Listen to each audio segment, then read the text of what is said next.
है जो infrastructure and branding and marketing को एंटरप्रेन्योरशिप को बढ़ावा देता है। और इसमें हम लोग जो फाइनेंशियल सपोर्ट की बात आती है 1000 करोड़ रुपया इसमें हम लोगों ने लगाया है। फिर दूसरा है assistant for technology acquisition scheme, इसमें भी हम लोग लगाया है कि जितना भी न्यू पेरेंटेड टेक्नोलॉजी है उसको इन्हांस करना है और ये डिमांड बेसिस पर है, जो भी डिमांड करेंगे हम लोग उसमें देंगे। लेकिन उसमें मोटा मोटी अभी तक 50 लाख लोगों को, जिसमें 75% सब्सिडी दिया है हम लोगों ने। फिर तीसरा इनका है हरियाणा ग्रामीण उद्योग विकास योजना है, इसमें भी हम लोग इंडस्ट्रियल डेवलपमेंट जो रूरल और बैकवर्ड एरिया है उसको इंकरेज करने के लिए दिया है। और थर्ड भी है मिनी क्लस्टर डेवलपमेंट स्कीम्स है, जिसमें हम लोगों ने 2 करोड़ के लगभग में लोगों को फैसिलिटेट किया है और उसमें 169 करोड़ हम लोग टारगेट रखा है। इस तरह से उनको हम लोग आगे बढ़ाने का काम किया है। और फिर जहाँ तक digital portal of government MSME का मामला है, उसमें बहुत से स्कीम हैं जिसके तहत हम लोगों ने काम किया है और उसकी लंबी सूची है, अगर वो कहेंगे तो उनको हम भेज देंगे। ऐसे 27 स्कीम्स ऐसे हैं जिसके तहत हम उनको मदद करते हैं। और जैसे उद्यम पोर्टल है एमएसएमई का, फिर उद्यम वशिष्ठ पोर्टल है, फिर एमएसएमई समाधान है, फिर एमएसएमई संबंध है, फिर एमएसएमई ओडीआर है, फिर एमएसएमई टीम है, इत्यादि ये मेजर से हम लोग उनको फैसिलिटेट करते हैं। और सब में अलग अलग पैसा भी एयरमार्क है जिसके तहत उनको हम लोग मदद करते हैं। महोदय। माननीय महुआ माझी। धन्यवाद माननीय अध्यक्ष महोदय। मेरा सवाल है, झारखंड में मानव तस्करी की घटनाएं कुछ वर्षों पूर्व चरम पर थी। वर्तमान सरकार तस्करी की शिकार महिलाओं को रेस्क्यू करके वापस ला रही है और उन्हें तथा अन्य बेरोजगार महिलाओं को अपने राज्य में ही रोजगार से जोड़ने हेतु कई योजनाएं लॉन्च की है। विश्व बैंक ने भी उनकी जोहार परियोजना की प्रशंसा की है। मेरा सवाल है कि झारखंड में उत्पादकता और प्रतिस्पर्धात्मकता को बढ़ाने के लिए सूक्ष्म, लघु और मध्यम उद्यमों द्वारा डिजिटल उन्नयन और कृत्रिम बुद्धिमत्ता जैसी उभरती प्रौद्योगिकियों को अपनाए जाने को बढ़ावा देने के लिए क्या केंद्र सरकार कोई विशिष्ट पहल कर रही है? धन्यवाद। क्वेश्चन खास करके हरियाणा के संबंध में है, इसलिए संबंध में है, इसलिए हरियाणा से संबंधित सारा स्कीम्स लाए हैं। और हरियाणा में जैसे कि हम आपको बताना चाहते हैं कि टूल्स है, टेक्निकल इंस्टीट्यूशन है, वो सब में हम लोग वुमेन के लिए एक विशेष व्यवस्था किया है। तो उसी तरह से अगर झारखंड की बात आएगी तो झारखंड की सूचना हम उनको दे देने का काम आप पता करके माननीय सदस्य दे देंगे। ठीक है। माननीय राघव चड्ढा। माननीय Raghav Chadha. Civil. Question number 3rd. Sir, question number 4, I sought. You have mentioned question number 3rd here, sir. Sir, must be Please. question number. It's 3rd. I can show you. Please. Just if somebody. Please take it. माननीय किरण चौधरी।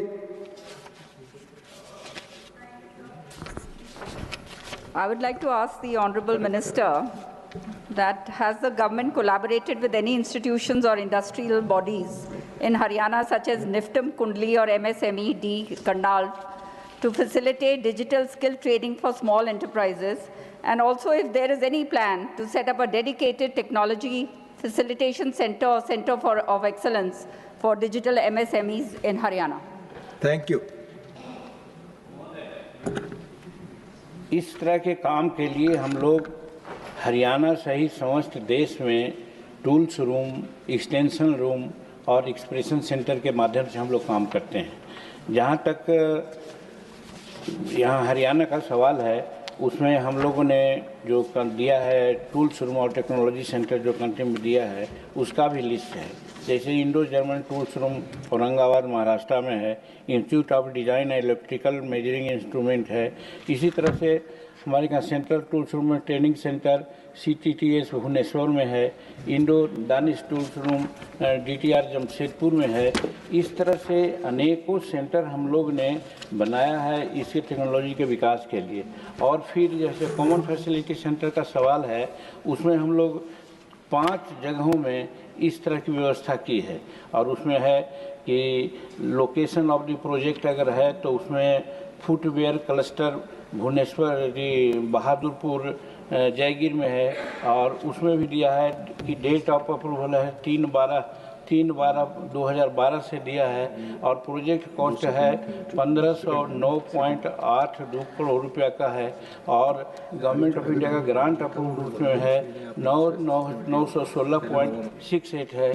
उसी तरह से printing and packaging cluster का भी है जो करनाल में है, और उसमें भी है डिटेल। सर पैसा करने में समय लगेगा, लेकिन हमारे पास है, ये उनको हम अब भेज देंगे, जिसमें डिटेल है कि कहाँ कहाँ हम लोग किया है। खाली क्लस्टर का नाम हम दे देते हैं, 2 को बतलाया हमने कि food cluster Bahadurganj, printing and packaging cluster, pharmaceutical cluster है, फिर इंजीनियरिंग क्लस्टर यमुनानगर में है, फिर प्लाईवुड क्लस्टर यमुनानगर में है, और ये सब में कब शुरू किया है, कितना पैसा दिया है, वो सब इसमें इंडिकेटेड है महोदय। तो मैंने हम लोगों ने इसके लिए किया है। और जहाँ तक state technology centre being establish Haryana का मामला है, तो पहले ही बताया कि टेक्नोलॉजी सेंटर रोहतक में हम लोगों ने शुरू करने का प्रयास किया है, और हम समझते हैं कि जल्दी ही इसमें सारा काम हम लोग शुरू कर देंगे। माननीय Ravi Chandra Vaddiraju, question relates to Haryana. No, sir. Country एक है ना सर। If the honorable minister wants to reply, sir MSME के बारे में बात करें आपसे सर। lakhs of people are depending upon MSMEs. However, they are struggling to get a decent income from the sector. Lack of the proper support from the government will create various problems in front of them. So my question is, how much is the total allocated amount as a union government subsidy to this sector? thank you. महोदय, MSME का 3 अंग है एक तरह से। उसमें सूक्ष्म, लघु और मध्यम उद्योग के माध्यम से काम करते हैं। विशेषकर हमने सूक्ष्म और मध्यम उद्योग को लिया है, और मध्यम उद्योग और सूक्ष्म उद्योग में 2 तरह से हम लोग काम करते हैं। एक उसको पोर्टल दिए बनाया है, उस पोर्टल में एक उद्यम पोर्टल है और उद्यम असिस्ट पोर्टल है। जहाँ तक इसको आगे पैसा देने की बात है, इसमें हम बताना चाहते हैं कि उद्यम में और उद्यम असिस्ट लेकर के दोनों में हम लोग 28 करोड़ समथिंग लोगों को हम लोग अभी तक रोजगार दिया है, और रजिस्ट्रेशन का जहाँ तक सवाल है 6 करोड़ समथिंग है। कहने का मतलब हम यहाँ कहना चाहते हैं कि प्रधानमंत्री के बारे में लोग प्रायः कहते हैं कि प्रधानमंत्री जी सिर्फ बात बोलते हैं। मैं आपको बताना चाहता हूँ इस गेस्ट हाउस को कि हमारे MSME के माध्यम से ही आज 28 करोड़ और 6 करोड़ 34 करोड़ लोगों को हम 2016 से आज तक के हम लोगों ने रोजगार देने का काम किया है। ये महत्वपूर्ण बात है।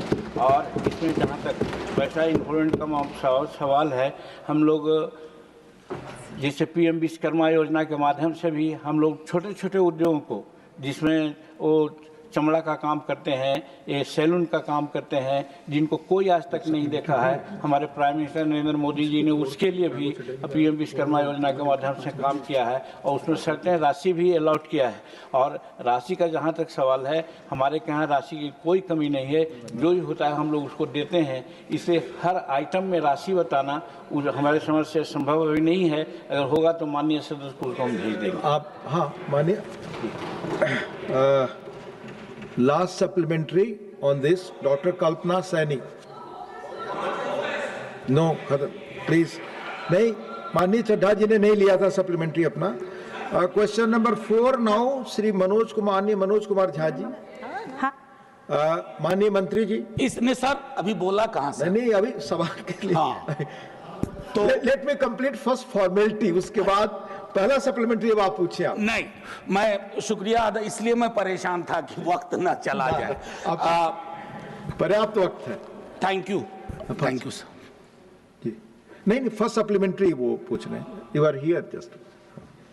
माननीय उपसभापति जी, आपके माध्यम से माननीय मंत्री जी, अभी आज मैं देख रहा था कि इस विषय पर तमाम सदस्यों ने अपनी चिंता व्यक्त की है, और वो देश की सामूहिक चिंता है।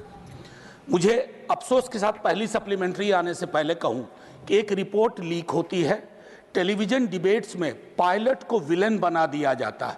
वो बेचारे दुनिया में आके कहेंगे नहीं कि हम गुनहगार हैं या कोई टेक्निकल मैलफंक्शन, खैर मेरा पहला है कि जब FAA की federal US federal aviation administration की 2018 और यूके की सिविल एविएशन अथॉरिटी ने ये सारे एडवाइजरी पहले जारी की थे फ्यूल स्विच सिस्टम की। अभी हाल में आपने खास करके बोइंग 737 और 787 एयरक्राफ्ट के लिए मैंडेटरी किया है कि आप उसकी ऑडिट करिए, उसकी सेफ्टी सिक्योरिटी मैकेनिज्म को चेक कीजिए। My question is, you had this input in 2018, since 2018, in 2024, why does it take a crash of this nature to do what should have been done in a routine way? Thank you. Sir, your question also has the answer. In a routine way, all these checks are already done. When there is a directive that is issued, then there is a special check that is done. But in terms of all the equipment that is there, according to the protocol that is listed, all the checks are thoroughly done. It is not that only when they say that this has to be checked, there is a special check that is done. All the fuel switches, all the cockpit, all the tires, everything get checked very robustly, very regularly. That is why we have a very tough process. But taking an advance like you said, we wanted to be more thorough. All checking has been duly happening from that time. And what you have mentioned, what the FAA has done also, there are two types of directives. That is, one is the AD, which is the Airworthiness Directive, which is a mandatory that all the other state regulators, they all follow. But what you have mentioned right now is a special airworthiness information bulletin, which is not a mandatory thing. Like you said, if necessary, then the state regulator can do it. But at that point of time, the regulator also took a call that this is not a mandatory thing, and we, on our process of ensuring safety, we have a very good, robust process. So there is not a special check that is required because it was not a mandatory thing that was advised. But after the report has come, we have taken that also into cognizance to ensure that there is further, because like you said, these reports that have come. But I can show you 150 reports where every possible angle that the report can be, everything is already listed. कोई भी अगर report आ जाता तो आप बोल सकते थे कि ये तो पहले ही आ चुका है. So they have written every possible angle, right from the Western media to everyone. So that you can't just point out to one, say that this has been leaked. Because all the reports, I have 10 different angles which are written, which are now not coming out, not being discussed, because they are not touching this topic. But had it touched another topic, another report would have come ki isne already ye likha hai. So this has been right because of the interest that has been there. This has been going on right from day one itself, multiple theories, multiple angles, multiple stories. That is why I have once again, it's an appeal made by the AIB through myself also, I'll make it again to the House, and through you to the larger section of the country also, is to maintain patience until the final report comes out. And we want the truth to be coming out, and we have to give that much space for our AIB also to work. And that is what I request. Second supplementary, Mani Jha ji. शुक्रिया उप सभापति जी। जब मैंने कहा था कि ये reports आपके पास थी, एडवाइजरी थी, तो इन्होंने कहा कि आपके प्रश्न में ही आपका जवाब है।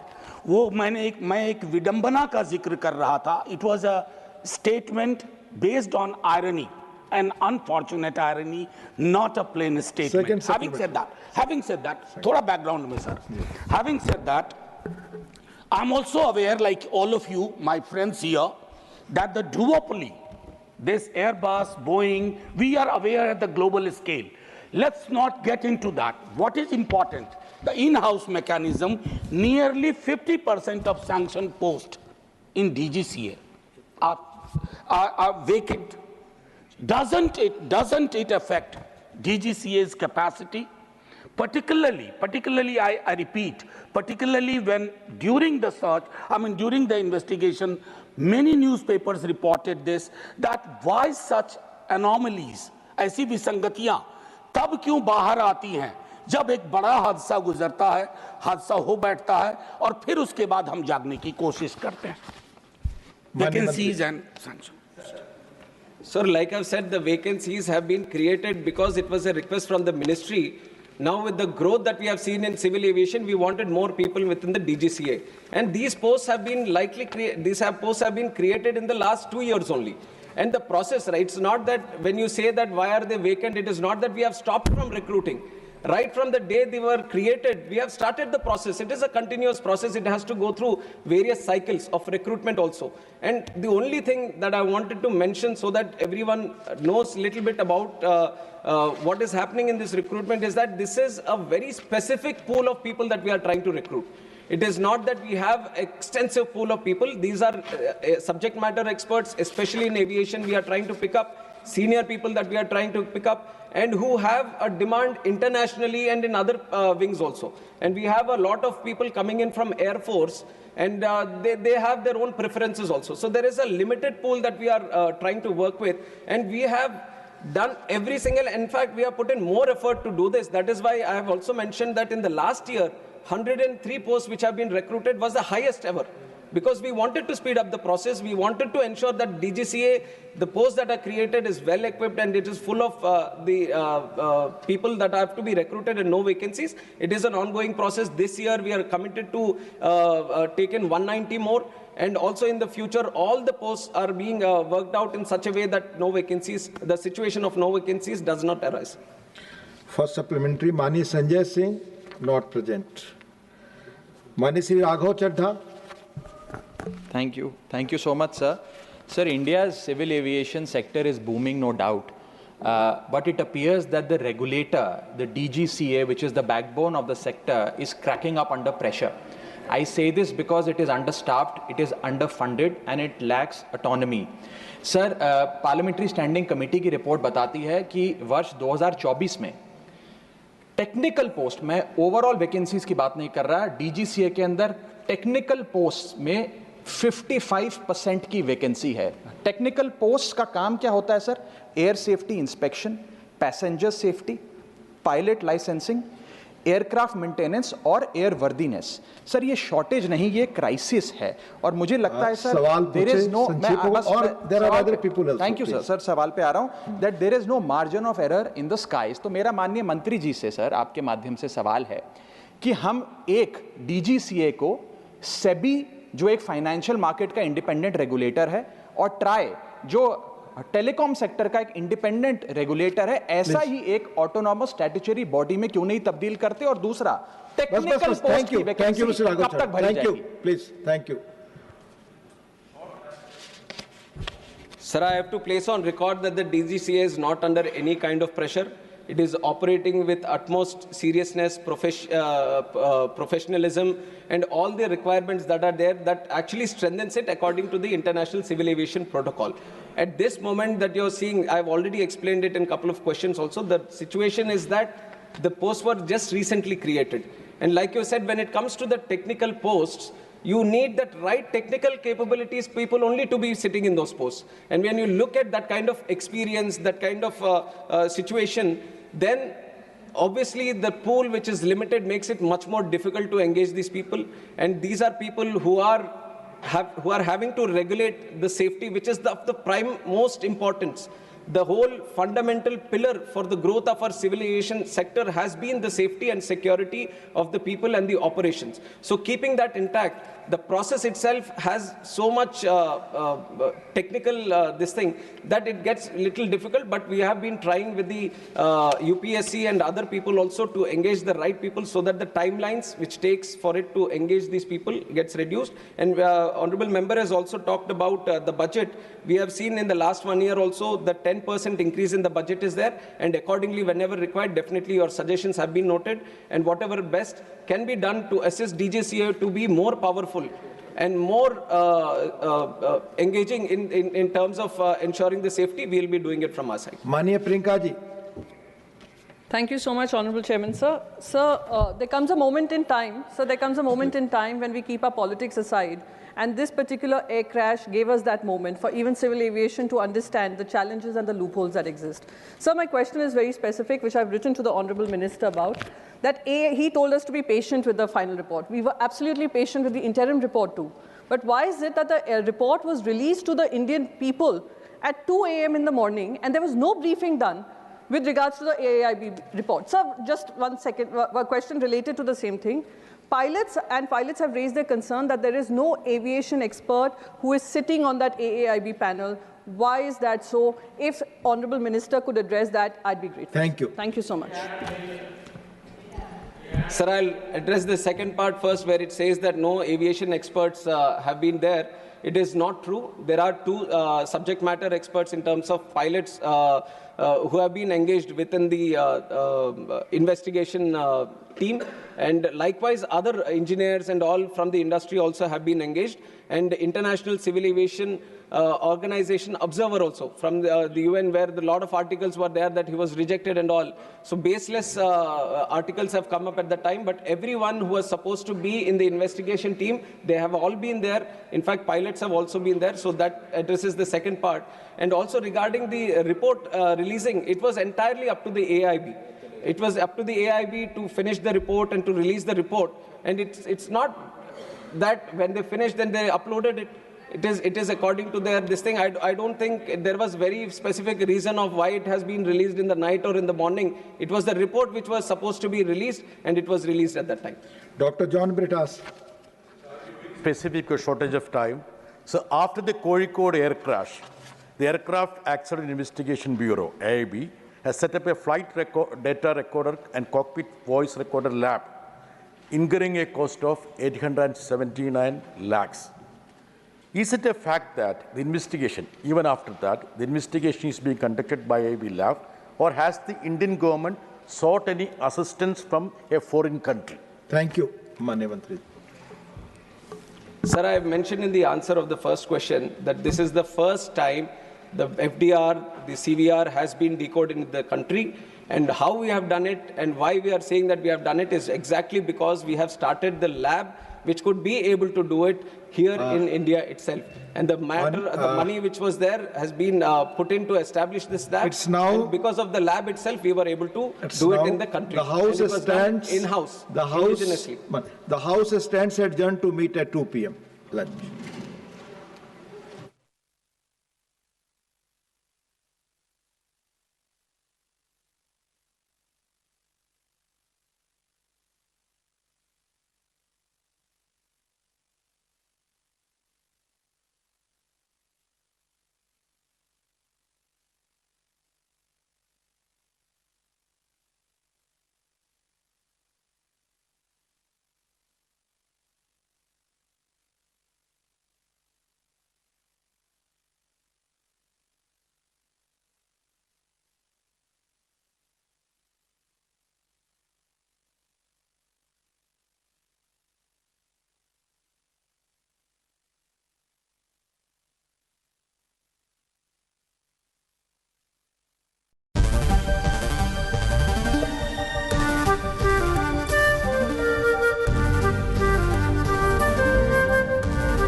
Democracy is never of a kind where the same party will ever come to power.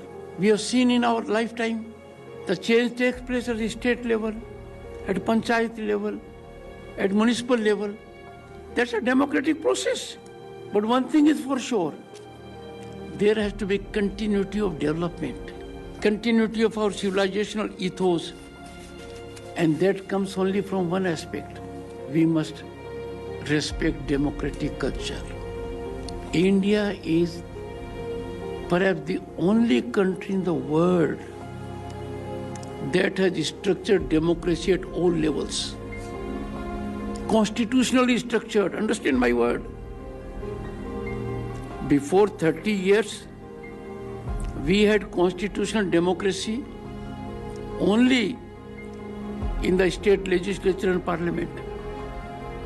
But now we have constitutional democracy at the village level, at Panchayat Samiti level, at district level, by State Election Commission, which is as powerful and a constitutional body like Central Election Commission.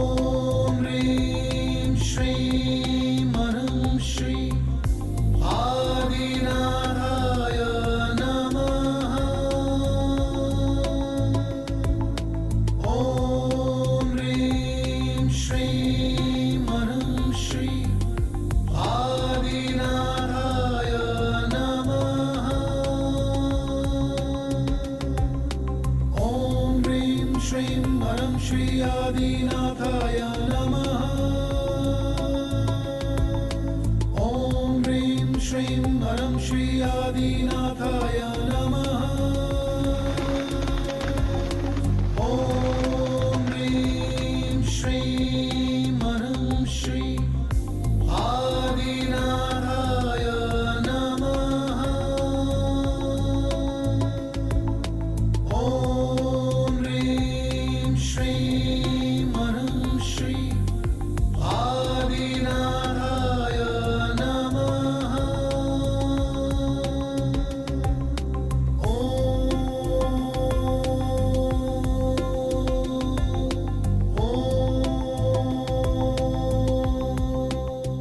प्रधानमंत्री श्री नरेंद्र मोदी।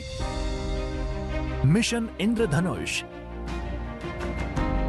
विद्यालयों में निशुल्क आहार। Bharat anaemia मुक्त हो रहा है। 3 करोड़ से अधिक गर्भवती लाभकारी योजनाओं से लाभान्वित। मातृ सुरक्षा योजनाएं सुनियोजित। सरल स्वास्थ्य परामर्श सेवाएं कह रही, जन जन को आयुष्मान भव। विश्व स्तरीय उपचार व सस्ती औषधि देश भर में। विकास का अमृत काल मना रहा भारत। स्वस्थ होंगे सब, तभी होगा स्वस्थ भारत। श्री नरेंद्र मोदी का संकल्प, स्वस्थ निरोगी भारत। विकसित भारत का अमृत काल।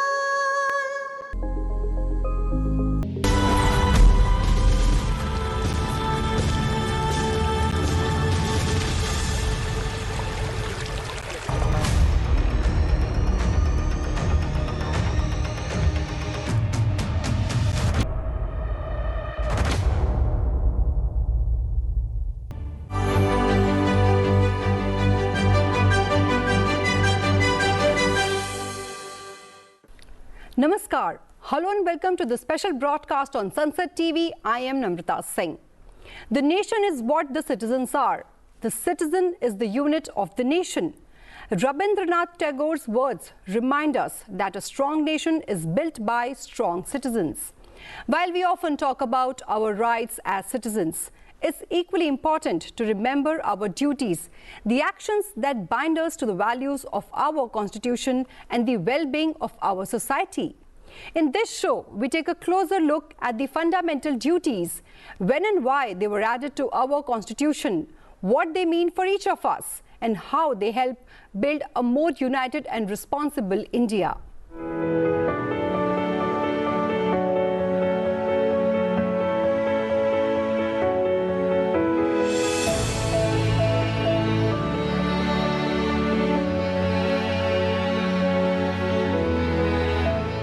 Citizens of India, we proudly enjoy a range of rights granted by our Constitution. But with these rights come responsibilities, our fundamental duties that guide us in shaping a just and united nation.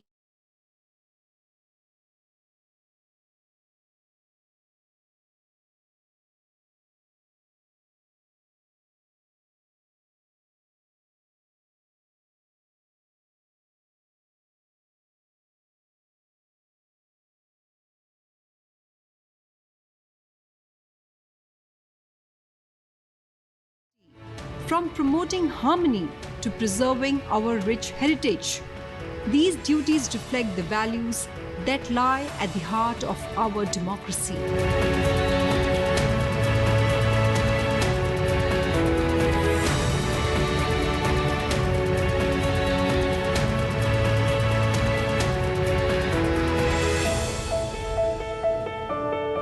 When the Constitution of India was adopted in 1950, it guaranteed fundamental rights, but it did not mention fundamental duties.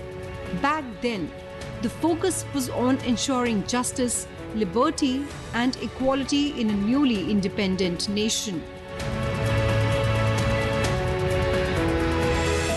But over time, it became clear citizens too had a role to play. To balance rights with responsibilities, fundamental duties were later added, reminding every citizen of their duty to uphold the nation's ideals, contribute to society and stand by fellow citizens. In 1976, a landmark change was made to the Indian Constitution. Fundamental duties were introduced for the very first time through the 42nd Constitutional Amendment. To guide this process, the then Government of India appointed Sardar Swarn Singh Committee, tasked with recommending how these duties could be integrated into the Constitution. The committee observed that in addition to the enjoyment of rights, the citizens should also perform certain duties. It recommended the addition of a new chapter in the Constitution, listing 8 fundamental duties for Indian citizens. The central government accepted this proposal and went a step further. Through the 42nd Amendment, a new section Part 4A was added to the Constitution. This section consists of a single article, Article 51A, which lays down 10 fundamental duties, not just 8 as initially recommended. While these duties were partially inspired by the constitution of the former USSR, their spirit is deeply rooted in India's culture, heritage, and timeless values.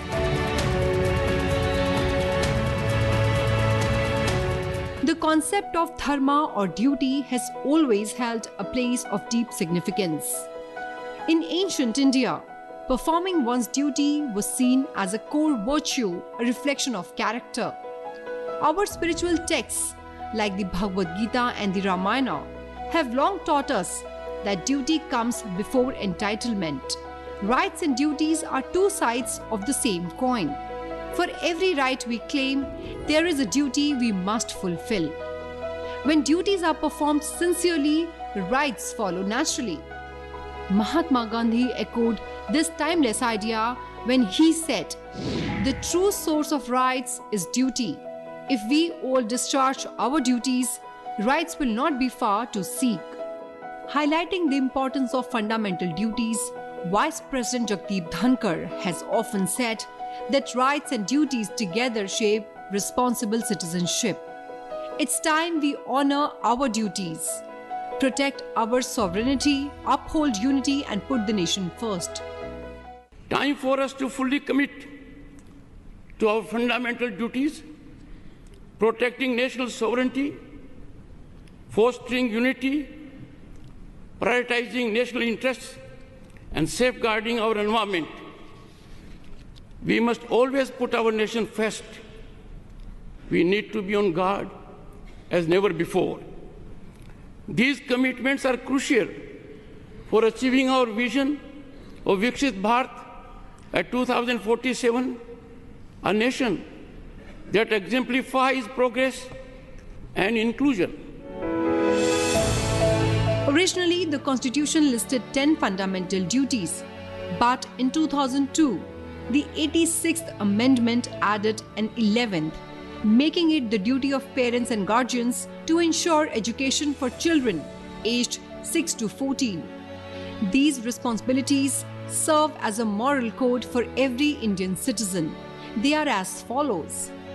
It shall be the duty of every citizen of India to abide by the Constitution and respect its ideals and institutions, the national flag and the national anthem, to cherish and follow the noble ideals which inspired our national struggle for freedom, to uphold and protect the sovereignty, unity and integrity of India, to defend the country and render national service when called upon to do so, to promote harmony and the spirit of common brotherhood amongst all the people of India, transcending religious, linguistic and regional or sectional diversities, to renounce practices derogatory to the dignity of women, to value and preserve the rich heritage of our composite culture, to protect and improve the natural environment, including forests, lakes, rivers, and wildlife, and to have compassion for living creatures, to develop the scientific temper, humanism, and the spirit of inquiry and reform, to safeguard public property and to abjure violence, to strive towards excellence in all spheres of individual and collective activity so that the nation constantly rises to higher levels of endeavor and achievement. And who is a parent or guardian to provide opportunities for education to his child, or as the case may be, what between the age of 6 and 14 years. Even decades later, awareness of fundamental duties remained low. To change this, the Atal Bihari Vajpayee government set up the Justice J.S. Verma Committee in 1998 with an aim to suggest practical ways to instill these duties in citizens, especially through education and early civic awareness.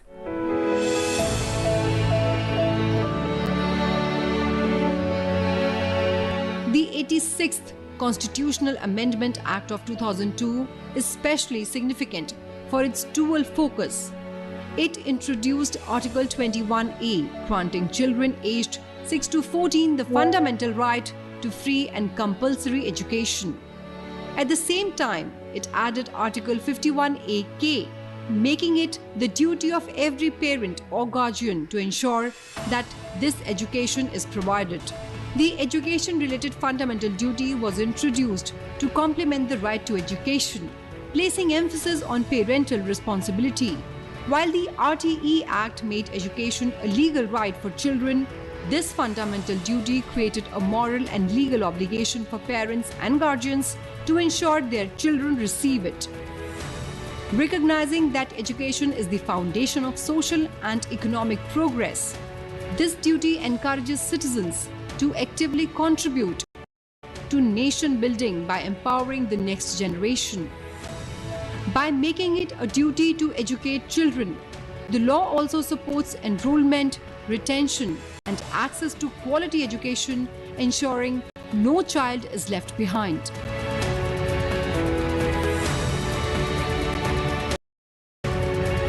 The inclusion of education as a fundamental duty made a national impact, raising awareness about the rights and responsibilities tied to children's education.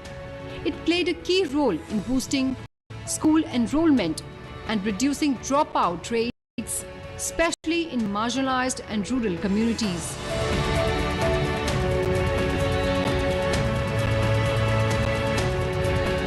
There is no specific way to enforce these duties, and there are few legal penalties for violating them. However, these duties are important for several reasons. The fundamental duties encompass both moral and civic obligations. They include responsibilities such as cherishing the noble ideals of the freedom struggle,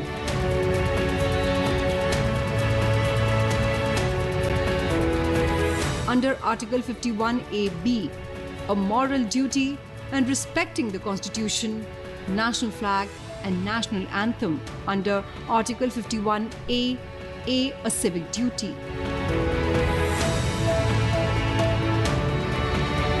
The fundamental duties are derived from values deeply embedded in Indian tradition, mythology, religions and practices. For example, the duty to renounce practices derogatory to the dignity of women has been rooted in the Indian tradition for ages.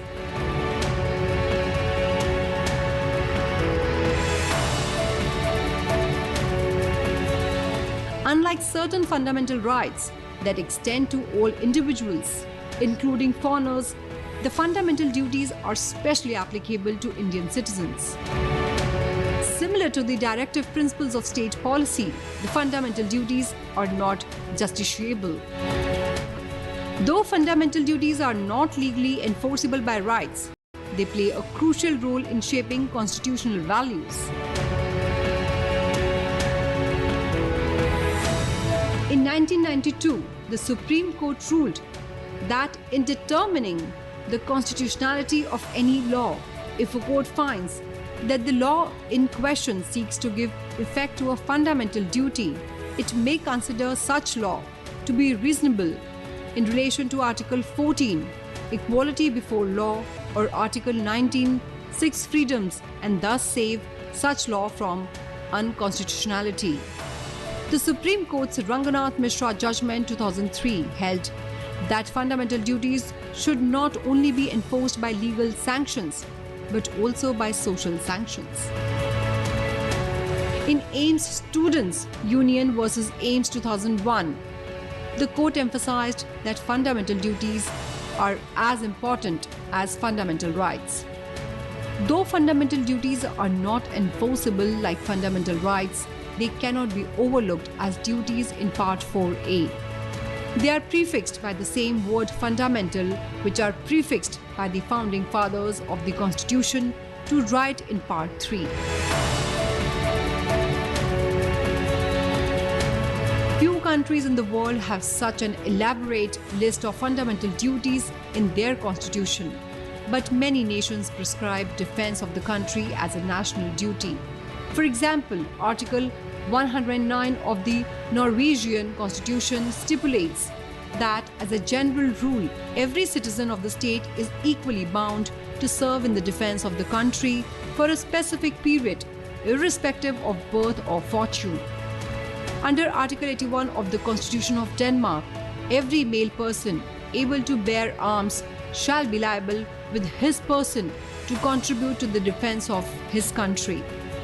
In fact, the foundations of the French Republic rested not only on the rights of man but also duties. Though not legally enforceable, fundamental duties are vital in a democracy. They remind citizens of their responsibilities alongside their rights. The term fundamental reflects their deep significance as keys to social transformation and active citizenship. Upholding the Constitution isn't just the government's role, it's every citizen's duty.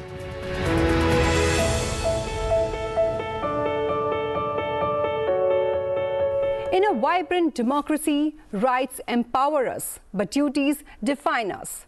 Nation building begins with each of us. Well, that is all I have for you in this special broadcast. Stay tuned and thank you for watching Sunset TV.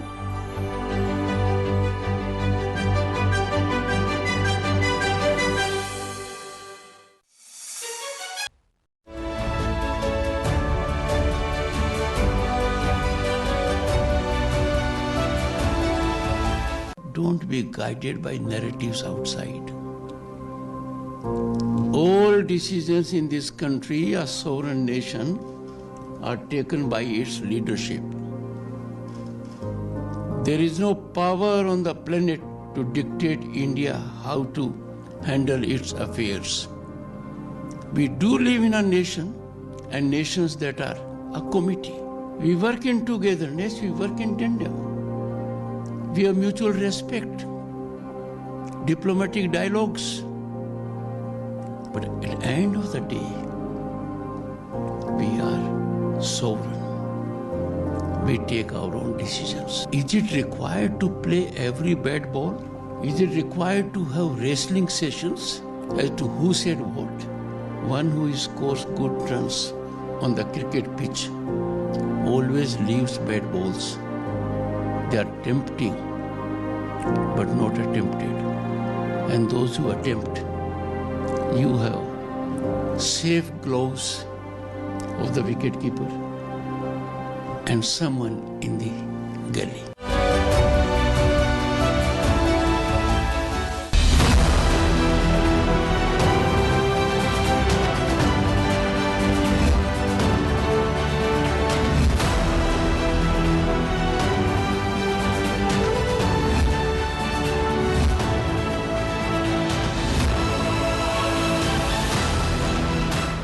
In the vastness of space, where silence speaks louder than thunder, the aspirations of a rising India reach for the stars. A new chapter of India's space odyssey has been written, guided by the dreams of a nation that looks to the future with unwavering hope. India's very own Group Captain Shubhanshu Shukla piloted the AX4 mission to the International Space Station.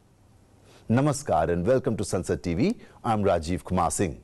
Axiom-4 was not simply a mission to the International Space Station.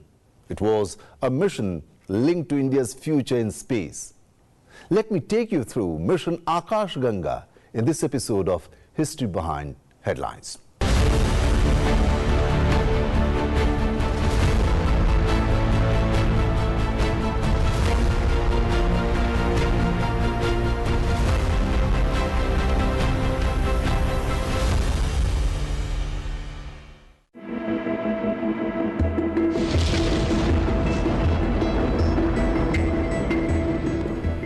after enduring.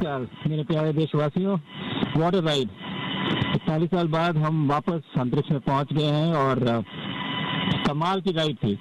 इस समय हम 7.5 kilometre प्रति second की रफ्तार से पृथ्वी के चारों तरफ घूम रहे हैं और मेरे कंधे पे मेरे साथ मेरा तिरंगा है जो मुझे बता रहा है कि नहीं हूँ, मैं आप सबके साथ हूँ।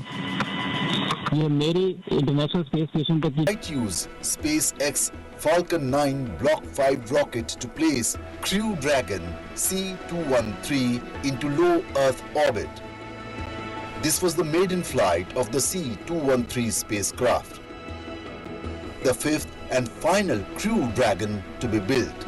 Mission Akashganga was born out of the India-US joint statement during Prime Minister Narendra Modi's state visit to the United States in June 2023.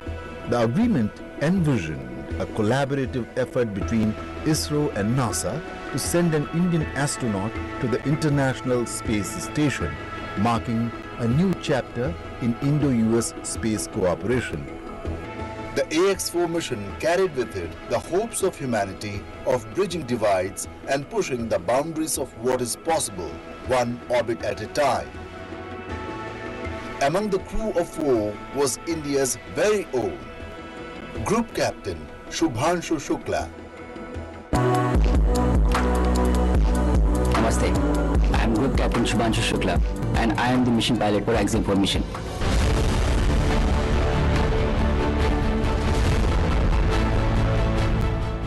Born in Lucknow, raised with the dreams that reached beyond the skies, Group Captain Shukla was commissioned into the Indian Air Force in 2006.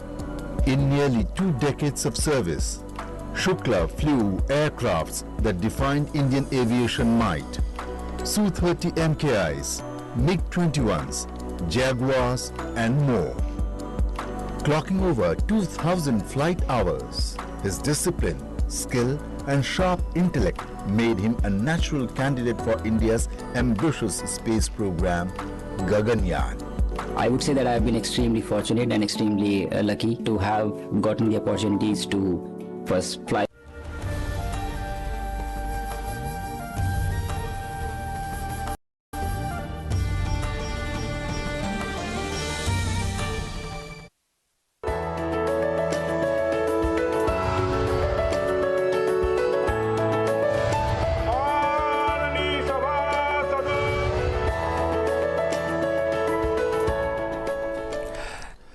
नमस्कार, संसद TV में आपका स्वागत है। मैं हूं प्रतिबिंब शर्मा और आप देख रहे हैं संसद में आज। आइए एक नज़र डाल लेते हैं आज अभी तक संसद में हुए कार्यों पर। संसद के मॉनसून सत्र का आज पहला दिन। राज्यसभा में आज की कार्रवाई की शुरुआत नए सदस्यों के शपथ ग्रहण के साथ हुई। इनमें से 3 सदस्य राष्ट्रपति द्वारा मनोनीत किए गए हैं और 2 सदस्य नवनिर्वाचित हैं। सदन के दौरान दिवंगत सांसदों को श्रद्धांजलि दी गई। जिन सांसदों का आज जन्मदिन था उन्हें जन्मदिन की शुभकामनाएं भी दी गई।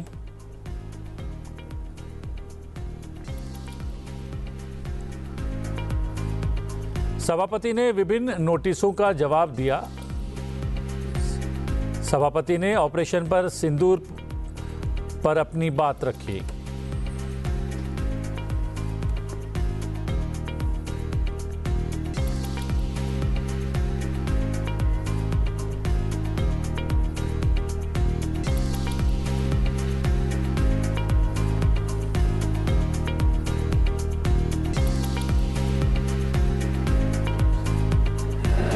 To honorable members of parliament, Dr. Lakshmikant Vajpayee,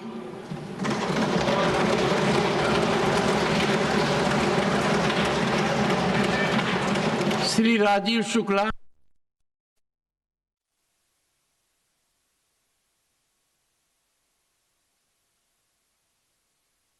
since our last session, the tragic and cowardly terrorist attack in Pahalgam on April 22 took innocent lives, deeply wounding our collective conscience. In response, our nation stood united rallying behind Operation Sindoor to neutralize terrorist hideouts across the border. The resolute bravery of our armed forces, combined with the steadfast solidarity of our people, powerfully reaffirmed our unwavering commitment to protecting the unity and integrity of the Republic.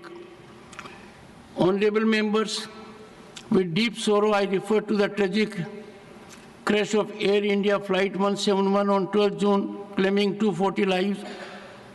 This heartbreaking tragedy has brought immense grief nationwide. सभापति जगदीप धनखड़ ने सदस्यों से आग्रह किया कि संसद को सुचारू रूप से चलाने में सहयोग करें। Honorable members, this session comprising 21 sittings includes a recess from 12th to 17th August for Independence Day celebrations. A number of important legislative proposals are scheduled for consideration and 4 days have been allocated for private members' business, offering a platform for individual members to raise vital issues and introduce legislative initiatives. A thriving democracy cannot sustain constant acrimony. Political tension must be reduced, as confrontation is not the essence of politics. While political parties may pursue the same goals through different approaches, no one in India opposes the nation's interest. I urge all political parties to foster bonhomie and mutual respect, avoiding unbecoming language or personal attacks against leaders on television or elsewhere. Such behavior contradicts our civilizational essence. Dialogue and discussion, not conflict, are the way forward. Internal fighting strengthens our enemies and provides material to divide us. India's historical strength lies in discourse, dialogue, deliberation, which should guide our parliament. I urge all political parties, ruling and opposition, to engage in constructive politics for Bharat's greater progress. With your cooperation and active participation, I am confident that this monsoon session will be productive and meaningful. Ahmedabad विमान हादसे पर नागर विमानन मंत्री किंजरापू राममोहन नायडू ने सदन को संबोधित किया। उन्होंने बताया कि सरकार सच्चाई के साथ खड़े रहने और जो कुछ हुआ उसे उजागर करने के लिए प्रतिबद्ध है। Sir, I would like to start by answering that the investigation process, which is according to the international protocol, the norms which were set by International Civil Aviation Organization, where the state of operation should have their investigation body, and we have our own investigation body, which is the Aircraft Accident Investigation Bureau, which got into the investigation process right after the incident with the subject experts into the site, and they have started their process according to the international protocol, and they have involved subject matter experts, all the international necessary people who are supposed to be participating in the investigation, and they have gone through the first set of investigation process, and they have given us the preliminary report. And if you look at the preliminary reports, sir, AIB, as for the first time, so whenever these incidents happen, and if the black box gets damaged, black box is the flight data recorder, which has all the necessary information which gets recorded. And whenever there is a slight damage that happens, it was always, it came to that point, sir, where we were sending the black box outside to the original equipment manufacturer and getting it decoded from that state of manufacture only. And it was for the first time that as a country, India took a stand that the black box which was achieved, even if it was damaged, that the whole decoding process is going to happen in the country, and we have successfully done it in the country also. The AIB has been successful in decoding the entire data which was available, even if the black was from the outer side, if it was looking damaged also. And once the AIB has achieved decoded the data, which was achieved from two different things. One was the flight data recorder, which has the data numbers, and also the cockpit voice recorder, which has the audio, this thing. So all these things, taking out the facts, the investigation processor runs on three principles, which is to find out what happened, how it happened, and why it happened. And preliminary report, it is called the preliminary report because it can't address all the things and all the questions that we have right now. And what we have done, what the AIB has done, in fact, through the preliminary report is to kind of address what happened. Based on the facts it found out in the CVR, based on the facts it found out from the FDR, and only the facts that it was able to determine was mentioned in the preliminary report. And to come out with the suggestions or to come out with the exact cause of what happened and to come out with the further future action on, it can be the Boeing 787 or the series or the fuel switches and many things which have come under question, or the avionics which you have also mentioned in your question. To have a definitive answer and a definitive future correction measures, we have to look at the final report, sir. And I can say this to the House and through you to the people of this country also, that the AIB has a very definitive, thorough, rule-based process. They are very transparently looking into the process right now, and they are totally unbiased. This also I can say that the AIB is totally unbiased and looking into the facts. Now, there can be many questions also. I have seen multiple articles myself. I have seen multiple articles not only by the Indian media but also the Western media trying to promote their own narrative, their own viewpoint, their own kind of consideration. But I have to tell you that the way we are seeing the investigation is through the facts. We want to stand by the truth, not what is happening with the pilots or not what is happening with the Boeing or not what is happening with the Air India or any other stakeholder which is this. We want to stand by the truth. We want to find out what exactly happened, and that is only going to be coming out once the final report has been placed. So we have to respect the process of investigation, and once that process of investigation has happened, then we can talk about what happened and how it happened, and then the corrective measures. If we talk about the other incidents that would have happened before, let it be the Air Nippon, Japanese Airways, or any other airways for that fact, every time any incident happens in any country, then the same process is followed, where the investigation body gets into the process of investigation, and once the thorough investigation is done and the final report is placed, only then the corrective measures to all these countries and all these airline operators and all the regulators is sent so that the corrective action is being done. And this has happened in the previous incidences also. Wherever there was any incident happened, whenever there was a mandatory suggestive correction measures that were supposed to be done through the international protocol, it is mandatory for every state regulator to follow these and every airline operator to follow these, and we have thoroughly, without any negligence, we have thoroughly followed all the corrective and suggestive measures from the ICAO international protocol. Lok Sabha की कार्रवाई की शुरुआत भी श्रद्धांजलि संदेश से हुई। लोकसभा अध्यक्ष ओम बिरला ने दिवंगत सदस्यों को श्रद्धांजलि दी। ऑपरेशन सिंदूर पर चर्चा को लेकर आज लोकसभा में भी गहमागहमी बनी रही। लोकसभा अध्यक्ष ओम बिरला ने कहा कि सदन ऑपरेशन सिंदूर पर चर्चा के लिए तैयार है। श्री किशन कपूर, आप ऑपरेशन सिंदूर पर चर्चा करना चाहते हैं? जाओ बैठो, प्रश्नकाल बाद चर्चा कराएंगे। चलो बैठिए, बैठिए सदन के अंदर।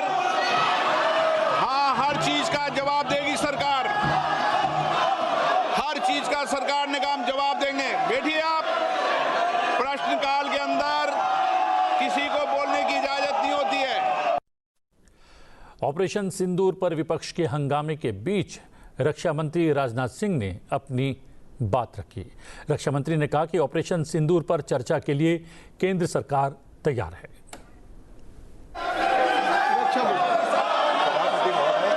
रक्षा मंत्री, nothing will go on record except only सदन के सभी सम्मानित सदस्यों को मैं आश्वस्त करना चाहता हूं, जिस रक्षा से संबंधित जिस विषय पर वो चर्चा चाहते हैं, जितनी भी बड़ी चर्चा चाहते हैं, जितने घंटे की भी चर्चा चाहते हैं, जैसा भी आपके द्वारा अथवा स्पीकर महोदय के द्वारा तय किया जाएगा, उसके तहत हम चर्चा करने के लिए पूरी तरह से तैयार हैं।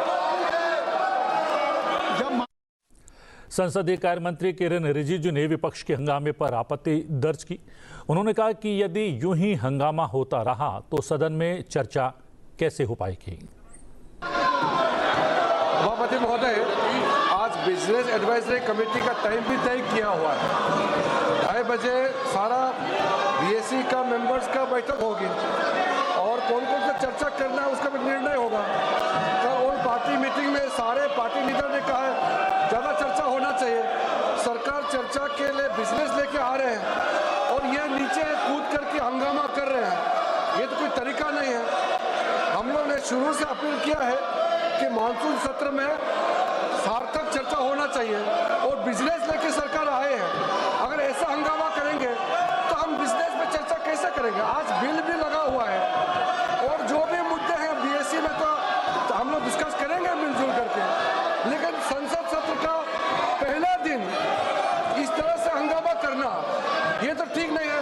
नाराबाजी करके इस तरह का समय का वो लोग दुरुपयोग कर रहे हैं, ये ठीक नहीं है। इसलिए मैं अपील करता हूं कि सरकार चर्चा के लिए रेडी है, आप लोग आ जाइए चर्चा के लिए, जो भी बोलना है खुल के मैदान में चर्चा करेंगे। ये हंगामा करने से कुछ नहीं होता है, चर्चा करना है तो आप लोग आ जाइए, सरकार तो रेडी है चर्चा के लिए। अपना दम लेकर के आप लोग चर्चा कीजिए, हम वेलकम करते हैं, हंगामा मत कीजिए, मैं अपील करना चाहता हूँ। अभी आपने देखा संसद के दोनों सदनों, लोकसभा और राज्यसभा में अभी तक क्या कुछ हुआ है। अभी कुछ ही देर में यानी कि 2 बजे के करीब संसद की कार्रवाई फिर से शुरू होने वाली है। आप बने रहिए संसद टीवी के साथ, मुझे आज्ञा दीजिए, नमस्कार।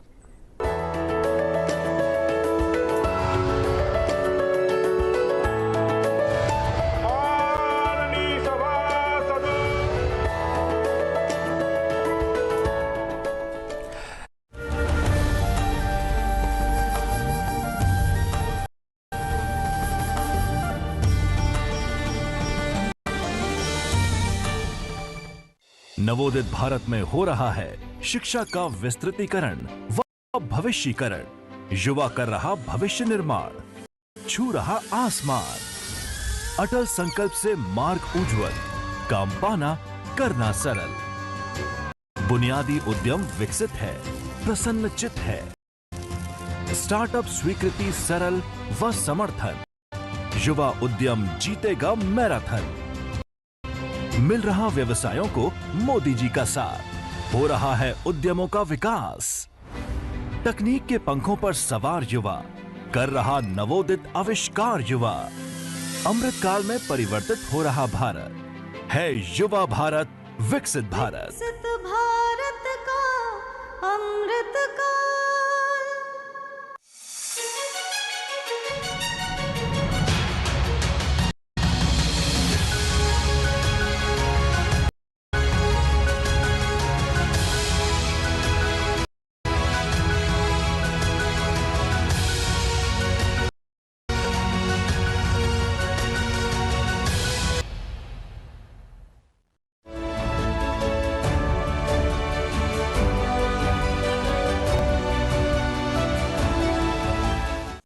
Democracy is never of a kind where the same party will ever come to power. We have seen in our lifetime the change takes place at the state level, at panchayat level, at municipal level. That's a democratic process. But one thing is for sure, there has to be continuity of development, continuity of our civilizational ethos, and that comes only from one aspect. We must respect democratic culture. India is perhaps the only country in the world that has structured democracy at all levels. Constitutionally structured, understand my word. Before 30 years, we had constitutional democracy only in the state legislature and parliament. But now we have constitutional democracy at the village level, at Panchayat Samiti level, at district level, by State Election Commission, which is as powerful and a constitutional body like Central Election Commission.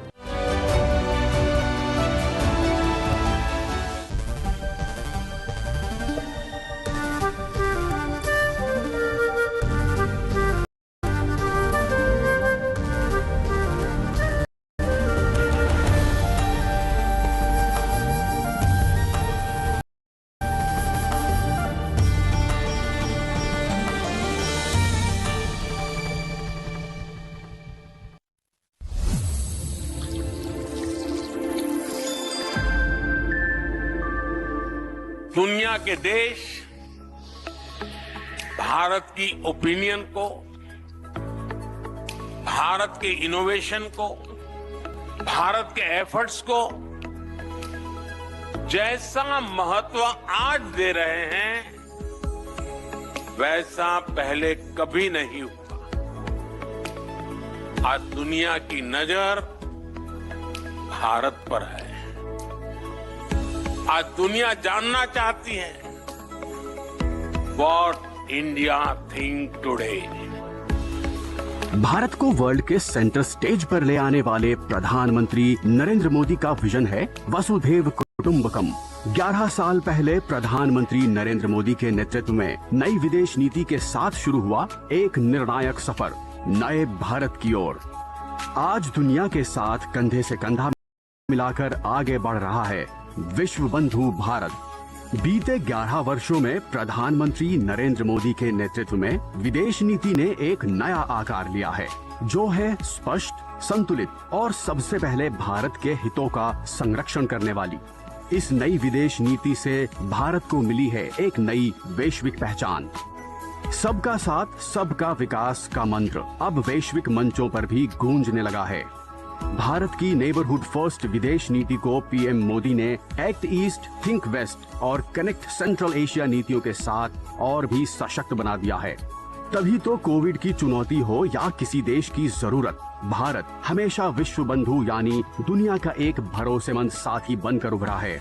Vaccine मैत्री के तहत भारत ने बिना शर्त 100 से ज्यादा देशों को बिना इंतजार किए मदद पहुंचाई।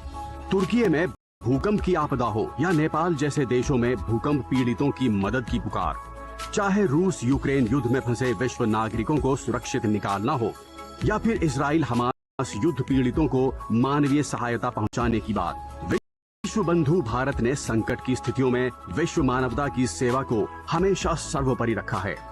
इंटरनेशनल सोलर अलायंस हो या coalition for disaster resilient infrastructure, mission life हो या फिर इंटरनेशनल बिग कैट अलायंस, इनके जैसे सभी नए इनिशिएटिव्स ने विश्व बंधु भारत को वर्ल्ड क्लाइमेट वॉरियर बनाकर उभारा है। ग्लोबल साउथ के देशों का स्वाभाविक नेतृत्व कर रहे भारत ने G20 जैसे शीर्ष मंचों पर गरीब और विकासशील देशों की आवाज को एक नई ताकत दी है और one earth, one family, one future के मूल मंत्र को दुनिया के सामने रखा है। आज दुनिया भारत को व्यापार, तकनीक और भरोसे का केंद्र मानती है। G7 हो, FATF हो या फिर UNSC, हर शीर्ष अंतर्राष्ट्रीय मंच पर भारत की भागीदारी अब निर्णायक है। डिजिटल डिप्लोमेसी से लेकर कल्चरल एक्सचेंज तक विश्व बंधु भारत का गहरा असर अब हर दिशा में साफ दिखाई दे रहा है। प्रधानमंत्री मोदी के नेतृत्व में भारत की विदेश नीति सिर्फ रणनीति नहीं है, ये है आत्मनिर्भर भारत की आत्मविश्वास भरी आवाज। भारत अब अपनी शक्ति स्वयं है, दुनिया अब भारत को सुनती है।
माननीय सभासदों, माननीय सभापति महोदया जी,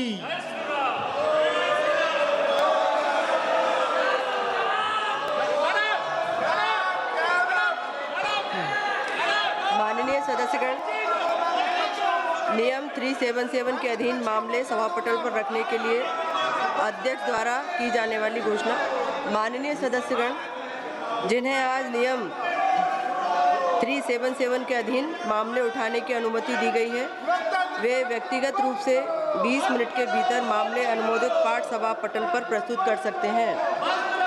माननीय सदस्यगणों, मैं आप सभी से आग्रह करती हूँ, सदन को चलने दें।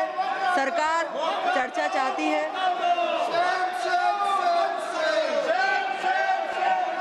माननीय सदस्यगण, प्लीज सभी लोग अपने अपने स्थान पर बैठें।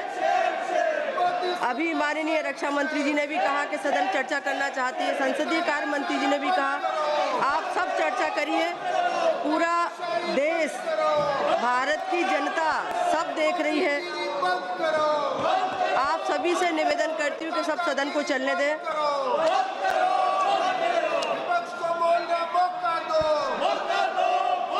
माननीय सदस्यगण, सभा की कार्यवाही 4 बजे तक के लिए स्थगित की जाती है।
It is a call to action, urging us to align our efforts and aspiration with the promise of a new and prosperous Bharat. In the words of the Honorable Prime Minister, India must act with speed and scale to reform its system and transform its future. Let Sir, him introduce.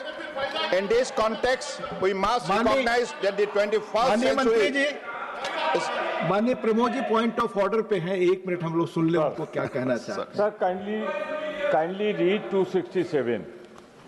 कोई सदस्य सभापति की सहमत से ये प्रस्ताव कर सकेगा कि उस दिन राज्यसभा के समक्ष सूची। Sir please I have not allowed on this. नहीं सर, आप नियम बिहार में आप बहुत नियम जानते हैं। The bills for landing bills 2025 सदन के सामने है, इसी पर पॉइंट ऑफ ऑर्डर हो सकता है। We cannot deviate from the rules. Please, माननीय मंत्री।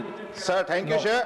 In this context, we must recognize that the 21st century is destined to be the century of Bharat. To achieve this ambitious goal of Swarnim Bharat, we need to undertake comprehensive development across all sectors, particularly in port, shipping and waterways. This sector is not just vital for trade, it is a cornerstone of our economic growth and prosperity. To this end, legal reforms stand as one of the most important and urgent steps we must take. Under the able guidance of Honorable Prime Minister, our ministry has already laid down the groundwork through policy documents such as Maritime India Vision 2030, Amritkal Vision 2047. These initiatives serve as our roadmap towards achieving our objective and ensuring that our maritime capabilities become a robust engine for national development. Today, as we reflect on the 76 years since the adoption of the Indian Constitution, it is the perfect moment to cast aside the remnant of colonial and pre-constitutional legacies that hinder our progress. Sir, Swarnim Bharat needs a statute that is contemporary, crafted by our people and capable of addressing the challenges of the modern era. As of now, Bill of Lading is being regulated based on pre-independence law, that is Indian Bill of Lading Act 1856, which consists of only 3 sections, while the outgoing act continues to be relevant in substance, and it is a pre-independence legislation. The language therein requires some simplification without changing the substance of provision in order to facilitate ease of understanding of the legislation in line with drafting practices followed in recent Indian statute. This simplification will help in ease of doing business for the stakeholders. Sir, the Bill of Lading Bill 2025 is a small bill consisting of only 6 clauses. A Bill of Lading serves 3 critical functions. First, it is a receipt of goods by a carrier. It serves as evidence of a contract of carriers. Third, it acts as a document of title, enabling the transfer of ownership of goods. The primary objective of this bill, now under consideration of the House, are to rename, number 1, the Indian Bill of Lading Act 1856 as the Bill of Lading Act 2025. This change symbolizes a break from our colonial past. The bill aims to simplify the language of the provision. We will rearrange subsections and divide long section into manageable parts to enhance understanding, all while maintaining the essence and spirit of the original act. This aligns with the central government ongoing efforts to simplify laws for the benefit of the public. Sir, this bill introduces a new enabling clause which empowers the central government to issue direction for carrying out the provisions of the bill. Will ensure that the provisions are easily and effectively implemented. This will lead to ease of understanding and better implementation of laws. Fourth, the bill incorporates a standard repeal and saving clause, which will repeal the 1856 Act while legitimizing any action taken under the provisions of the old statute. By doing away with the pre-independence legacy of 1856 Act, we paved the way for a modern legal framework that reflects our current realities and aspirations. While these are standard provisions found in all modern laws drafted in India, they will ensure smooth enforcement of new laws. It can be stated that the bill are in line with the constitutional ethos of our country and will certainly facilitate the growth and smooth functioning of India's maritime trade, which because of its significant contribution to the Indian economy is a harbinger of our economic growth and prosperity as a nation. Honorable Sir, the enactment of this new law will mark a significant step in setting the remnant of colonial legislation and will enable us to embrace a contemporary outlook. As the maritime sector continues to grow at an unprecedented pace, we must adopt reformative and straightforward legislation. An easily comprehensible law will not only promote ease of doing business, but also mitigate the potential for litigation between carriers, shippers, and lawful holders of the Bill of Lading. In conclusion, I would like to reiterate the importance of this bill. As the saying goes, whoever rules the web rules the world. It is time for us to take decisive steps that will bolster India's position in the global maritime arena. I also feel immense gratitude in stating that the honorable members of Lok Sabha concurred with and passed this bill in the lower house on 10th of March 2025. I thus urge all honorable members of the House to extend their support to this bill. The House may please pass the bills of lading 2025. Thank you, sir. Thank you. Motion moved. I now call upon the members whose names have been received for participation in the discussion. माननीय श्री नीरज डांगी, माननीय Shri Neeraj Dangi not present. माननीय श्री शंभू शरण पटेल.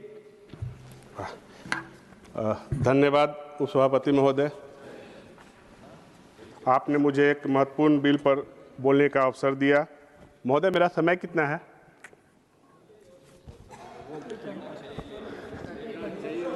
मेरा समय ठीक. धन्यवाद उपसभापति महोदय, आपने मुझे एक महत्वपूर्ण बिल पर बोलने का मौका दिया है. मैं माननीय शिपिंग मिनिस्टर श्री सर्बानंद सोनोवाल जी के द्वारा राज्यसभा में प्रस्तुत लैंडिंग बिल के समर्थन में बोलने के लिए खड़ा हुआ हूं. महोदय, आज देश आज़ादी का अमृत महोत्सव मना रहा है. देश को आज़ाद हुए लगभग 78 वर्ष पूर्ण हो गए, फिर भी हमारे देश में कुछ कानून वैसे चले आ रहे हैं जो सैकड़ों वर्ष पुराने हैं, अंग्रेज़ों के द्वारा बनाए गए हैं. वो हमारी जो अंग्रेज के द्वारा हमारा जो गुलामी की मानसिकता था उसको दर्शाता था. माननीय प्रधानमंत्री जी जब 2014 में देश के प्रधानमंत्री के रूप में शपथ लिए तो उन्होंने देश के सर्वांगीण विकास के लिए जो भी अंग्रेज के जमाने के कानून थे या तो उसको निरस्त किए गए या तो पुराने कानून को संशोधित किए गए, और लगभग वैसे 1500 कानून बिल को जो है वो या तो एलिमिनेट किया गया या तो फिर उसको संशोधित किया गया. महोदय, उसी तरह यह जो लैंडिंग बिल है हमारे माननीय मंत्री जी ने प्रस्तुत किया है महोदय, यह 1856 ईस्वी पुराना बिल है महोदय. आप सोच लीजिए कहाँ 1856 और कहाँ 2025, मतलब लगभग 169 वर्ष पुराने बिल को और कानून को लेकर हम लोग 140 करोड़ जो भारतवासियों के ऊपर जो है एक काला धब्बा था महोदय. अंग्रेज तो चले गए लेकिन उसके कानून को अभी भी हम लोग अपनाए हुए थे, और यह लैंडिंग बिल जो है आज राज्यसभा में पारित हो जाने के बाद ये आज़ाद हिंदुस्तान का एक शिपिंग इंडस्ट्री में एक नया जो है ऊर्जा लाएगा, एक नया जो है क्रांति लाने का कार्य करेगा महोदय. जहां दुनिया जो है पूरा डिजिटलाइजेशन हो गया है और अभी भी हम लोग जो है उस कॉलोनियल कानून के रूप को मानते आ रहे हैं. पेपरलेस जहां हम लोग करने का काम कर रहे हैं, जहां पार्लियामेंट लगभग पेपरलेस हो गया है महोदय, और जब हम लोग एक्सपोर्ट इंपोर्ट आयात और निर्यात करते हैं महोदय तो वहाँ पे अभी भी जो है एलसी जो है पेपर पे ही काम चलता है. हम लोग यहाँ से उसको कुरियर करते हैं, फिर कुरियर से उसको रिसीव होता है, जिसमें बहुत सारी खामियाँ होती है, बहुत सारी गलतियाँ होती है महोदय. और आज यह बिल सदन में पारित हो जाने के बाद भारतीय बिल ऑफ लैंडिंग अधिनियम 1856 का स्थान लेगा महोदय. भारत दुनिया का सबसे तेजी से विकास करने वाली अर्थव्यवस्था है महोदय, और माननीय प्रधानमंत्री आदरणीय नरेंद्र मोदी जी के नेतृत्व में आज देश हिंदुस्तान जो है, भारत जो है दुनिया की चौथी बड़ी आर्थिक अर्थव्यवस्था बन गई है महोदय. दुनिया का हम लोग चौथा नंबर की जीडीपी बन गए हैं महोदय. ये हमारे लिए गर्व की बात है, और माननीय प्रधानमंत्री जी का जो विजन है कि 2047 तक भारत विकसित राष्ट्र बनेगा, हमें यह बोलने में कोई अतिशयोक्ति नहीं है कि 2047 के पहले ही हम जो है दुनिया की सबसे बड़ी अर्थव्यवस्था बन जाएंगे महोदय. आज 11 वर्षों के कार्यकाल में जितना विकास का कार्य माननीय प्रधानमंत्री नरेंद्र मोदी जी के नेतृत्व में हुआ है, पिछले 50 वर्षों में कांग्रेसी शासन नहीं कर पाया महोदय. और ये अच्छा रहता महोदय, कांग्रेस वाले यहाँ पे नहीं है, विपक्ष हमेशा जब अच्छा बिल आता है या अच्छी कोई डिबेट होता है वो छोड़ के चले जाते हैं, और उनका यही काम है कि जो भी अच्छा बिल सरकार के द्वारा लाया जाए उसका वो विरोध करें, और उनको जो है अंग्रेजों का जो मानसिकता है, जो अंग्रेज चले गए उनकी मानसिकता को अभी भी वो रखे हुए हैं. क्योंकि पूज्य बापू जी ने भी कहा था कि देश को आज़ादी मिल गया है कांग्रेस को यहीं पे समाप्त कर देना चाहिए, लेकिन कांग्रेस समाप्त नहीं हुई, लेकिन उन्होंने अपने आप को समाप्त नहीं किया। देश की जनता उसको समाप्त करने का काम कर रही है। और बिहार में विधानसभा चुनाव भी है। बिहार में विधानसभा चुनाव के लिए वो तो अपने आप को करेक्शन के लिए देते हैं कि बिहार में इलेक्ट्रल का जो है वेरिफिकेशन हो रहा है महोदय, क्योंकि वो बिल दिए थे महोदय, मैं उसी पे आ रहा हूं महोदय। तो लेकिन वो रहते तो अच्छा लगता कि ये बिल में कितनी खूबियां हैं महोदय। महोदय, दुनिया का मैक्सिमम जो व्यापार है वो समुद्री मार्ग से होता है, क्योंकि ये समुद्री मार्ग कनेक्टिविटी में इजी है और सस्ता है और चीपर है। और दुनिया का, हिंदुस्तान जो है दुनिया का सबसे बड़ा बाजार है महोदय। और इस बिल को आ जाने के बाद बिल में पारदर्शिता आएगी। एक्सपोर्ट इंपोर्ट के बारे में सारी जानकारियां डिजिटल पोर्टल पर उपलब्ध रहेगा महोदय। दुनिया महोदय, एक और बहुत ही गंभीर विषय है महोदय कि जो भी आप देखें वो काले धन का आदान प्रदान होता है महोदय। मैक्सिमम लोग अदर कंट्री में जाके सेल कंपनी बना के इधर से एक्सपोर्ट करते हैं, उधर से वही एक्सपोर्टर रहते हैं, वही इंपोर्टर रहते हैं। उसमें सफेद काले धन को सफेद करने में चूंकि वो डॉक्यूमेंट ये पेपर रहता है तो उसको आसानी हो जाती है महोदय, लेकिन अब जब ये डिजिटली हो जाएगा, बिलिंग जब डिजिटली हो जाएगा तो उनको इस काले धन को सफेद करने के मामले में भी बहुत कमी आएगी महोदय। महोदय, पुराने जो कानून थे उसमें बहुत सारी खामियां थी महोदय। यह जो है पहला जो ये बिल ऑफ लेडिंग था महोदय, इसमें व्यापार में जो कमियां हैं, व्यापार में देरी और अक्षमता थी। कागजी बिल ऑफ लेडिंग भेजने में, बैंक रिसीवर तक पहुंचाने में औसतन 5 से 10 दिन 7 दिन बर्बाद होते थे महोदय, जिसके चलते जो बंदरगाह पे है, पोर्ट पे है, कंटेनर रुके रहते थे, जिसमें जाम, स्टोरेज लागत और लॉजिस्टिक्स शुल्क बढ़ता था महोदय। और इसमें परिचालन में भी लागत अधिक हो जाती थी, जिससे एक्सपोर्टर इंपोर्टर को उनको आर्थिक नुकसान को भी सामना करना पड़ता था महोदय। एक अंतर्राष्ट्रीय शिपमेंट पर कागजी दस्तावेज के लिए लगभग 4000 से 10,000 तक खर्च आता है महोदय। और भारत की हिस्सेदारी लगभग इसमें सिर्फ 5% ही माने जाए तो हर साल लगभग 22.5 लाख जो बिल ऑफ लेडिंग जो है हिंदुस्तान जारी करता है, जिससे लगभग देश के 1000 से लेके 2200 करोड़ रुपया तक जो है महोदय ये कागजी खर्च को उठाना पड़ता है, जिससे इस बिल को पारित हो जाने के बाद देश के लोगों का जो है वो रुपया जो है वो बचेगा महोदय। उसके बाद इसमें जो पेपर से आदान प्रदान बिल का होता था उससे क्या है मदद धोखाधड़ी की संभावनाएं अधिक रहती थी। कागजी बिल ऑफ लेडिंग आसानी से गुम और चुराए जा सकते थे महोदय, नकली बनाए जा सकते हैं, जिसमें हाई वैल्यू व्यापार में बहुत जोखिम हो जाता है। छोटा व्यापार है तो चलेगा, लेकिन बड़ा व्यापार में महोदय अगर अब पेपर से आदान प्रदान करने में, उसको जाली बनाने में उसको आसानी होती थी महोदय। हस्ताक्षर और असलियत की जांच मैन्युअली होने से गलती और होने की संभावना अधिक रहती थी महोदय। महोदय, जो हमारे बांग्लादेश और अफ्रीकन कंट्री है महोदय, वहाँ पे जब हम लोग एलसी के थ्रू व्यापार करना चाहते हैं तो मैक्सिमम बहुत लोगों को पता होगा कि बांग्लादेश और अफ्रीकन कंट्री में जो एलसी जो खुलता है, लेटर ऑफ क्रेडिट, जो हम लोग मान लिया हम एक्सपोर्टर हैं, इंपोर्टर हमको एलसी से भेजता है महोदय। बांग्लादेश का 99% एलसी जो है वो पेपर जो फर्जी देता है। अभी भी कम से कम मैं जिस प्रांत से बिहार से आता हूं महोदय, 80% बांग्लादेश को प्याज बिहार से एक्सपोर्ट होता है महोदय। लेकिन बिल के कारण आज जो व्यापारी आज एक्सपोर्ट शुरू किया किसान, अगले वर्ष वो बर्बाद हो जाता है। तो डिजिटलाइजेशन हो जाने की वजह से वो हम लोग जो फर्जी जो है एलसी मिलता है उस पर भी रोक लगने का काम होगा महोदय।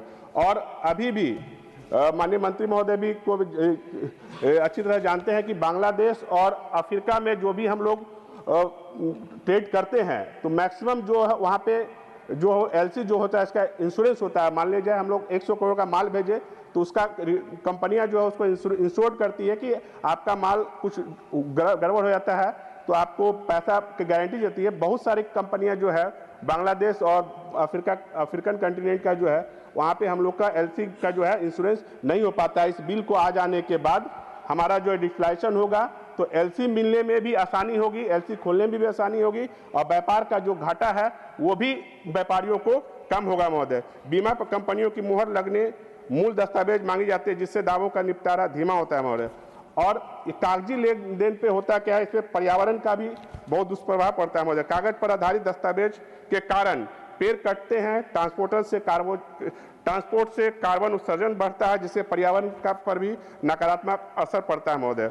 भारत के व्यापारिक आकार के अनुसार पेपर बिलिंग अस्थिर है। भारत का मर्चेंटाइल 2023-24 में 1.6 ट्रिलियन डॉलर को पार कर गया। हर कंटेनर शिपमेंट में 3 मूल बिल ऑफ लैडिंग होता है महोदय और 6 से 10 प्रतियां होती है। इतने बड़े स्तर पे पेपर दस्तावेजी करना बहुत ही मुश्किल हो जाता है महोदय।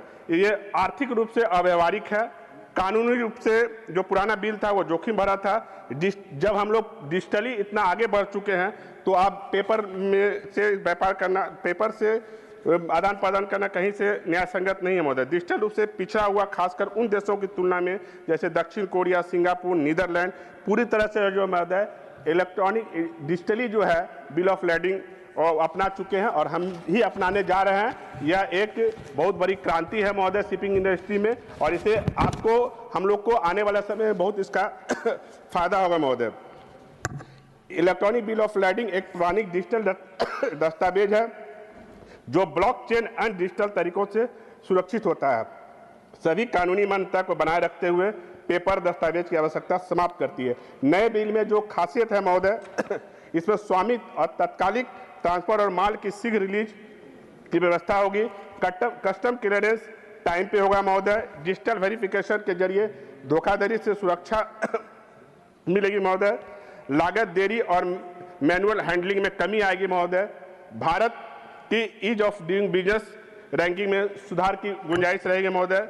यह डिजिटल बदलाव जरूरी क्यों है महोदय? वैश्विक स्तर पर महोदय हर साल लगभग 4.5 करोड़ बिल ऑफ लैडिंग जारी होते हैं, लेकिन 2021 में इसमें 2021 तक सिर्फ 1.2% ही डिजिटल थे। बड़े कैरियर जो बड़ा एक्सपोर्ट इंपोर्ट होता है 2030 तक लगभग सभी लोग जो है डिजिटली जो है अपनाने का लक्ष्य रखे हैं, तो हम लोग भी अपना रहे हैं। ये अच्छी बात है महोदय। भारत जैसे व्यापारिक राष्ट्र के लिए पुराना पेपर प्रणाली पर चलना अब संभव नहीं है। हर साल अरबों रुपए की बर्बादी, सुरक्षा में खतरा और वैश्विक प्रतिस्पर्धा पिछड़ना, इन सभी समस्याओं से छुटकारा पाने के लिए जो ई-बिल है जो है अपनाना अनिवार्य है महोदय। और मैं बिहार प्रांत से आता हूं महोदय, और बिहार जैसे पिछड़े राज्य को भी इस बिल को आ जाने के बाद बहुत सारा फायदा मिलेगा महोदय। और बिल ऑफ लैडिंग 2025 है एक आधुनिक समुद्री व्यापार कानून है, जिससे डिजिटल बिल ऑफ लैडिंग को कानूनी मान्यता मिलती है। यह एक कानून सिर्फ समुद्री राज्यों के लिए नहीं बल्कि बिहार जैसे भू आवित्र राज्यों के लिए भी फायदेमंद है महोदय। बिहार को होने वाले इससे लाभ महोदय, बिहार के लिए वाराणसी जैसे बंदरगाह नेशनल वाटरवे एक पर है से कोलकाता और हल्दिया और धामारा बंदरगाह तक माल भेजना आसान हो जाएगा महोदय। पटना, मुजफ्फरपुर, भागलपुर जैसे जिलों में नवोदित लॉजिस्टिक हब में मदद मिलेगी। बिहार की कृषि और कुटीर उद्योग आधारित वस्तुएं जैसे मखाना, लीची, हस्तशिल्प डिजिटल डॉक्यूमेंट से वैश्विक स्तर पर बाजार में जल्दी तक पहुंचा पाएंगे महोदय, क्योंकि पहले मैनुअली जाने में प्रॉब्लम होता था, अब डिजिटली होगा तो बहुत सारा हम लोग को मदद मिलेगा महोदय। टाइम का बचत होगा, जिससे व्यापार में हम लोग को फायदा होगा महोदय। नदी जलमार्गों कंटेनरीकृत शिपिंग में बढ़ावा मिलेगा महोदय, और रोजगार और निवेश के अवसर बढ़ेंगे। इंग्लैंड कंटेनर डिपोट और लॉजिस्टिक हब की जरूरत बढ़ेगी, जिससे निवेश और स्थानीय रोजगार में वृद्धि होगी। नेपाल और पूर्वोत्तर राज्यों के लिए बिहार जो है एक गेटवे का काम करेगा महोदय। इससे ग्रामीण व्यापारी और छोटे व्यवसायी डिजिटल माध्यम से बिल ऑफ लैडिंग तैयार कर पाएंगे। उन्हें बंदरगाहों तक दस्तावेज भेजने की जरूरत नहीं होगी महोदय। तेज भुगतान और शीघ्र माल की निकासी संभव होगी। जो जल्दी जब क्लियरेंस मिलेगा महोदय, उससे क्या होगा, जो खाने वाली वस्तुएं हैं जो बिहार से एक्सपोर्ट होती है, जैसे लीची है, मखाना है, सब्जी है, इसमें क्या होगा कि जल्द बहुत देर तक कंटेनर जो है अगर पोर्ट पे पड़ा रह गया महोदय, उससे उसे खराब होने की संभावना अधिक रहती है। तो ई बिल हो जाने की वजह से उसको सुविधा होगी महोदय। इससे बिहार का नाम डिजिटली सक्षम व्यापार भागीदार के रूप में उभरेगा, खासतौर पर बांग्लादेश, खाड़ी देशों और दक्षिण पूर्व एशिया के साथ। महोदय, मैं माननीय प्रधानमंत्री जी के साथ साथ माननीय मंत्री सर्बानंद सोनोवाल जी को पुनः धन्यवाद देता हूं कि यह विकसित भारत के लिए आप ये बिल ला रहे हैं, मैं उनका पुनः समर्थन करते हुए अपनी वाणी को विराम देता हूं। जय हिंद, जय भारत, वंदे मातरम। धन्यवाद माननीय Shambhu Sharan ji. Honourable Shri P Wilson, not present. Honourable Shri P Wilson, not present. माननीय Shri Medha Raghunatha Reddy, please. Thank you sir. Sir, time, sir. 3 minutes to speak. 3 minutes. Sir, thank you, Deputy Chairman, sir. I thank you for opportunity to speak on bills of lading Bill 2024. This bill is welcome step to modernize India's maritime trade laws and align them with global standards. India's ports handle 95% of trade by volume. A robust legal framework is essential for efficiency and competitiveness. However, I wish to flag key areas: global alignment, harmonize with international conventions like Hague, Visby, and Hamburg rules to avoid cross-border legal conflicts. Regional ports. Smaller ports need support. A phased implementation and financial assistance will ensure inclusivity.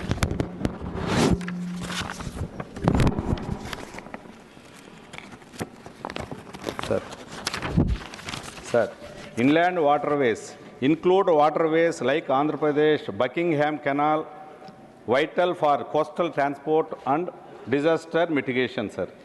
Digital adoption, recognizing electronic bills of lading, e-bills, is critical to reduce cost and delays.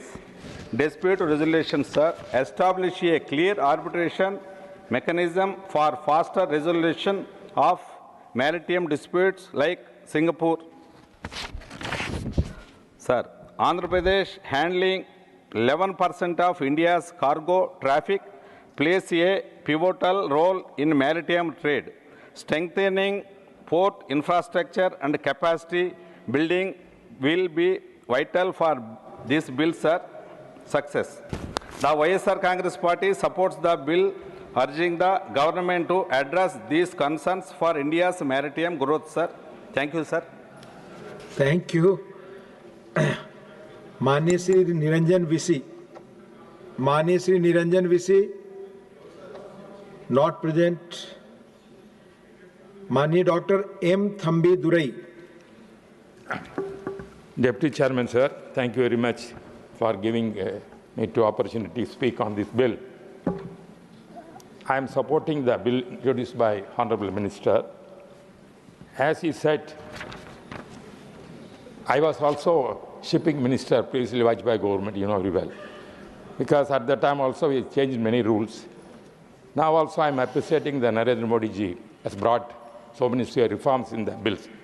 Sir, one thing I want to say, the consignment, when sending so many narcotic drugs they are sending, especially in Tamil Nadu. Most of the Madras port or the Chennai port, there is a Tuticorin port and small ports. Most of the places, drugs are coming inside to Tamil Nadu. Chennai, Tamil Nadu becomes center of the narcotic drugs. The present government, DMK government, is encouraging this kind of drug menace, that state. Because when the consignments coming from other countries, the consignments are coming to other countries, that's the name of some other goods, but actually narcotic drugs are coming to Tamil Nadu. That is prevailing. It is because of that narcotic, the present government failed to control. Please do not allegate present government. No, I am telling, sir, this is the, what is actually. You mention only narcotics, that's narcotics, all because the narcotics are, most of the consignments coming from other countries, it affecting the state, law and order. Many people are, drugs, youth are accustomed to take this drug, it affecting the new generation. That is a law and order, so problems there. Custodial deaths also are taking place because of that. Even police people giving these narcotics to the people in the Tamil Nadu and killing the this kind are making arrest, custodial deaths. Recently it happened when Tamil Nadu you would have heard this kind of happened, the police death in Tuticorin area and also in Chennai also. This is what I want to bring to the notice of the Honorable Minister through you. This kind of drugs, when the DMK government is encouraging and doing this kind of Please speak not on the taking subject, action, sir. taking Speak on the action, subject. You are I very request experienced them man, you know the to rules. see that how to control this kind of drugs coming from Tamil Nadu and see that there will be a peaceful. The election is also coming now. The people are upset from the present governments fail to maintain the law and order, especially these drug menace. That is why I requesting the central government to take necessary action and see that this kind of activities must be somehow curtailed and see this. This is I'm requesting you, sir. Thank you very much. Thank you. माननीय श्री अरुण सिंह, माननीय श्री अरुण सिंह। धन्यवाद sir, आपने बोलने का मौका दिया। Basically यह bill of landing 2025 के संदर्भ में बोलने के लिए मैं खड़ा हूँ और यह बिल बहुत सोच समझ के लिए आया गया है, क्योंकि माननीय प्रधानमंत्री मोदी जी की यह नीति है कि एक तो सबसे पहले तो इंफ्रास्ट्रक्चर को अधिक से अधिक देश में मजबूती के साथ सुदृढ़ रूप से उनको बनाएं। उसका दूसरा हर साथ है कि ज़रूरत के हिसाब से रिफॉर्म्स ले आएं, जो पुराने कानून हैं उनको समाप्त करें और इसी के साथ साथ नवाचार के साथ इफ़िशिएंसी के साथ प्रोडक्टिविटी भी बढ़े। और इन तीनों के कारण ही अगर हम देखें तो ये तीनों को लेकर कम्प्रहेंसिव रूप से मोदी सरकार आगे बढ़ी है और उसी का नतीजा है कि आज जो है हम विश्व में पहले 11वीं अर्थव्यवस्था से 5वीं पे बने, 5वीं से 4थी पे बने, अब 2027 तक अवश्य रूप से हम तीसरी अर्थव्यवस्था बनने जा रहे हैं। और इसी का नतीजा है कि जो रिफॉर्म्स ले आए, जो इंफ्रास्ट्रक्चर क्रिएट हुआ। पहले भारत की जीडीपी जो है कम होती थी, चाइना की अधिक होती थी, हम लगातार पीछे रहते थे और जीडीपी भी पहले साल, दूसरे साल, 1-2 साल तो कोई कह सकता था कि किसी कारण से आप बढ़ गए, लेकिन 1 साल, 2 साल, 3 साल से भारत की जीडीपी हाईएस्ट विश्व की है। विश्व में सबसे अधिक जीडीपी 3 साल से भारत की है और चौथी भी, यह भी भारत की ही फास्टेस्ट जीडीपी होने वाली है। और इसी हिसाब से चला था 5वें और 6ठे साल में भी हम विश्व के सबसे तेज गति से अर्थव्यवस्था चलने वाले देश रहेंगे। इसका सर मूल कारण क्या है कि अंग्रेजों के समय के बनाए हुए जो कानून थे वो एक तरीके से रिडंडेंट थे, उनकी कोई प्राथमिकता नहीं थी। वह लाल फीताशाही के अंतर्गत लोग उसमें उलझ जाते थे, लोग भारत में इन्वेस्टमेंट नहीं करते थे, कोर्ट कचहरी का चक्कर होता था। लेकिन इस बात को प्रधानमंत्री मोदी जी ने समझा और उन्होंने कहा जो पुराने कानून हैं उन पुराने कानूनों को समाप्त किया जाए, नए कानून ले आए जाए। और देखते देखते 1-2 नहीं 1550 कानूनों को समाप्त कर दिया गया और 35,000 से अधिक कंप्लायंसेज को समाप्त कर दिया। इसी का नतीजा है कि आज हम क्यों आगे बढ़ रहे हैं आर्थिक दृष्टि से, इसमें आपको देखने को मिलेगा। और आज के दिन में समुद्री जो व्यापार है वो एक महत्वपूर्ण व्यापार है और उसमें हमारी क्वांटम भी बढ़ रही है। तो समुद्री व्यापार जब बढ़ रहा है तो उस दिशा में जो कानून है कि कंसाइनर की भूमिका क्या होगी, कंसाइनी की भूमिका क्या होगी, इन्वेस्टर को उसमें क्या, उसके स्टेक होल्डर को कैसे ध्यान दिया जाएगा, उसको संदर्भ में ले आकर के आज यह जो बिल ले आए हैं उसमें एक तरीके से कंसाइनी अगर कोई गुड्स को एक्सेप्ट कर लेता है देश में या विदेश में तो सारी की सारी उसके राइट, ओनरशिप और लाइबिलिटी सब कंसाइनी की हो जाती है, न कि कंसाइनर की। इससे एक क्लैरिटी रहेगी आपस में, कंसाइनर और कंसाइनी एक तरीके से कहिए सेलर और बायर के अंतर्गत। तो इसलिए माननीय प्रधानमंत्री जी को और हमारे मंत्री जी बैठे उनको मैं अभिनंदन करना चाहूँगा। और इस बिल के बाद आप देखिएगा जो भी स्टेक होल्डर है सभी इसकी तारीफ करेंगे सर। और यही धीरे धीरे सुधार का कारण है कि ईज ऑफ डूइंग बिजनेस के माध्यम से देखेंगे लगातार हमारे जो रैंकिंग में सुधार आया, 142 से हम 63 ईज ऑफ डूइंग बिजनेस के रैंकिंग में आए। अब तो हो नहीं रहा 3-4 साल से, नहीं तो और अच्छा उसमें आगे हम बढ़ जाते। सर, जब प्रधानमंत्री जी ने यह जब सत्ता में आए तो उन्होंने कहा कि हमको इंफ्रास्ट्रक्चर को नए स्तर से मजबूत इंफ्रास्ट्रक्चर क्रिएट करना है।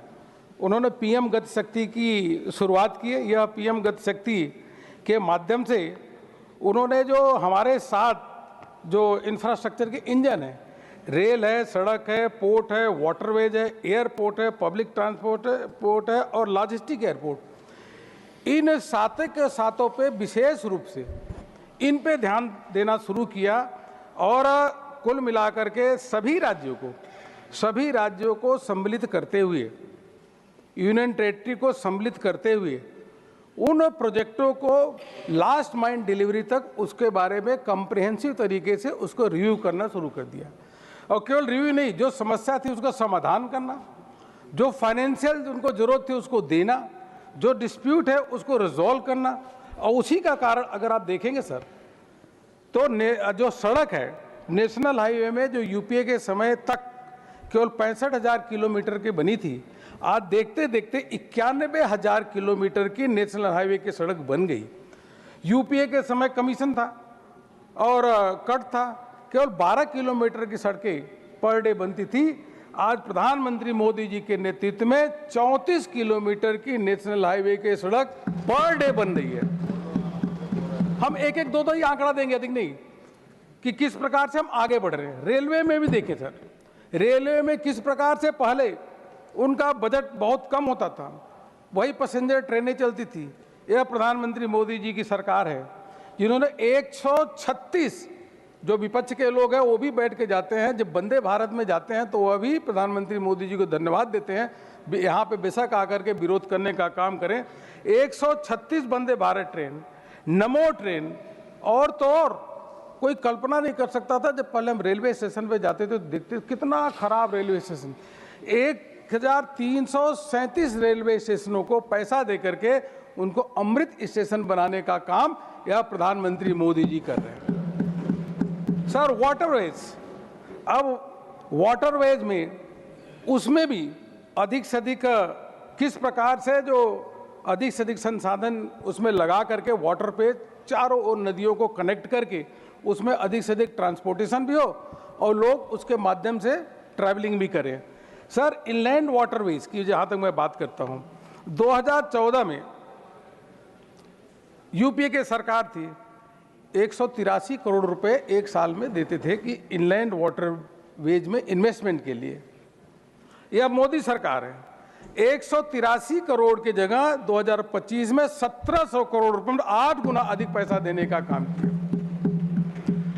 सर, जो हमारे ऑपरेशनल नेशनल वाटरवेज थे, यूपीए के समय 3 थे, अब जाकर 29 हो गए हैं। और ट्रांसपोर्ट भी, जो कार्गो की ट्रांसपोर्ट जो हम लोग देखते हैं कि भाई किस प्रकार से कार्गो का ट्रांसपोर्ट नदियों के माध्यम से, वाटरवेज के माध्यम से हो रहा है, केवल 18 मिलियन मेट्रिक टन उस समय होता था 2014 में। सर, 2014 और आज के दिन में 11 सालों में देखिए, 18 का 36 हुआ हो तो समझ में आता, 18 को 50 हुआ हो तो समझ में आता, लेकिन 18 मिलियन मीट्रिक टन की जगह 146 मिलियन मीट्रिक टन, मतलब 7 गुना अधिक हो गया। इस प्रकार की इंफ्रास्ट्रक्चर क्रिएट हुआ सर। ऐसे एयरपोर्ट की संख्या 74 एयरपोर्ट थे, अब जाकर के 157 एयरपोर्ट बन गए हैं। और एक दिन तो रिकॉर्ड हो गया कि 17 नवंबर 2024 को भारत में 17 नवंबर 2024 को 5 करोड़ लोग एक दिन 5 करोड़ लोग हवाई जहाज से चले। चप्पल वाले भी पहन करके अपना बाकायदे हवाई जहाज से चले, 5 करोड़ लोग चले। इस प्रकार से इंफ्रास्ट्रक्चर में जो नया क्रिएट हुआ उसके बारे में मैं बताना चाहूँगा। और एक पब्लिक ट्रांसपोर्ट और लॉजिस्टिक इंफ्रास्ट्रक्चर, ये 7वां इंजन है महोदय। लॉजिस्टिक इंफ्रास्ट्रक्चर में सभी राज्यों को जोड़ा गया, ऐसा नहीं कोई राज्य, और सब राज्य कहने की बात है यहाँ बेशक विरोध करे, सभी लोग अपने अपनी भागीदारी सुनिश्चित किए और सब लोगों ने जो केंद्र सरकार की नीतियाँ उस नीतियों में पार्टिसिपेट किया। और उसका कारण क्या हुआ कि वर्ल्ड बैंक के लॉजिस्टिक इंडेक्स जब रिपोर्ट आती है तो उसमें हम पहले 54 स्थान पे थे, अब जाकर के 38 स्थान पे आ गए। 16 पोजीशन की हमारी उसमें जंप हुई और उसकी सराहना सभी लोग कर रहे हैं। माननीय जो शिपिंग और पोर्ट के बारे में जरूर मैं बताना चाहूँगा सर, यह आज एक तरीके से यह विश्व का पावर हब बनता चला जा रहा है और विकसित भारत के संकल्प को अगर साकार करना है तो पोर्ट और शिपिंग के अंदर, वाटरवेज के अंदर जब क्रांतिकारी इसमें बदलाव आएगा तभी जाकर के हम विकसित भारत के संकल्प को साकार कर सकते हैं सर। और उसमें हमें दिखाई भी दे रहा सर। CPPI की 2023 की रिपोर्ट है, उसने कहा है कि विश्व के 100 जो एयरपोर्ट हैं, विश्व के 100 एयरपोर्ट में एक नहीं बल्कि विश्व के 100 एयरपोर्ट में 10 एयरपोर्ट का नाम आता है तो भारत का आता है। इस प्रकार से सर यह हमारे लिए गौरवशाली उपलब्धि है। बड़े बड़े एयरपोर्ट, बाधवन पोर्ट सर, बाधवन पोर्ट में तो अभी जो काम हो रहा है सर, बधावन पोर्ट में, इसमें 76,000 करोड़ रुपए, मतलब कोई कल्पना कर सकता था 76,000 करोड़ रुपए की इन्वेस्टमेंट की कमिटमेंट उसमें हो रहा है और उसका शिलान्यास हमारे प्रधानमंत्री जी ने 30 अगस्त 2024 को किया है। हाँ, सबसे बड़ा एयरपोर्ट है। वैसे केरल में भी, निकोबार में भी बड़े बड़े एयरपोर्ट, बड़े बड़े पोर्ट की वहाँ पे बन रहे हैं और उसी के आधार पे हम कह सकते हैं कि आने वाले समय में जब भारत विश्व का अग्रणी देश बनेगा पोर्ट के मामले में, सबसे अधिक अगर कार्गो की ढुलाई होगी तो भारत में होगी। सर भारत का अंतर्राष्ट्रीय शिपमेंट जो इसका इंडेक्स है सर, यह पहले 44 नंबर पे था।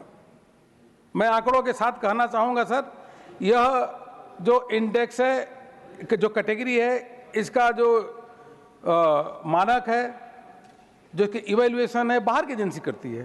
पहले हम 44 पे थे, अब 22 नंबर पे आ गए। सर एक पोर्ट पे एक और बात है कि कितने जल्दी आप अपने माल को निकालते हैं, टर्न अराउंड टाइम कितना होता है, यह देखिए कितनी एफिशिएंटली आप काम करते हैं, कोई डिस्प्यूट ना हो, पेपर की क्लियरेंस फास्ट हो, मैन पावर की, स्किल मैन पावर की उपलब्धता हो। वह सर एक वर्ल्ड बैंक की रिपोर्ट है, लॉजिस्टिक परफॉर्मेंस इंडेक्स, ये हमारी रिपोर्ट नहीं सर, वर्ल्ड बैंक की रिपोर्ट है। वर्ल्ड बैंक की LPI रिपोर्ट 2023 की है। वह कहता है सर कि टर्न अराउंड टाइम अमेरिका का 1.5 डेज, ऑस्ट्रेलिया का 1.7 डेज, जर्मनी का 1.3 डेज, सभी का एक दिन से अधिक है 1.3, 1.7, 1.5 और सर भारत का टर्न अराउंड टाइम है 0.9, एक से भी कम 0.9 डेज। यह इफिशिएंसी है सर। ये विश्व देखता है कि कितने जल्दी आप कार्गो से अपना सामान का टर्न अराउंड कर लेते हैं और वास्तव में इसे सभी भारतवासियों को गर्व होता है, गर्व की अनुभूति होती है कि हम विश्व में सबसे अच्छे परफॉर्मर के रूप में उभरे हुए हैं। इसलिए हमारी विश्व भर में एक प्रशंसा होती है सर। और ये भी कहने की जरूरत नहीं है सर, बताने की जरूरत नहीं, फिर भी बता ही देता हूँ सर।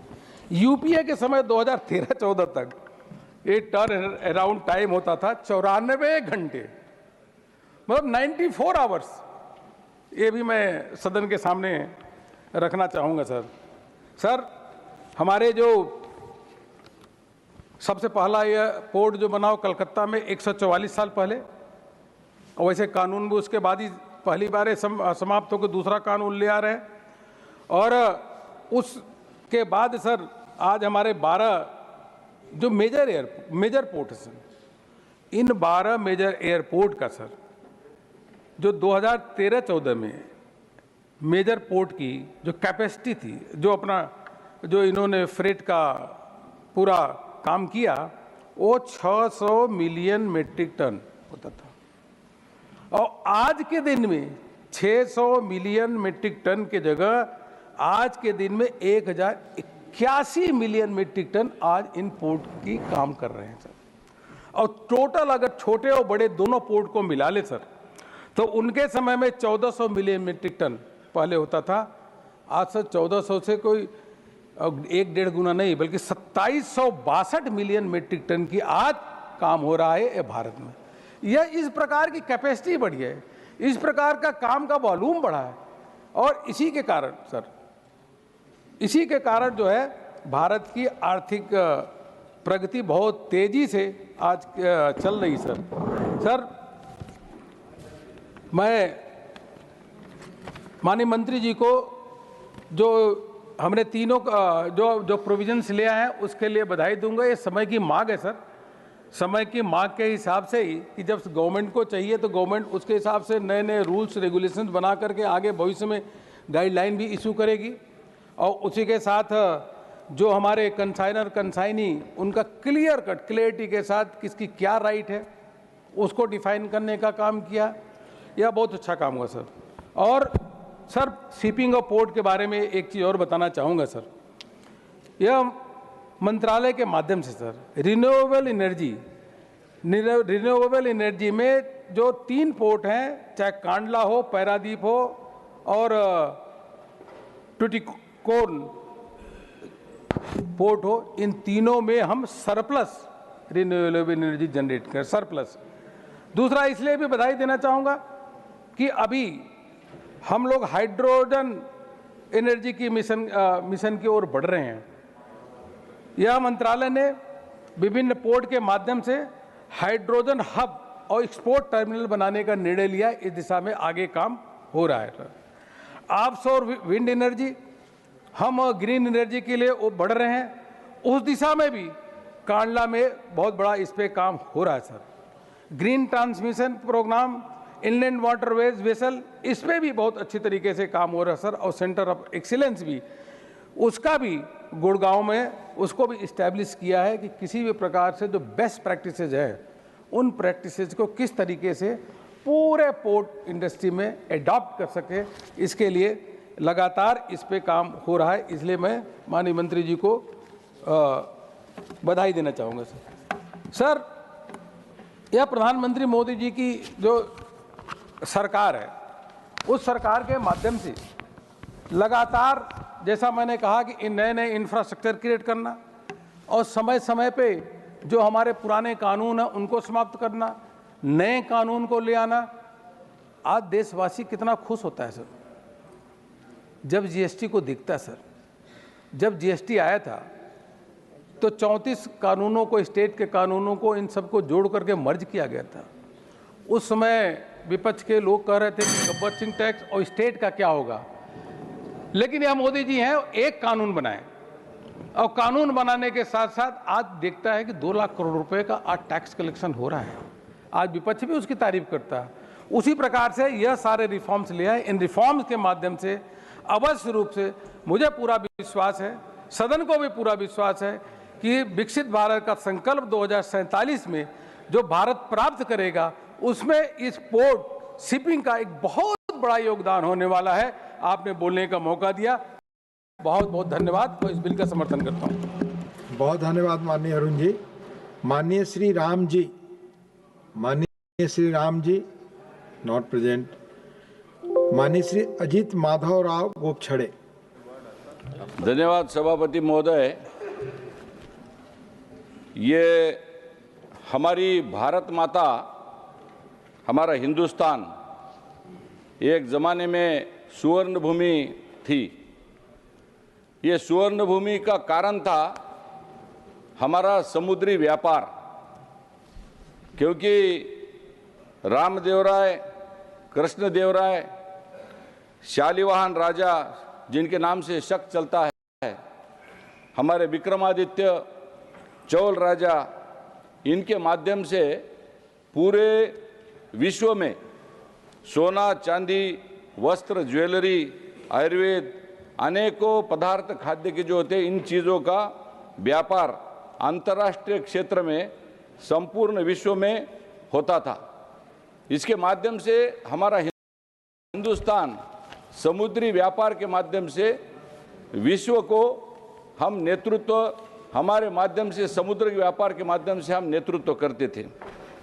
बाद में अब इसके बीच में हमारे महाराष्ट्र के छत्रपति शिवाजी महाराज, जिनके बारे में हमको अभिमान है, इन्होंने मराठा साम्राज्य और स्वराज्य की स्थापना की, एक मजबूत नौसेना भी खड़ी की, समुद्र की सीमाओं की रक्षा की। ये जो मराठा जहाज थे, ये छोटे छोटे तकनीकी रूपों से सीमित थे। सूरत जैसे बंदरगाहों से औरंगजेब की आपूर्ति की श्रृंखला को काटकर 27 वर्षों की लंबी युद्ध में उन्होंने छत्रपति शिवाजी महाराज जी ने एक अहम भूमिका निभाई थी। जल और स्थल दोनों पर छापामार युद्ध की रणनीति के माध्यम से हमारा जो समुद्री आरमार और व्यापार था वो विश्व में बहुत ही ताकतवर था। छत्रपति शिवाजी महाराज के जमाने में सम्राट अशोक और मौर्य के वंशक के काल में सम्राट अशोक ने व्यापार के साथ साथ धर्म प्रचार के लिए भी जल मार्ग का उपयोग किया और भारत का सांस्कृतिक और आर्थिक प्रभाव समुद्र के पार फैला गया। इसी तरह से जो मैंने कहा, रामदेवराय और कृष्णदेवराय जी ने मंगलोर, होनावर, गोवा विकसित किया। उस समय समुद्र के जरिए व्यापार केवल आर्थिक लाभ का जरिया नहीं था बल्कि राजनीतिक गठबंधन और सैन्य की मजबूती का माध्यम भी बना। लेकिन हमारे हिंदुस्तान का दुर्भाग्य देखिए कि बाद में मुगल शासक आए, इन्होंने परकीय आक्रामकों ने हमारे ऊपर आक्रमण किया। हमारे हिंदुस्तान की जितनी भी मजबूत जो शक्ति स्थल थे उन सभी चीजों को हानि पहुंचाई। उसके बाद 68 साल तक 70 साल तक कांग्रेस ने राज्य किया और क्या हुआ? कांग्रेस के जमाने में सब चीजें तहस नहस हुई और इसके बाद एक नेता आया 2014 के बाद 2047 का विजन लेके, उनका नाम है प्रधानमंत्री Narendra Modi.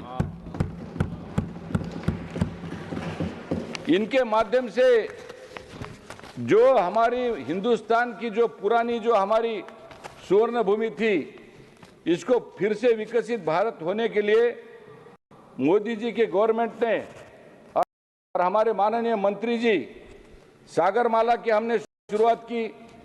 Brand new airports उन्होंने तैयार किए हैं। कंटेनर्स के पोर्ट जो है ग्लोबल रैंकिंग में हमारे सबसे अभी आगे है। हमारी पोर्ट की क्षमता, हमारा डिजिटल परिवर्तन, इसमें भी हम आगे चल रहे हैं।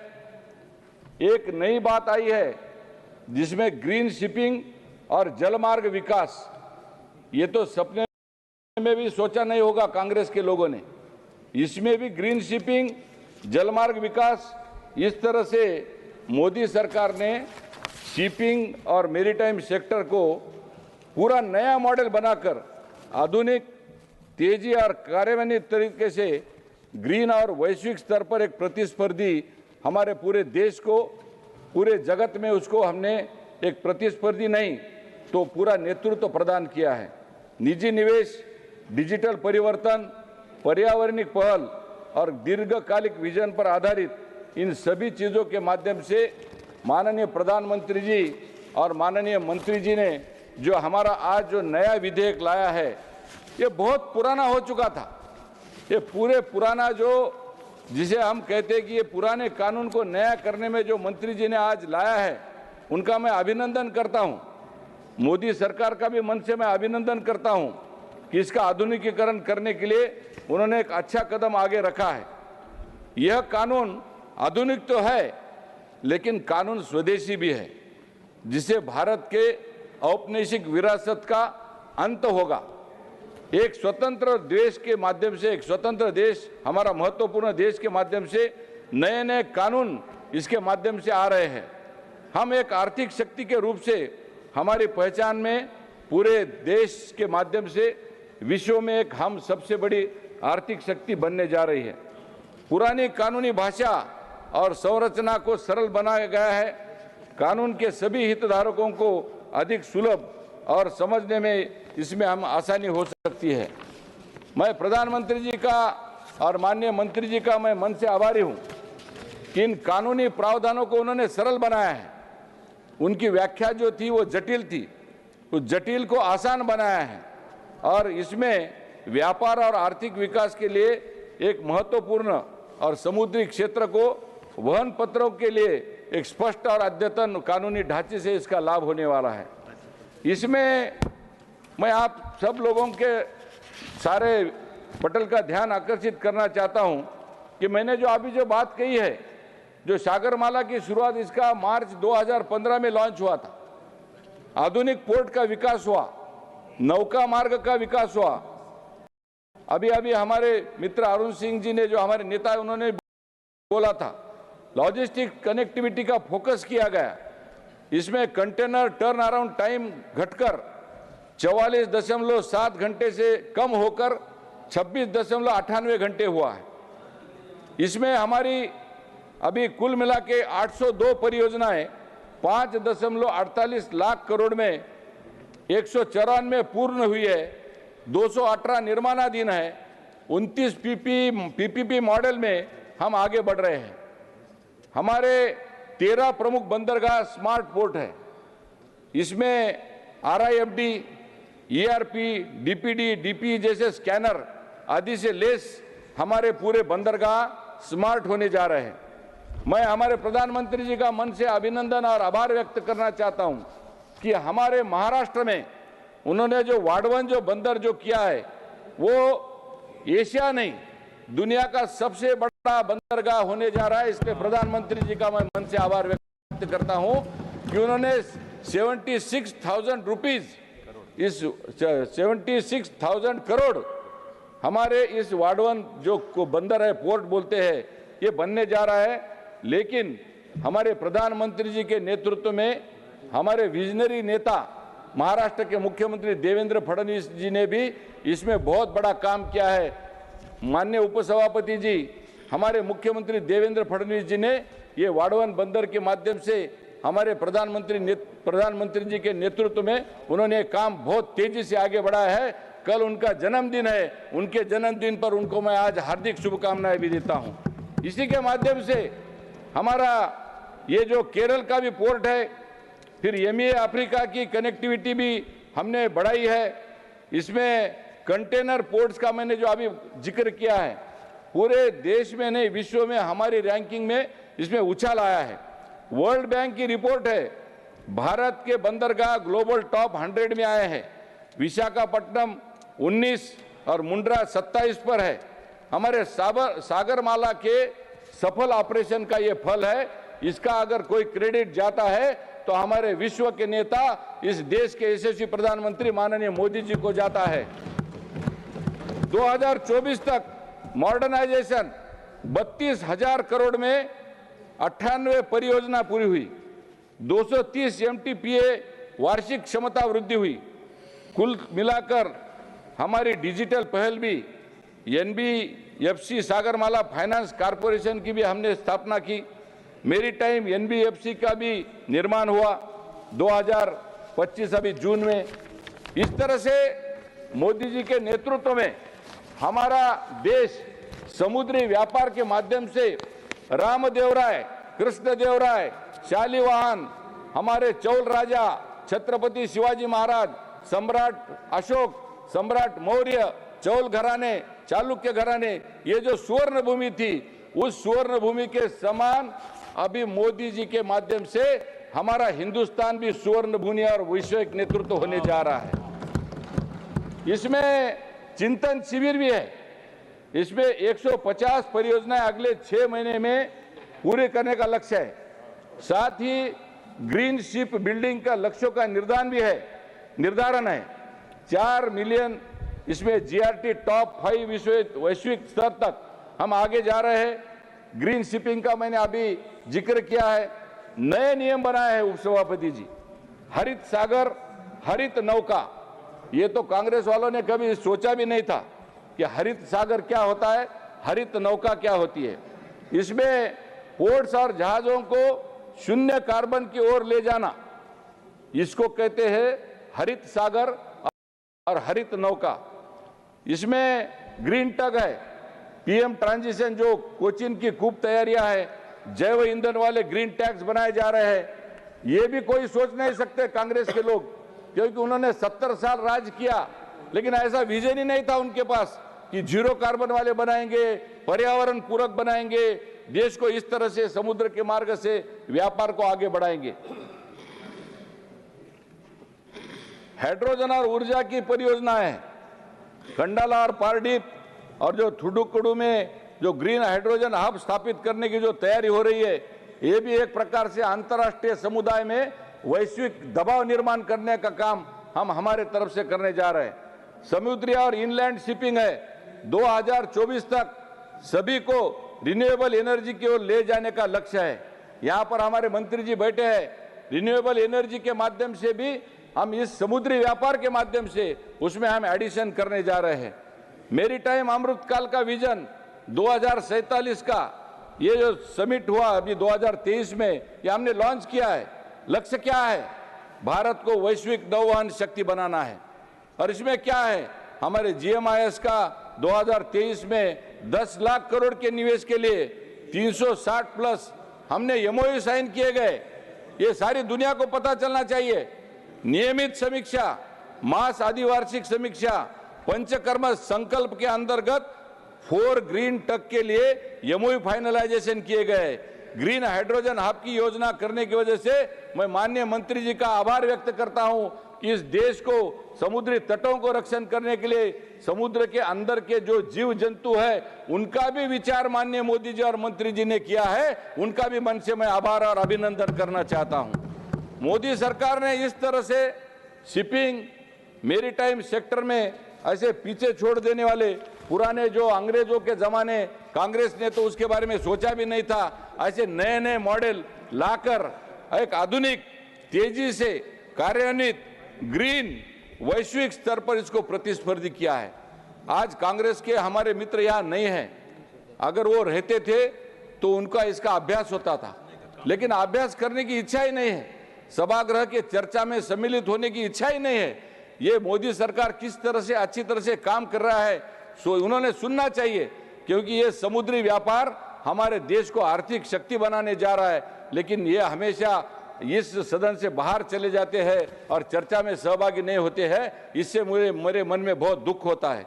माननीय सभापति जी, ये सारी उपलब्धियां सार्वजनिक क्षेत्र में हमारे सागरमाला में निजी निवेश बढ़ाने वाला है, डिजिटल परिवर्तन होने जा रहा है, पर्यावरण की पहल हो रही है।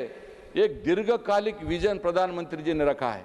हमेशा हमारी बात जो रहने के बाद बोलते हैं विकसित भारत क्या है, 2047 क्या है, यही 2047 है, इसको विजन बोलते हैं। यही विजन के माध्यम से हम आगे जा रहे हैं, जिसके माध्यम से आधिकारिक PIB स्त्रोत्रों को हम आगे लेके जाना चाहते हैं। माननीय उपसभापति महोदय, मुझे ये चीज बताते हुए बहुत खुशी होती है कि हमारा हिंदुस्तान पूरे समुद्र तटों से, एक तरफ अरबी समुद्र है, एक तरफ हिंदी महासागर है, एक तरफ बंगाल का उपसागर है, पूरा समुद्र, इसको बाहर की देश वाले लोग ब्लू मनी बोलते हैं। हम इसको ब्लू मनी नहीं बोलते हैं, हम इसको जल देवता बोलते हैं, इसका पूजन करते हैं, जल का पूजन करते हैं। ये हमारी भारत की संस्कृति है, ये हिंदुस्तान की संस्कृति है, जिसको परखा है हमारे प्रधानमंत्री नरेंद्र मोदी जी ने। क्योंकि ये जल मार्ग, ये सागरमाला और उसके माध्यम से होने वाली जो जो चीजें हैं, ये चीजें हमारे भारत देश को, हमारे हिंदुस्तान को उन्नति के रास्ते पर लेके जाने के लिए एक बहुत बड़ा विधेयक, सचमुच में आज विरोधी दल यहाँ पर हाजिर रहना बहुत जरूरी था, क्योंकि इतना बड़ा विधेयक यहाँ पर आज होने जा रहा है। यह विधेयक 2047 के विजन के लिए एक समर्थन के लिए मैं खड़ा हूँ। माननीय मंत्री जी का मैं मन से आभार व्यक्त करूंगा।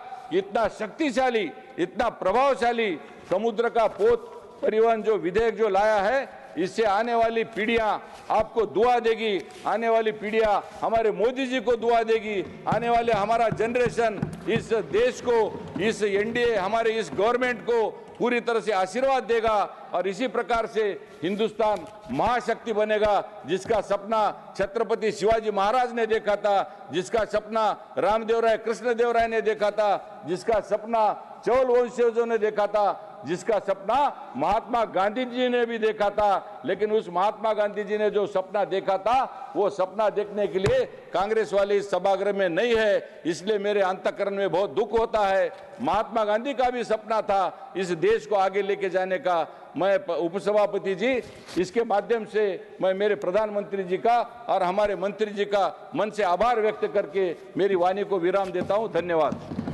धन्यवाद। माननीय डॉक्टर अशोक कुमार मित्तल। धन्यवाद उपसभापति महोदय कि आपने मुझे इस महत्वपूर्ण बिल ऑफ लीडिंग बिल पर बोलने में चर्चा का अवसर दिया। सर, हम सब जानते हैं कि बिल 170 वर्ष पुराने कॉलोनियल इरा के बिल ऑफ लैंडिंग एक्ट 1856 को रिपील करता है, जिसका उद्देश्य कंसाइनी और एंडोर्सी को बिल ऑफ लैंडिंग में मिले माल की प्रॉपर्टी के साथ साथ राइट ऑफ सूट और लाइबिलिटीज़ को ट्रांसफ़र करने के लिए हक देता है। मैं सर सबसे पहले तो इस बिल का इच्छा का, इसकी इंटेंट का समर्थन करता हूं, क्योंकि यह पुराने कॉलोनियल लॉ को दूर करने की दिशा में एक कदम है। लेकिन यह ऐसा लगता है कि ओल्ड वाइन इन न्यू बोतल है, क्योंकि मुझे लगता है अकेला कानून लाने से बात नहीं बनेगी, हमें कॉलोनियल माइंडसेट भी छोड़ना पड़ेगा। सर, जैसे हमने आईपीसी, सीआरपीसी, एविडेंस एक्ट को बदलकर नए कानून तो लाए, लेकिन जो उनमें ऑफेंसेस और डेफिनेशंस हैं वो तकरीबन वही हैं जो लॉर्ड मैकॉले ने लिखी थी। तो सर, हमें शरीर ही नहीं बदलना, हमें आत्मा भी बदलनी चाहिए। सर, इसके साथ साथ हमें अंग्रेज़ों ने कुछ नाम दिए रेलवेज़ को, सड़कों को। एक दिल्ली में यहाँ नज़दीकी लेडिंग हार्डिंग मेडिकल कॉलेज है सर, वो उस टाइम के गवर्नर जनरल साहब की वाइफ के नाम से है, जिसका कि मेडिकल से कोई ताल्लुक ही नहीं था, आज भी वही नाम चला आ रहा है। सर, यूके से हम बड़ी इकॉनमी बन गए हैं, लेकिन आज भी उनके एडमिनिस्ट्रेशन और कानून, जैसे कि 1872 का इंडियन कंट्रैक्ट एक्ट या 1908 का सिविल प्रोसीजर कोड फॉलो कर रहे हैं, आज भी हम पर लागू है। सर, मेरा समझ है कि पुराने कानूनों को रिपील करने से नहीं सर, उनको रिवाइज भी करना पड़ेगा साथ साथ। अब मैं इस विधेयक में जो कुछ कमियां मुझे नज़र आई, मैं उनके बारे में सरकार का ध्यान लाना चाहूँगा। सेक्शन 5 जो कि नया डाला गया, पहले नहीं होता था, उसमें सरकार को असीमित शक्तियां दे दी गई हैं कि वो कोई भी इस पे अपनी डायरेक्शन दे सकते हैं। मतलब कि मैरीटाइम शिपिंग पर पूरा कंट्रोल अब केंद्र सरकार का होगा। State government, states, industry stakeholders को कोस्टल रीजन में पॉलिसी मेकिंग में कोई स्थान नहीं मिलेगा। सेक्शन 4(1)(4)(1) कमर्शियल फ्रॉड को इनडायरेक्टली वैधता देता है। सर, इसमें कहा गया कि यदि माल शिप भी हुआ या ना हुआ हो उसको भूल जाइए, लेकिन बिल में लिख दिया तो वो माना जाएगा कि शिप हो गया। मतलब smuggling, black marketing, money laundering के हम खुले दरवाजे खोल रहे हैं जी। खासतौर पे वो छोटे एक्सपोर्टर या इंपोर्टर प्रभावित होंगे, क्योंकि उनके पास फ्रॉड के खिलाफ कोई लीगल रेमेडी नहीं होगी, क्योंकि सेक्शन 4(1) ये कहता है कि जो बिल पे लिख गया वो फाइनल है, चाहे वो एक्चुअली डिलीवर ना किया गया हो बाय द सप्लायर। सेक्शन 2 की मैं बात करूं, उसमें प्रावधान है कि कोई भी डिस्प्यूट या कॉन्ट्रैक्ट ब्रीच की सारी लीगल और फाइनेंशियल लायबिलिटी कंसाइनी की होगी। सारी लीगल और फाइनेंशियल लायबिलिटी कंसाइनी की होगी, कंसाइनर की नहीं होगी। भले ही गलती कंसाइनर की हो, भले ही गलती शिपिंग कंपनी की हो या सेलर की हो। ये छोटे व्यवसायियों, एसएमई, एक्सपोर्टर, इंपोर्टर के लिए बहुत ही दर्द भरा होगा। गलती कोई और करेगा, भुगतेंगे वो सर। ऐसा क्यों? इसको सरकार को दोबारा देखना चाहिए। सर, हम रोज सुनते हैं, अखबारों में पढ़ते हैं कि फ्रेट शिपिंग कंपनी कुछ भी फ्रेट बढ़ा देती हैं। अब नया बिल आया ही था तो उस पर रेगुलेट करने के कोई प्रावधान भी साथ डाल देते हैं। किसी तरीके के रेगुलेट करने के, उनको सजा देने के, उनको जुर्माना करने के किसी तरीके के कोई प्रावधान इस बिल में नहीं है। मैं चाहूँगा सरकार उस पर भी नज़र रखे। सर, हम भारत डिजिटल इंडिया की तरफ बढ़ रहा है। हमारा जीएसटी, हमारा इनकम टैक्स बहुत अच्छे एग्जाम्पल है डिजिटल इंडिया के। लेकिन यूके, यूनाइटेड स्टेट्स, यूके में इलेक्ट्रॉनिक बिल ऑफ लेडिंग है सर, लेकिन जिससे स्पीड भी बढ़ती है, सिक्योरिटी भी बढ़ती है, एफिशिएंसी भी बढ़ती है। लेकिन हमने ये प्रावधान इसमें भी नहीं किया स्पेसिफिकली। जब इतना कर ही रहे थे तो भारत तो इस चीज़ का अग्रणी है, तो हमने वो प्रावधान इसमें क्यों नहीं डाला? तो मैं इस पे भी निवेदन करूंगा सरकार से कि वो इस पे प्रावधान डालें। सर, अंत में सिर्फ कानून के नाम और भाषा ही नहीं सर, उसकी आत्मा और सोच को भी बदलना पड़ेगा सर। तब हम चाहेंगे कि तब समझ आएगा कि हम एक नई दिशा में बढ़ रहे हैं, भारत दिल से एक नई दिशा में बढ़ रहा है सर। मैं अंत में कुछ पंक्तियों के साथ खत्म करूंगा। नज़र को बदलो तो नज़ारे बदल जाते हैं, नज़र को बदलो तो नज़ारे बदल जाते हैं, सोच नहीं हो तो सितारे बदल जाते हैं, सोच नहीं हो तो सितारे बदल जाते हैं, कश्तियां बदलने की जरूरत नहीं है, कश्तियां बदलने की जरूरत नहीं है, दिशा बदलो तो किनारे बदल जाते हैं, दिशा बदलो तो किनारे बदल जाते हैं। धन्यवाद महोदय। धन्यवाद माननीय अशोक कुमार मित्तल जी। माननीय श्री संतोष कुमार पी, माननीय Shri Santosh Kumar P not present. माननीय श्री हारिस बिरान,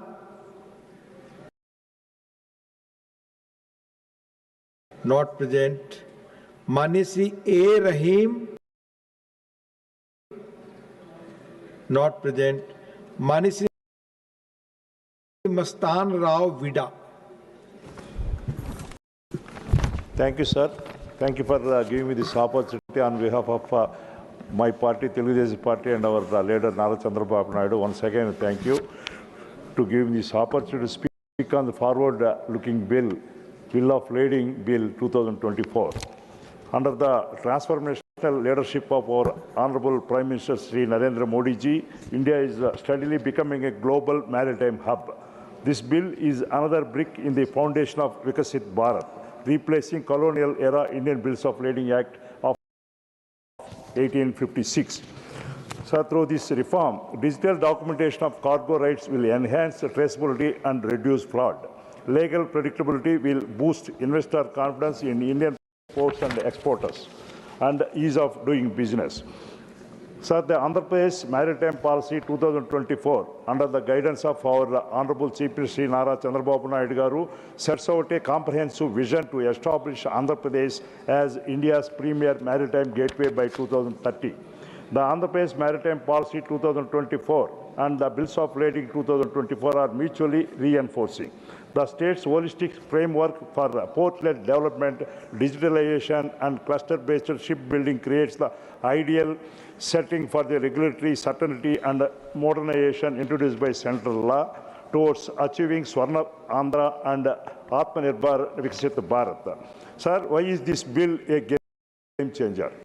Boosting trade efficiency. Sir, nearly 90% of India's international trade by volume is carried on ships. Modernizing labor framework for bills of lading ensures seamless movement of goods, addressing long-standing bottlenecks and disputes. Sir, enabling Atmanirbhar Bharat in maritime sector. The bill will empower our Indian exporters, ship owners, logistics providers, and facilitate the government's ambition to make India a global shipping and logistics hub. Sir, Honorable Chairman, sir, before I conclude, I would like to bring a certain issue to the attention of Honorable Minister and this August House. As an industrialist specializing in the export of seafood, I have dealt extensively with various issues faced by exporters in maritime trade and particularly bills of lading. Recently, there arose a situation wherein two original bills of lading crucial for the release of consignments worth rupees 3.5 crore were misplaced by courier service. Despite offering an indemnity bond and a bank guarantee which are accepted global norms, the shipping liner imposed unreasonable and excessive conditions, eventually forcing the exporter, that is my company, sir, to deposit 130% of the consignment's value in cash, an amount locked for over 15 months. Such arbitrary practice undermines the spirit of this reform and pose serious liquidity and operational risk to the genuine exporters. I urge the ministry to ensure that under this new law and subsequent legislations, exporters are protected from the arbitrary practices and that shipping liners adopt transparent and reasonable process for the issuance of duplicate bills of lading when genuine loss occurs. Respected Chairman, sir. So, on behalf of my party, Telugu Party, I wholeheartedly support the bills of lading bill 2024. Thank you, sir. Thank you. Manisi Ravi Chandra Vaddi Raju. You will speak in Telugu. Telugu, sir. Thank you, sir. ఈరోజు మాకు bill of lording 2025 మాట్లాడే అవకాశం కల్పించినందుకు ముందుగా ధన్యవాదాలు తెలుపుతున్నాను. ఈ బిల్లును మన పోర్ట్ల శాఖ మంత్రి సర్బానంద్ సోనోవాల్ గారు ప్రవేశపెట్టారు. ఈ బిల్లును నిజంగా కూడా మేము ఆనందంగా సపోర్ట్ చేస్తున్నాం. మా తెలంగాణ తీరరహితమైన రాష్ట్రమైన ట్రేడ్ విషయంలో మాత్రం రాష్ట్రం బాగా ముందుంది. ఐటీ, ఫార్మా, టెక్స్టైల్ రంగాలు మరియు గ్రానైట్ రంగాల్లో కూడా ఎన్నో దేశాలకు ఎగుమతి చేస్తుంది. అటువంటిది ఈ బిల్లో ఉన్న సవరణలు తెలంగాణకు దేశానికి ఎంతో ఉపయోగపడతాయని నేను నమ్ముతున్నాను. ఈ బిల్లులోని ముఖ్యాంశాలు క్లాస్ 2 ప్రకారం బిల్ ఆఫ్ లాడింగ్లో ఉన్నట్టు పేరుండే వ్యక్తికి అన్ని హక్కులు బాధ్యతలు వస్తాయి. అంటే ట్రేడ్ కాస్త సూటిగా నేరుగా జరగబోతుంది. క్లాస్ 4 ద్వారా నిజమైన డాక్యుమెంట్స్ ఉన్నవారికి న్యాయపరంగా రక్షణ లభిస్తుంది. మోసాలను అడ్డుకునేందుకు ఇది బాగుంటుంది. క్లాస్ 5 కేంద్ర ప్రభుత్వానికి మార్గదర్శకాలు ఇవ్వాలనే అధికారం ఇస్తుంది. 1856 నాటి పాత చట్టాన్ని రద్దు చేసి కొత్త అవసరాలు తగ్గట్టుగా ఈ చట్టం రూపొందించబడింది. మన పోర్ట్ల శాఖ చెప్తుంది 2023-24లో 1.25 టన్నులు కార్గో ద్వారా దాదాపు 10 మిలియన్ ఎక్స్పోర్ట్ చేయడానికి మా తెలంగాణ రాష్ట్రం నుంచి ఎక్స్పోర్ట్ జరిగింది పోర్ట్ల ద్వారా. అంటే మన దేశ వాణిజ్యానికి ఇది ఒక గొప్ప మైలురాయి. తెలంగాణకు మన రాష్ట్రంలో 2023-24 $10 బిలియన్ల ఎక్స్పోర్ట్ చేసింది. హైదరాబాద్, వరంగల్, కరీంనగర్ లాంటి పట్టణాల్లో ఉన్న లక్షల ఎంఎస్ఎంఈ విదేశీ మార్కెట్లకు చేరేందుకు సముద్ర మార్గాన్ని ఉపయోగిస్తున్నాయి. ఫార్మా కంపెనీలు మాత్రమే కాదు, చిన్న పరిశ్రమలు, డాక్యుమెంట్ల క్లారిటీ, హక్కుల స్పష్టత వల్ల ఎంతో ఉపయోగం జరుగుతుంది. విశాఖపట్నం, చెన్నై పోర్ట్ల ద్వారా మన సరుకులు త్వరగా వెళ్లేలాగా మారుతుంది. 1-2 ఆందోళనలు ఇప్పుడు ప్రపంచవ్యాప్తంగా ఈ బిల్ ఆఫ్ లాడింగ్ ఎక్కువగా వాడుతున్నారు. ఇది హైదరాబాద్ ఐటీ కంపెనీలు ఉన్నాయి కాబట్టి ఈ బిల్లో ఈ బిల్కు ప్రాధాన్యత ఉండాలి. చిన్న ఎగుమతిదారుల లాయర్లతో దగ్గర నడవడానికి అంత ఖర్చు పెట్టే పరిస్థితి లేదు కాబట్టి క్లాస్ 4 కింద ఫ్రాడ్ నిరూపించాల్సిన భారాన్ని షిప్ మాస్టర్ కింద వేయడం సమస్యల దాకా దారితీస్తుంది. చాలా ఎంఎస్ఎంఈకి ఈ బిల్లుపై అవగాహన లేదు. తెలియని చట్టం వాళ్ళకు ఉపయోగం కాకపోవచ్చు. కానీ తెలంగాణ ఎగుమతిదారులు ఎక్కువగా యుఎస్ఏ, యుఏఈ నాన్ నెగోషియబుల్ వే బిల్స్ వాడతారు. వీటిని ఈ బిల్లులో గుర్తించలేదు. తెలంగాణ తరఫున కొన్ని సూచనలు. ఈ బిల్కు చట్టబద్ధత గుర్తింపు ఇవ్వాలి. మన హైదరాబాద్ ఐటీ పార్కులను ప్రతిబంధ దీనికి వాడుకోవచ్చు. ఫిక్కీ లాంటి సంస్థల ద్వారా శిక్షణ, అవగాహన కార్యక్రమాలు నిర్వహించి ఎంఎస్ఎంఈకి వివరంగా చెప్పాలి. చిన్న ఎగుమతిదారుల కోసం ప్రత్యేకంగా ట్రిబ్యునల్ ఏర్పాటు చేయాలి. కేసుల కోసం కోర్టుల చుట్టూ తిరగనవసరం లేకుండా వే బిల్స్ కూడా గుర్తించాలి. ఇది చాలా మంచి చిన్న వ్యాపారుల కోసం ఉపయోగపడుతుంది. Hyderabad dry port, regional ring road వంటి ఈ బిల్లుతో అనుసంధానించాలి. అప్పుడు నిజంగా కూడా లాభం. హైదరాబాద్లో ముఖ్యంగా ఫార్మాసిటికల్, టెక్స్టైల్స్, ఐటీ రంగం కాకుండా గ్రానైట్ రంగాల్లో కూడా ఉన్న సంస్థలకు ఇది ఒక డాక్యుమెంటేషన్ ప్రక్రియలు వేగవంతం చేయడం ద్వారా ఎంతో మేలు చేస్తుందని, ఖచ్చితంగా కూడా ఇది హైదరాబాద్లో ఒక డ్రైపోర్ట్ రావాలి. హైదరాబాద్ రీజనల్ రింగ్ రోడ్ వంటి ప్రాజెక్టులు మరియు బిల్లును మరింత ఉపయోగకరంగా కూడా మారుస్తాయి అని చెప్తూ ఈ బిల్లు ద్వారా మన దేశ వాణిజ్య విధానాలు ప్రపంచ ప్రమాణాలకు దగ్గరగా వెళ్తున్నాయి. తెలంగాణ వంటి ఎగుమతులు ఆధారిత రాష్ట్రానికి ఇది ఒక పెద్ద ఊపిరిలా ఉంటుంది. ఎంఎస్ఎంఈకి బలం ఇస్తుంది. ఉద్యోగ అవకాశాలు పెరుగుతాయి. ట్రేడ్ డాక్యుమెంట్లపై నమ్మకం కుదురుతుంది. ఇది ఒక మంచి బిల్లుగా మేము భావిస్తూ మా కేసీఆర్ గారు ఈ బిల్లును ఖచ్చితంగా మా బీఆర్ఎస్ పార్టీ సపోర్ట్ చేస్తాం. थैंक यू माननीय सदस्यगण। इस बिल पर बोलने के लिए कुल माननीय 15 सदस्यों ने अपने नाम दिए थे। मैंने सबका नाम पुकारा, कुछ लोग अनुपस्थित थे। अगर उनमें से कोई मौजूद हो, पुनः मैं उनका नाम ले रहा हूं, बोलना चाहे तो बोल सकते हैं। माननीय श्री नीरज डांगी, माननीय श्री पी विल्सन, माननीय Shri Niranjan विसी। Thank you, Honorable Deputy Chairman sir, for giving me a scope to speak on the bills of the bills of Lading Bill 2024. While this legislation seeks to repeal the colonial era Indian Bills of Lading Act 1856 and modernize our maritime legal framework, it is imperative that we examine it both in letter and spirit. Modernization must not come at the cost of accountability, equity, and legal clarity.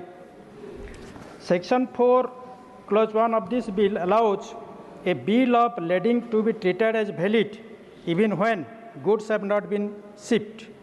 This opens the door to fake bills, fraudulent trading, and hawala type transactions. Sir, the Section 2 puts the entire liability on the consignee, even when the fault lies with the shipper or the carrier. This is highly unjust, especially to MSME and exporters. Sir, Section 5 gives the central government sweeping powers to issue direction for carrying out the purpose of this Act.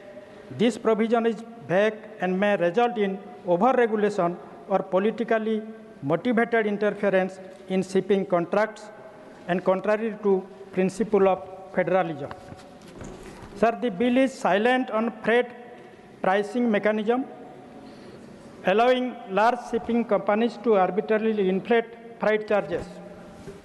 Sir, in relation to the state of Odisha, I would like to demand inclusion of regional digital infrastructure support provision for a digital maritime documentation hub in relation to the state of Odisha with a focus on Paradip Port and Dhamra Port. Include a clause for mandatory training program for small exporters, freight forwarder, and port workers in states like Odisha. And to add a provision to integrate the electronic bill of lading system with Inland Waterways Authority of India, especially National Waterway 5 in Odisha.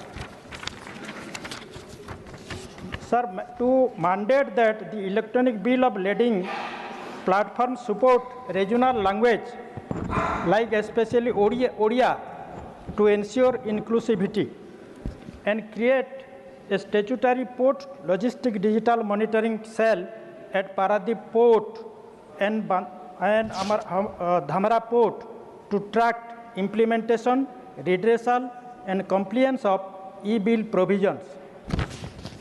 Before full implementation, the bill should mandate consultation with coastal state government like Odisha, including our state Odisha. Paradip Port and Dhamra Port is there, important port, to align with their port development plan, and also add a sustainability clause encouraging eco-friendly documentation system and emission tracking linked with e-bill system at state ports.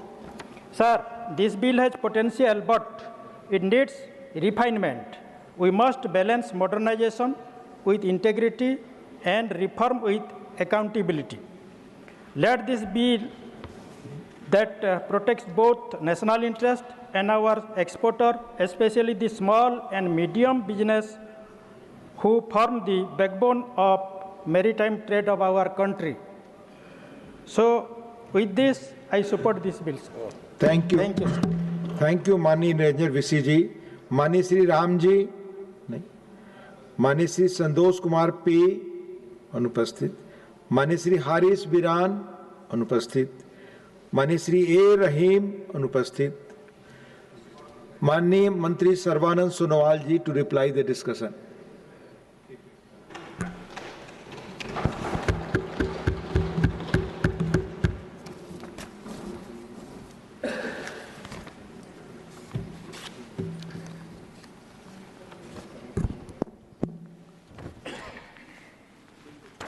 Respected Deputy Chairman, sir. Today,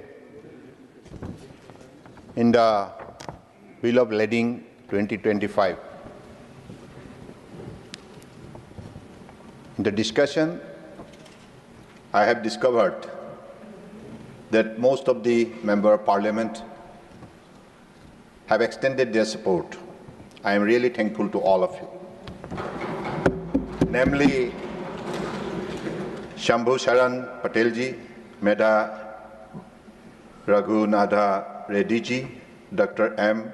Tamburadai ji, Arun Singh ji, Dr. Ajit Madhavrao Gopsade ji, Dr. Ashok Kumar Mittalji, Mastan Rao Yadav Bediji, Ravi Chandra Bedirajuji, Niranjan Bishiji. As you all know, because after going through your details, observation, species, it has been revealed the fact of happening in this particular ministry. Under the dynamic leadership of Honorable Prime Minister Narendra Modi ji, in the last 10 years, 11 years' time, whatever success stories are being created, it is exemplary. If we make the comparison of the data, this data is not developed by our agency. It is developed by international impartial agency.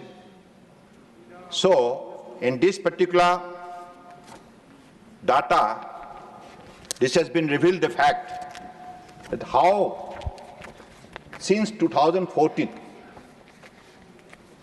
this ministry's vision plan has been developed, particularly under the able guidance of Honorable Prime Minister. Sagarmala program was undertaken, and more than 805 numbers of projects in consultation with all the stakeholders, that is the coastal state and union territories. 805 numbers of projects has been identified and targeted to implement it within a span of 20 years, and by spending more than 5.5 lakhs crore. So in this last 10 years' time, whatever vertical was set to bring freshness and energy to this ministry and its activities and approach, first of all, under Sagarmala program, it was targeted to make all the port modernized. Modernization, mechanization, digitization, to develop its capacity and also for the sustainable quality operation of the ports, and to make it a world-class level of ports, particularly in terms of handling the cargo, because that is the key to this ministry. As you all know, we handle more than 90% of the EXIM cargo by volume, 70% by value. We have a huge responsibility. We being the largest transporter of the country, we have to perform it effectively within a time frame. That is why the modernization was most demanding part to get the entire operational procedure qualitative and also satisfactory to the global operators. Then port-led connectivity enhancement. Earlier, there is no connectivity, particularly without railway network, roadway network, it is impossible. And with the presence of all the concerned ministries, particularly Ministry of Finance, Customs, Immigration, etc., etc. So all being properly synchronized, as a result, it was being operated in a very, very integrated approach. That was done effectively, and ultimately all the major ports of the countries are being well connected with railways and roadways and with other relevant agencies, offices available within the port's premises. Then port-led industrialization. The item which was meant for global market, that is to be manufactured close to the ports so that connectivity can be well developed, and also time can be saved and targeted destination can be arrived within a targeted or stipulated time frame. Then coastal community development. All the coastal communities, their employment, their entrepreneurship, their skill development, and also the fishermen's interest. So these are all being effectively addressed. Then there was coastal and inland waterways. Coastal shipping, inland waterways, these are also one of the very, very important area where you need a lot of attention to give and ultimately to be well connected with coastal as well as inland, so that like cargo from both sectors can be well connected and also that could be transported to the global market. So this is the way in the last 10 years' time, all being effectively implemented. As a result, we could able to develop our capacity of handling cargo. I want to cite out some example. In 2013 and 14, if you look at the figure, 5 million metric ton, that was the cargo handling capacity of those time during the UPA regime. But in the last 10 years, if you look at the figure, it went up to 855 million metric ton.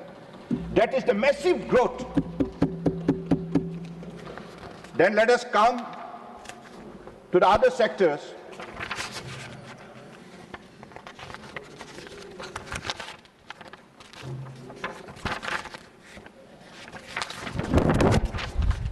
Yes, coastal shipping.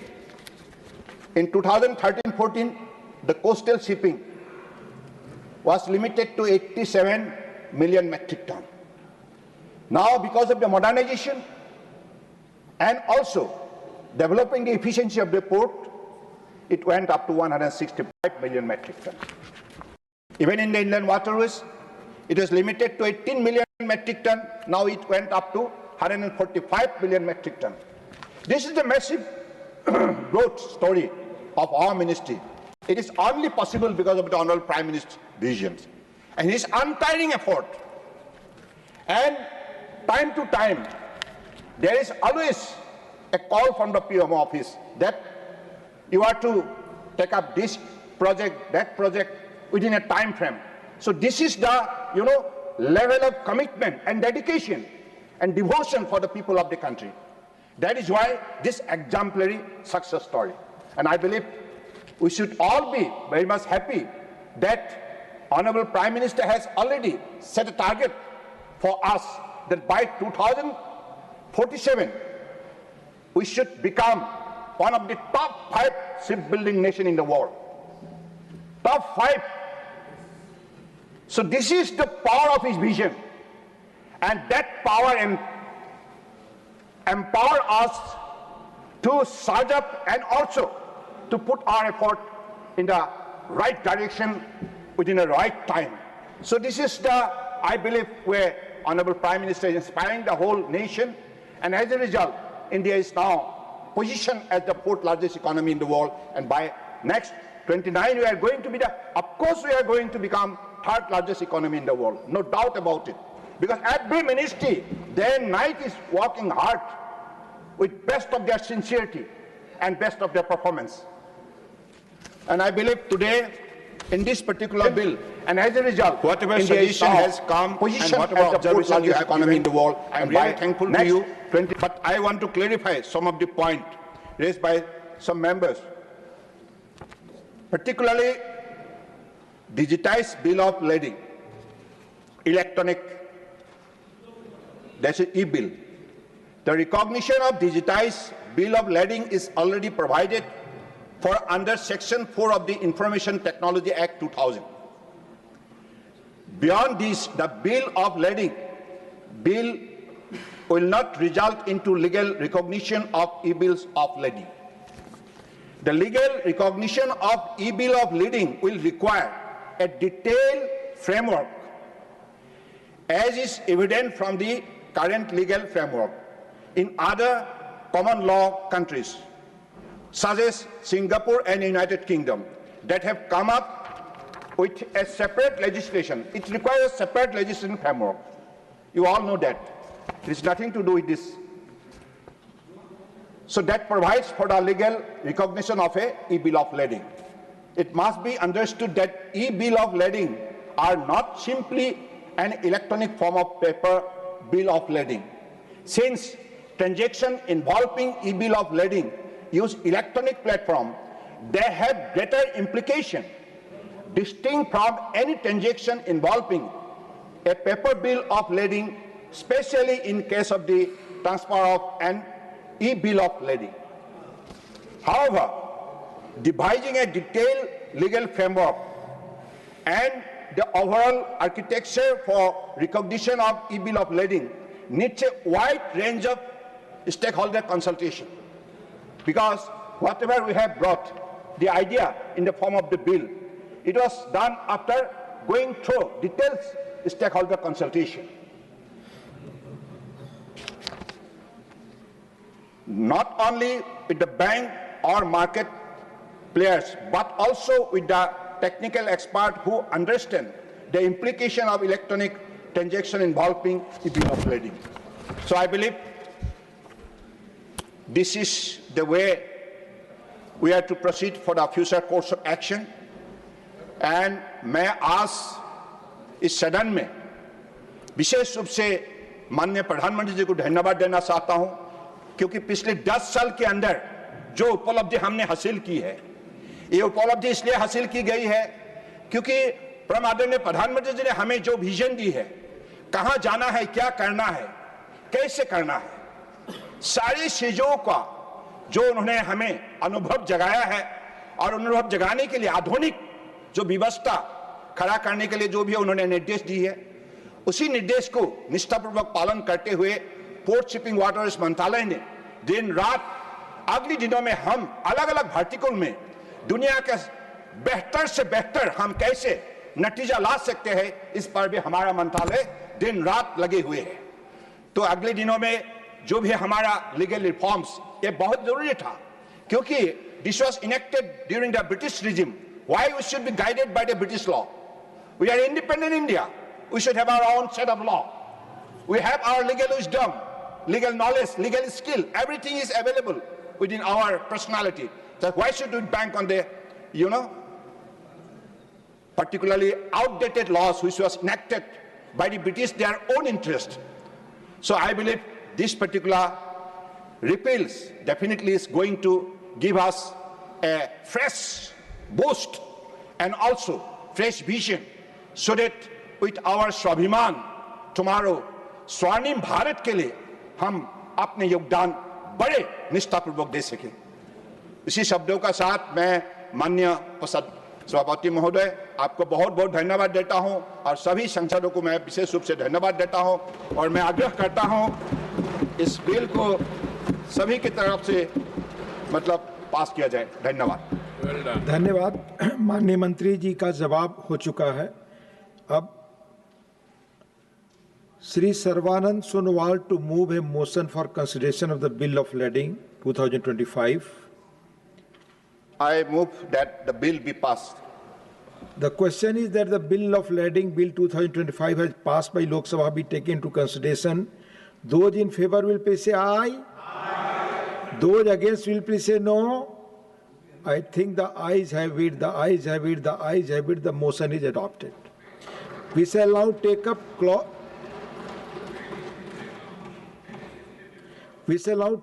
clause by clause consideration of the bill. Clauses 2 and 3 stand part of the bill. Those in favor will please say aye. Aye. Those against will please say no. I think the ayes have it, the ayes have it, the ayes have it. Clauses 2 and 3 are adopted. Clause 4 stands part of the bill. There is one amendment, number 8 by Dr. John Brittas. Dr. John Brittas not present.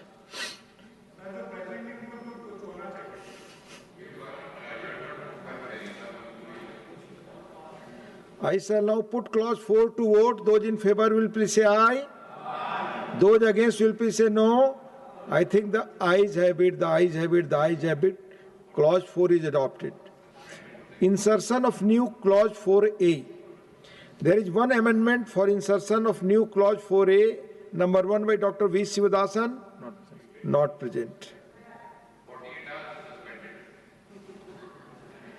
Clause 5 stands part of the bill. There are 2 amendments. Number 2 by Dr. V. Sivadasan. Not present. Number 9 by Dr. John Brittas. Not present. I shall now put the amendment moved. No. Clause 5, sir. Clause 5. Clause. I shall now put clause 5 to vote. Those in favor will please say aye. Those against will please say no. I think the ayes have it, the ayes have it, the ayes have it. Clause 5 is adopted. Clause 6 stands part of the bill. There is one amendment, number 10 by Dr. John Britas, not present.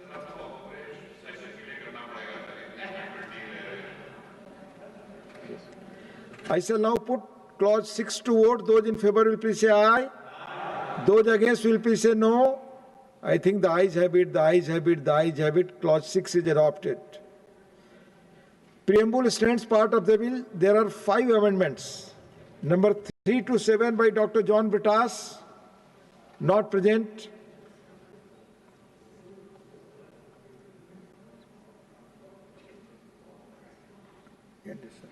I shall now put the preamble to vote. Those in favor will please say aye. Those against will please say no. I think the ayes have it, the ayes have it, the ayes have it. The preamble is adopted. The clause 1, the enacting formula and the title stand part of the bill. Those in favor will please say aye. Those against will please say no. I think the ayes have it, the ayes have it, the ayes have it. The clause 1, the enacting formula and the title are adopted. Shri Sarvanand Sonowal ji to move that the bill be passed.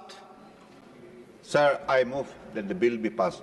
Motion moved that the bill be passed. The question is that the bill be passed.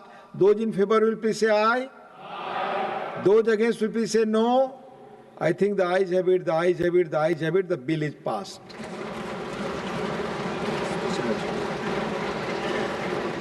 Now special mentions.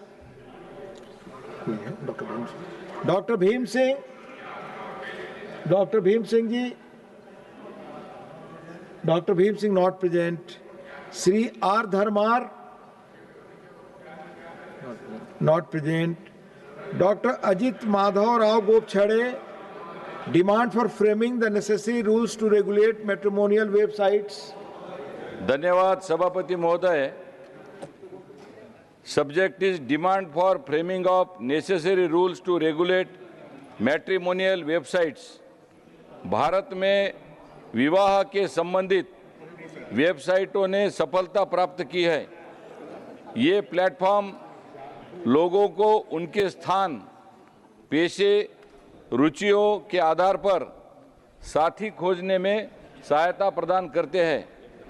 परंतु बिलासपुर, छत्तीसगढ़ से एक व्यक्ति को Bhopal cyber crime branch ने एक वैवाहिक धोखाधड़ी के मास्टरमाइंड के रूप में गिरफ्तार किया है, जिसने पूरे देश में लगभग 500 लोगों को ठगा है. आरोपी ने 6 नकली वैवाहिक वेबसाइटें बनाई और संचालित की, जो शादी की व्यवस्था के नाम पर अनजान अविवाहित लोगों से बड़ी रकम वसूलने के लिए उन्हें धोखा देता था. एक अलग मामले में पुणे पुलिस ने जम्मू और कश्मीर के एक व्यक्ति को गिरफ्तार किया है, जिसने एक वैवाहिक वेबसाइट का उपयोग करके पुणे की एक महिला से संपर्क कर उसका यौन शोषण किया. माननीय मद्रास उच्च न्यायालय ने वैवाहिक वेबसाइटों की निगरानी के संबंध में नियमों की कमी पर अपनी चिंता व्यक्त की है.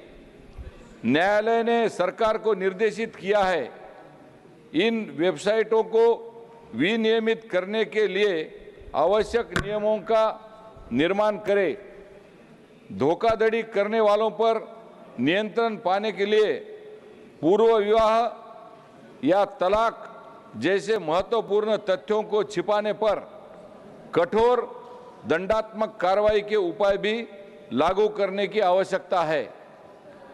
सभी संबंधित पक्षों को मिलकर ऐसे उपाय विकसित करने की आवश्यकता है जो उपयोगकर्ताओं की सुरक्षा को सुनिश्चित करे.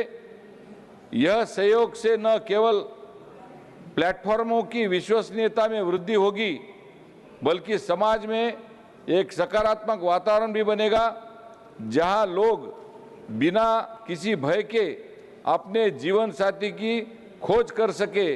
इसलिए मेरी सरकार से यह मांग है, इस विषय पर जोर से ध्यान दिया जाए। धन्यवाद। धन्यवाद। Shri Santosh Kumar P, not present. Shrimati Sangeeta Yadav.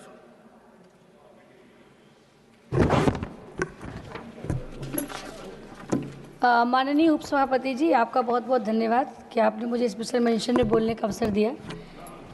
मैं केंद्र सरकार द्वारा सहकारी क्षेत्र में विशेष रूप से चीनी मिलों के सुदृढ़ीकरण हेतु उठाए गए कदमों के लिए सहकारिता मंत्रालय की बहुत सराहना करती हूँ और आभार प्रकट करती हूँ। पिछले 5 वर्षों में लगभग 1100 से अधिक सहकारी चीनी मिलों को एथेनॉल उत्पादन से जोड़ने, वित्तीय सहायता प्रदान करने तथा ERP प्रणाली के तहत डिजिटलीकरण के प्रयास किए गए हैं। इससे किसानों की आय में वृद्धि हुई है। गन्ना मूल्य भुगतान की प्रक्रिया में भी पारदर्शिता आई है। हालांकि मैं सरकार से ये अपील करती हूँ, निवेदन करना चाहती हूँ कि पूर्वी उत्तर प्रदेश और उत्तरी बिहार, जहाँ बड़ी संख्या में गन्ना उत्पादक किसान सहकारी मिलों पर निर्भर हैं, वहाँ इस दिशा में अभी और ठोस कदम उठाए जाने की आवश्यकता है। इन क्षेत्रों की मिलें संसाधनों की कमी, तकनीकी पिछड़ेपन और पूंजी निवेश की कमी से जूझ रहे हैं। इसलिए मैं आपके माध्यम से सरकार से अनुरोध करती हूं कि इन क्षेत्रों के लिए पूर्वी उत्तर प्रदेश और बिहार के लिए विशेष योजनाएं, वित्तीय पैकेज सुनिश्चित किए जाएं। धन्यवाद। Thank you. Shri Neeraj Dangi, not present. Doctor Kalpana Saini ji.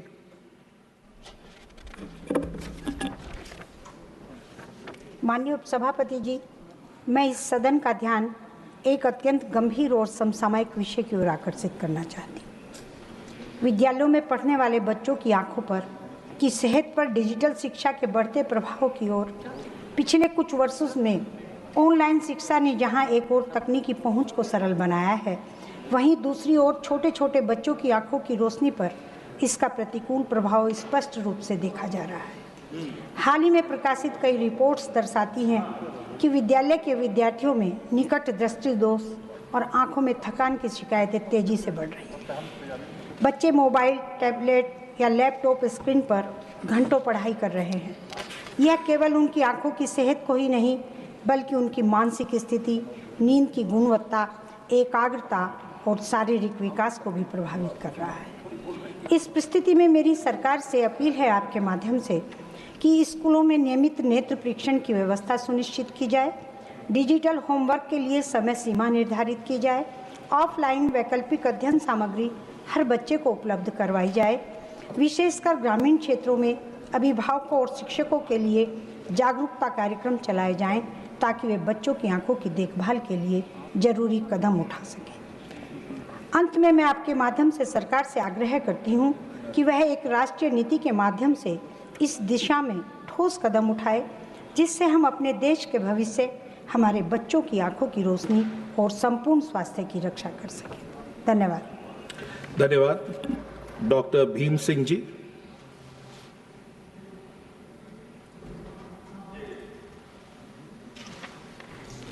माननीय उपसभापति महोदय, demand for conferring Bharat Ratna to national heroes Veer Savarkar, Swami Sahajanand Saraswati and field marshal Manek Shaw. देश की उन 3 महान विभूतियों को जिनकी ओर ध्यान आकृष्ट करना चाहता हूं, जिन्होंने अपने अपने क्षेत्र में राष्ट्र को एक नई दिशा दी, आत्मबल दिया और गौरव दिलाया। स्वतंत्र वीर विनायक दामोदर सावरकर वह नाम है जो हमें क्रांति, विचार और संघर्ष की पराकाष्ठा का स्मरण कराता है।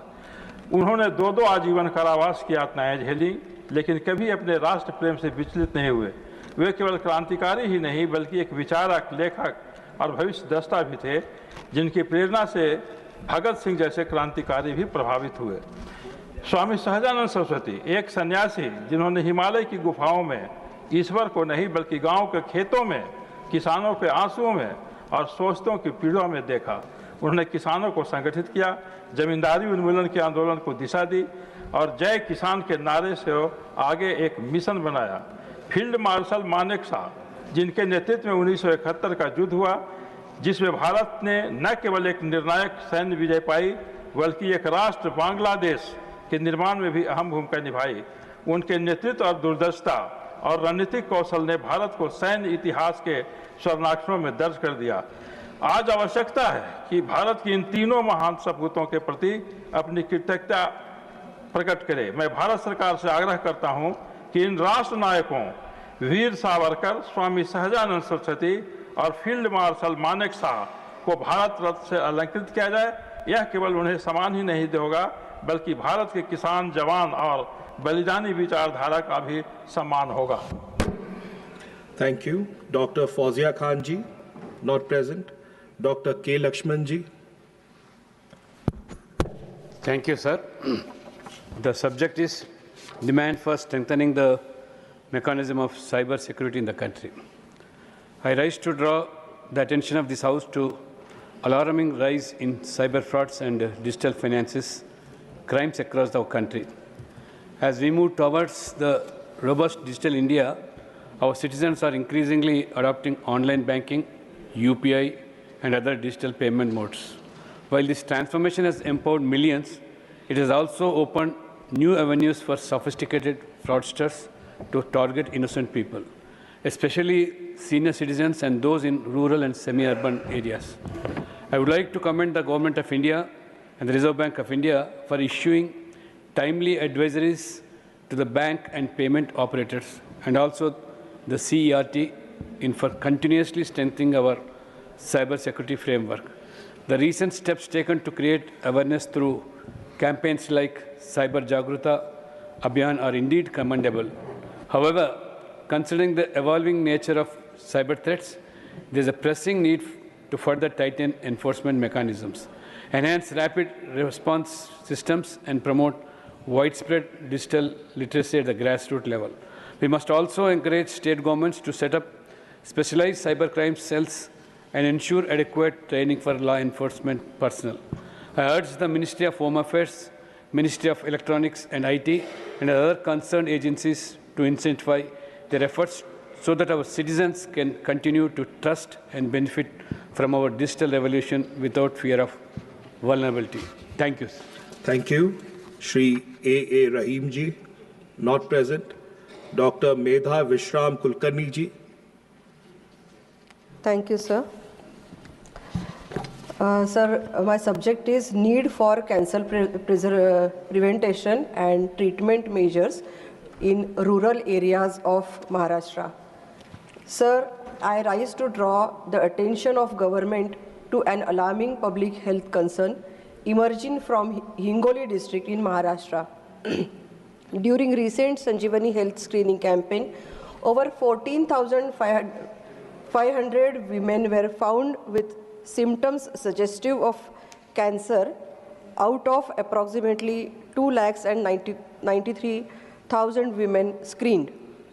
This situation underscores the critical need for early detection, timely diagnosis, and accessible treatment, especially in rural and underserved regions.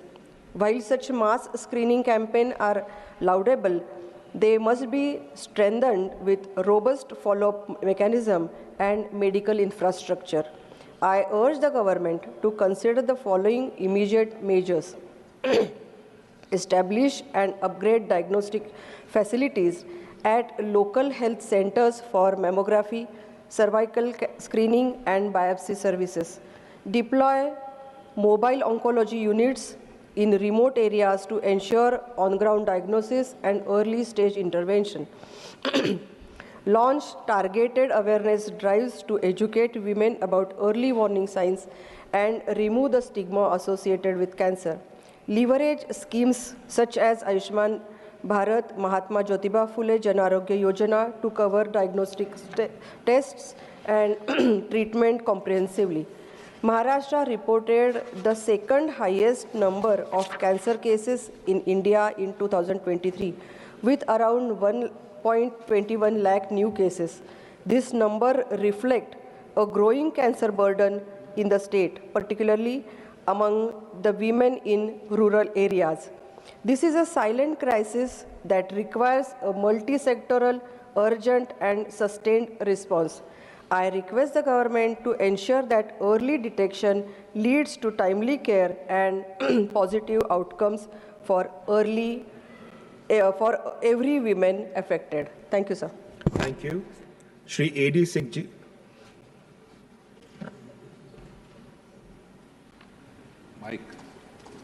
Microphone, please. Concern over poor health infrastructure for elderly population, particularly in rural areas in the country. A recent study published in the Lancet Regional Health Southeast Asia highlights significant healthcare access challenges for India's elderly population, revealing that older adults travel an average of 14.5 kilometers for routine outpatient care and nearly 44 kilometers for inpatient hospitalization.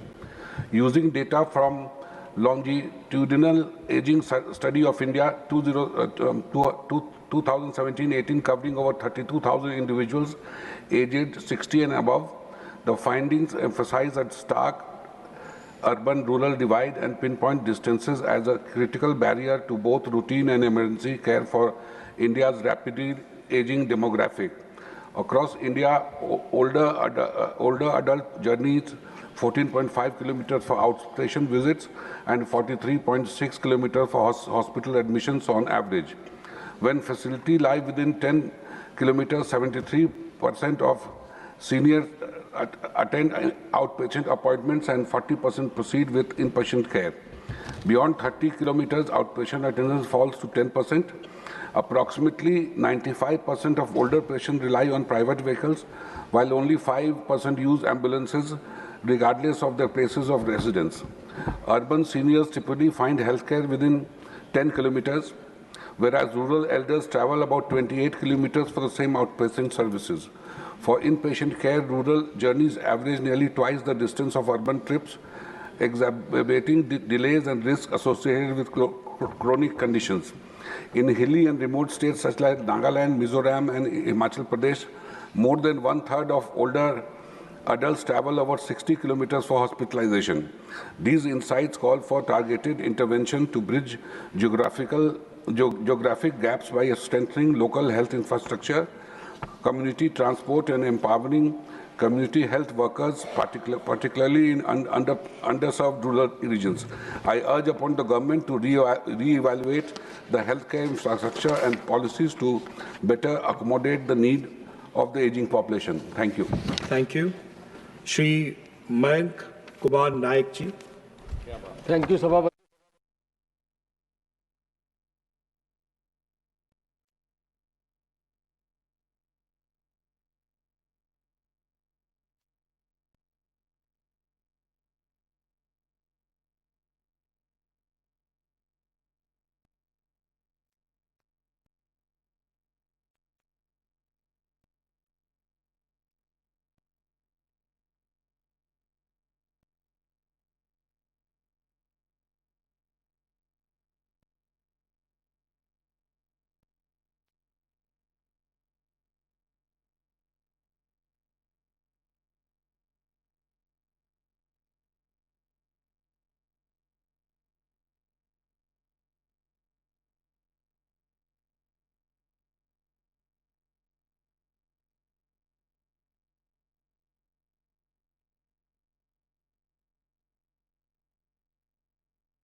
सभासदों, माननीय सभापति जी,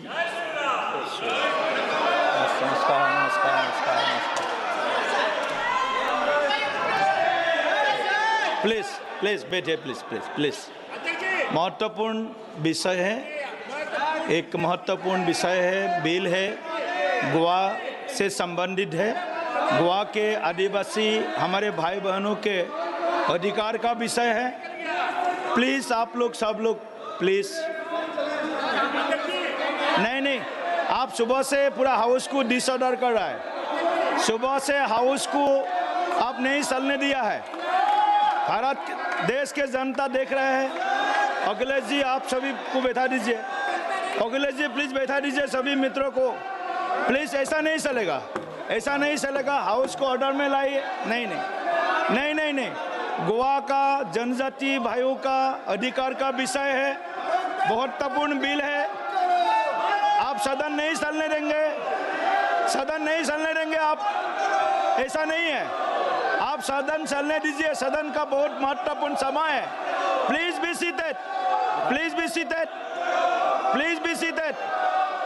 seated. अगर आप सदन चलने नहीं देता है तो सदभा की कार्रवाई मंगलवार दिनांक 22 जुलाई 2025 को प्रातः 11 बजे तक के लिए स्थगित की जाती है।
Not present, Srimati Kiran Chaudhary ji. Thank you, sir. So first of all, I would like to congratulate the government for the massive and rapid development of the national highways. And I would like to draw the attention of the government to the fact that there is a recurring and severe traffic congestion on NH48, especially on the stretch between Dhola and Gurugram, with the Mahipalpur junction being the primary bottleneck.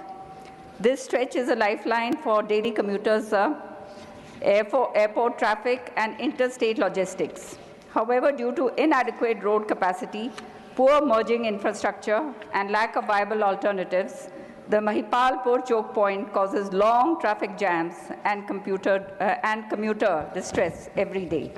In this context, sir, I urge the government to prioritize the development and promotion of alternative routes, such as strengthening and widening the Vasant Kunj Andheria Mode Gurugram Road as an effective parallel corridor, improving the Palam Bijwasan Kapas-Heda route to divert traffic from NH48, implementing grade separated interchanges and underpasses at key junctions near Mahipalpur, and enhancing last mile connectivity to the airport via elevated roads or express corridors. These measures, along with better traffic signaling and enforcement, can offer long-term relief to the people of Delhi NCR who are daily commuters on this road. Thank you, sir. Thank you. Shri Raghav Chadha ji. Thank you, sir, for accepting my notice and permitting me to raise an important issue under special mentions. My subject is demand of legal right for annual health checkup for every Indian. हर भारतीय को annual health checkup का legal right दिया जाए। आज मैं 140 करोड़ देशवासियों की सेहत से जुड़ी एक अहम बात रखना चाहता हूं। भारत में एनुअल हेल्थ चेकअप एक लग्जरी बन चुका है जो केवल पैसे वाले लोग ही करा सकते हैं। जरा सोचिए, एक मां जिसे कभी पता ही नहीं चला कि उसे कैंसर था, एक बेटा जिसे ब्लड प्रेशर का तब पता चला जब उसे स्ट्रोक हो गया, एक बहन जिसकी आंखों की रोशनी जाने पर उसे डायबिटीज का पता चला। सर, कोविड-19 के बाद हमने बहुत कुछ देखा। आज हम देखते हैं डराने वाले वीडियो, कैसे एक शख्स क्रिकेट खेलते हुए हार्ट अटैक का शिकार हो जाता है, कोई दूल्हा अपनी शादी के दौरान दिल का दौरा पड़ने से मर जाता है, मासूम बच्चे दौड़ते दौड़ते गिरकर दम तोड़ देते हैं। Sir, national family health survey NFHS 5 के अनुसार देश की केवल 2% महिलाएं ही कैंसर की जांच करवा पाती हैं। सरकार से मेरा आग्रह है कि एनुअल हेल्थ चेकअप हर नागरिक का अधिकार बने, ताकि सस्ती, सरल और नियमित जांच की व्यवस्था देश के हर कोने में दी जाए। अन्य देशों में सर, हर नागरिक को समय समय पर हेल्थ चेकअप का अधिकार प्राप्त होता है। वहां सरकारें खुद बुलाकर जांच करवाती हैं। यदि भारत में हम हेल्थ चेकअप को बढ़ावा दें तो बहुत सारी जानें बचाई जा सकती हैं। सर, मैं सरकार से निवेदन करता हूं कि हर भारतीय को एनुअल हेल्थ चेकअप का लीगल राइट दिया जाए, यानी कि कानूनी अधिकार दिया जाए, ताकि साल में एक बार हर व्यक्ति को पूरी हेल्थ जांच यानी कि हेल्थ इन्वेस्टिगेशन करने को मिले और बीमारी जल्द से जल्द पकड़ी जाए, क्योंकि जांच है तो जान है। शुक्रिया। Honorable members,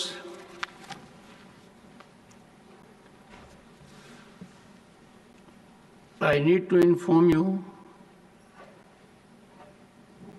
that I have received notice of motion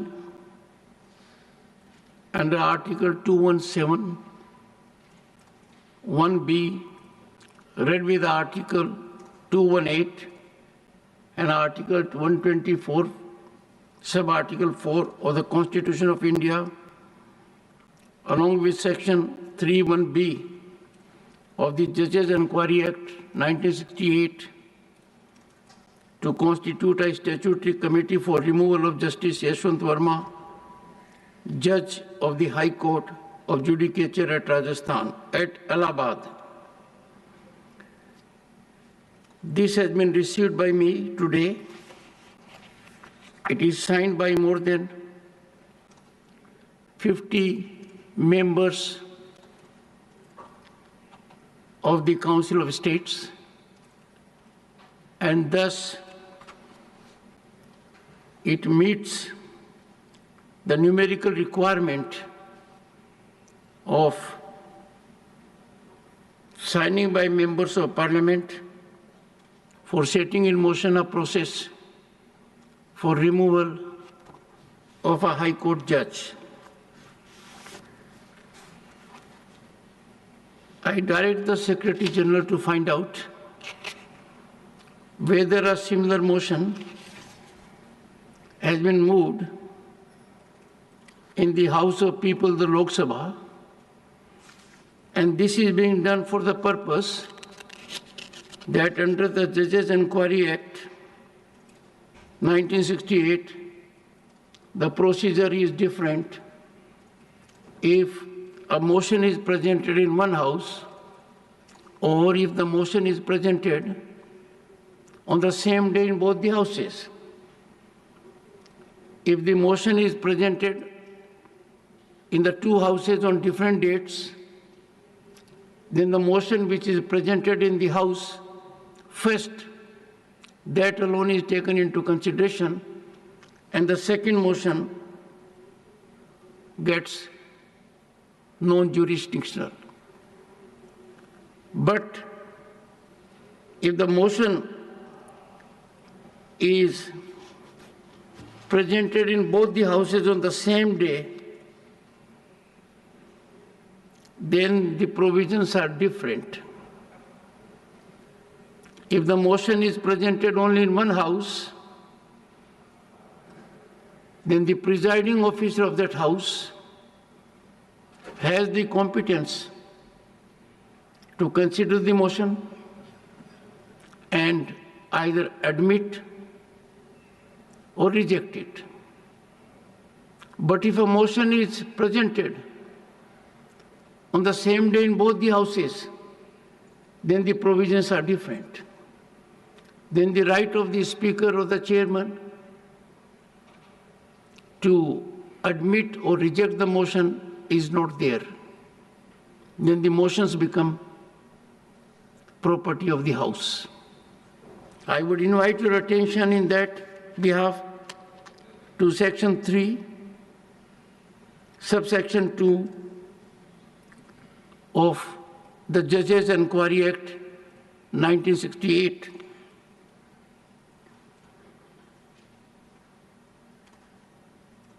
If the motion referred to in subsection 1 is admitted, the speaker, or as the case may be, chairman,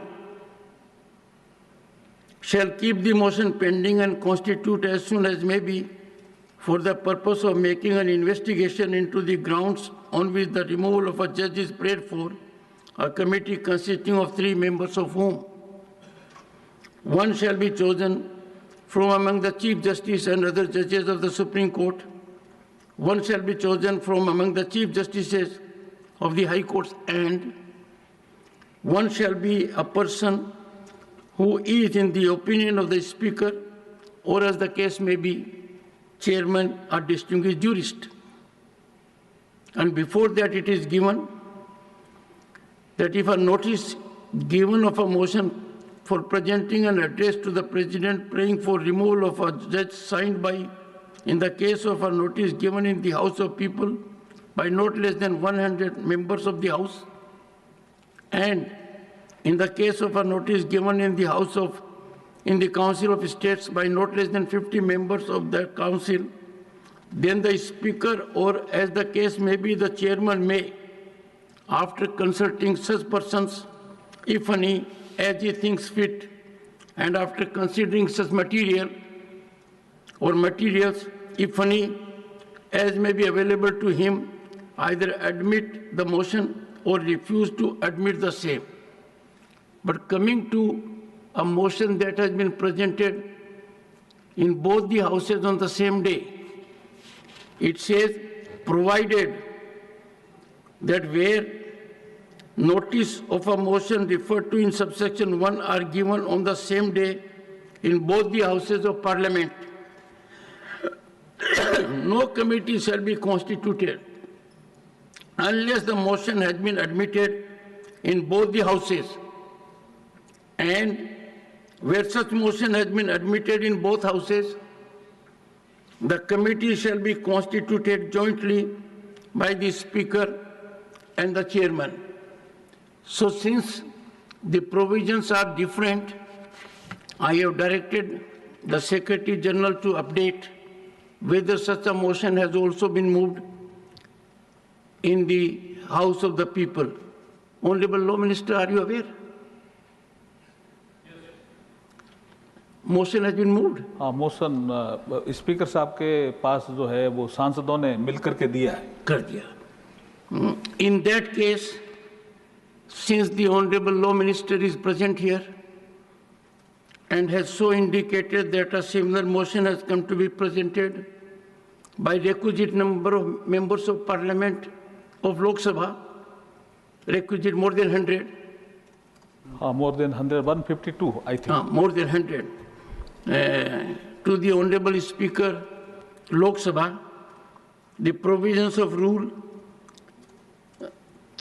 provisions of Section 3, Subsection 2, proviso will come into effect, and the Secretary General will take necessary steps in this direction.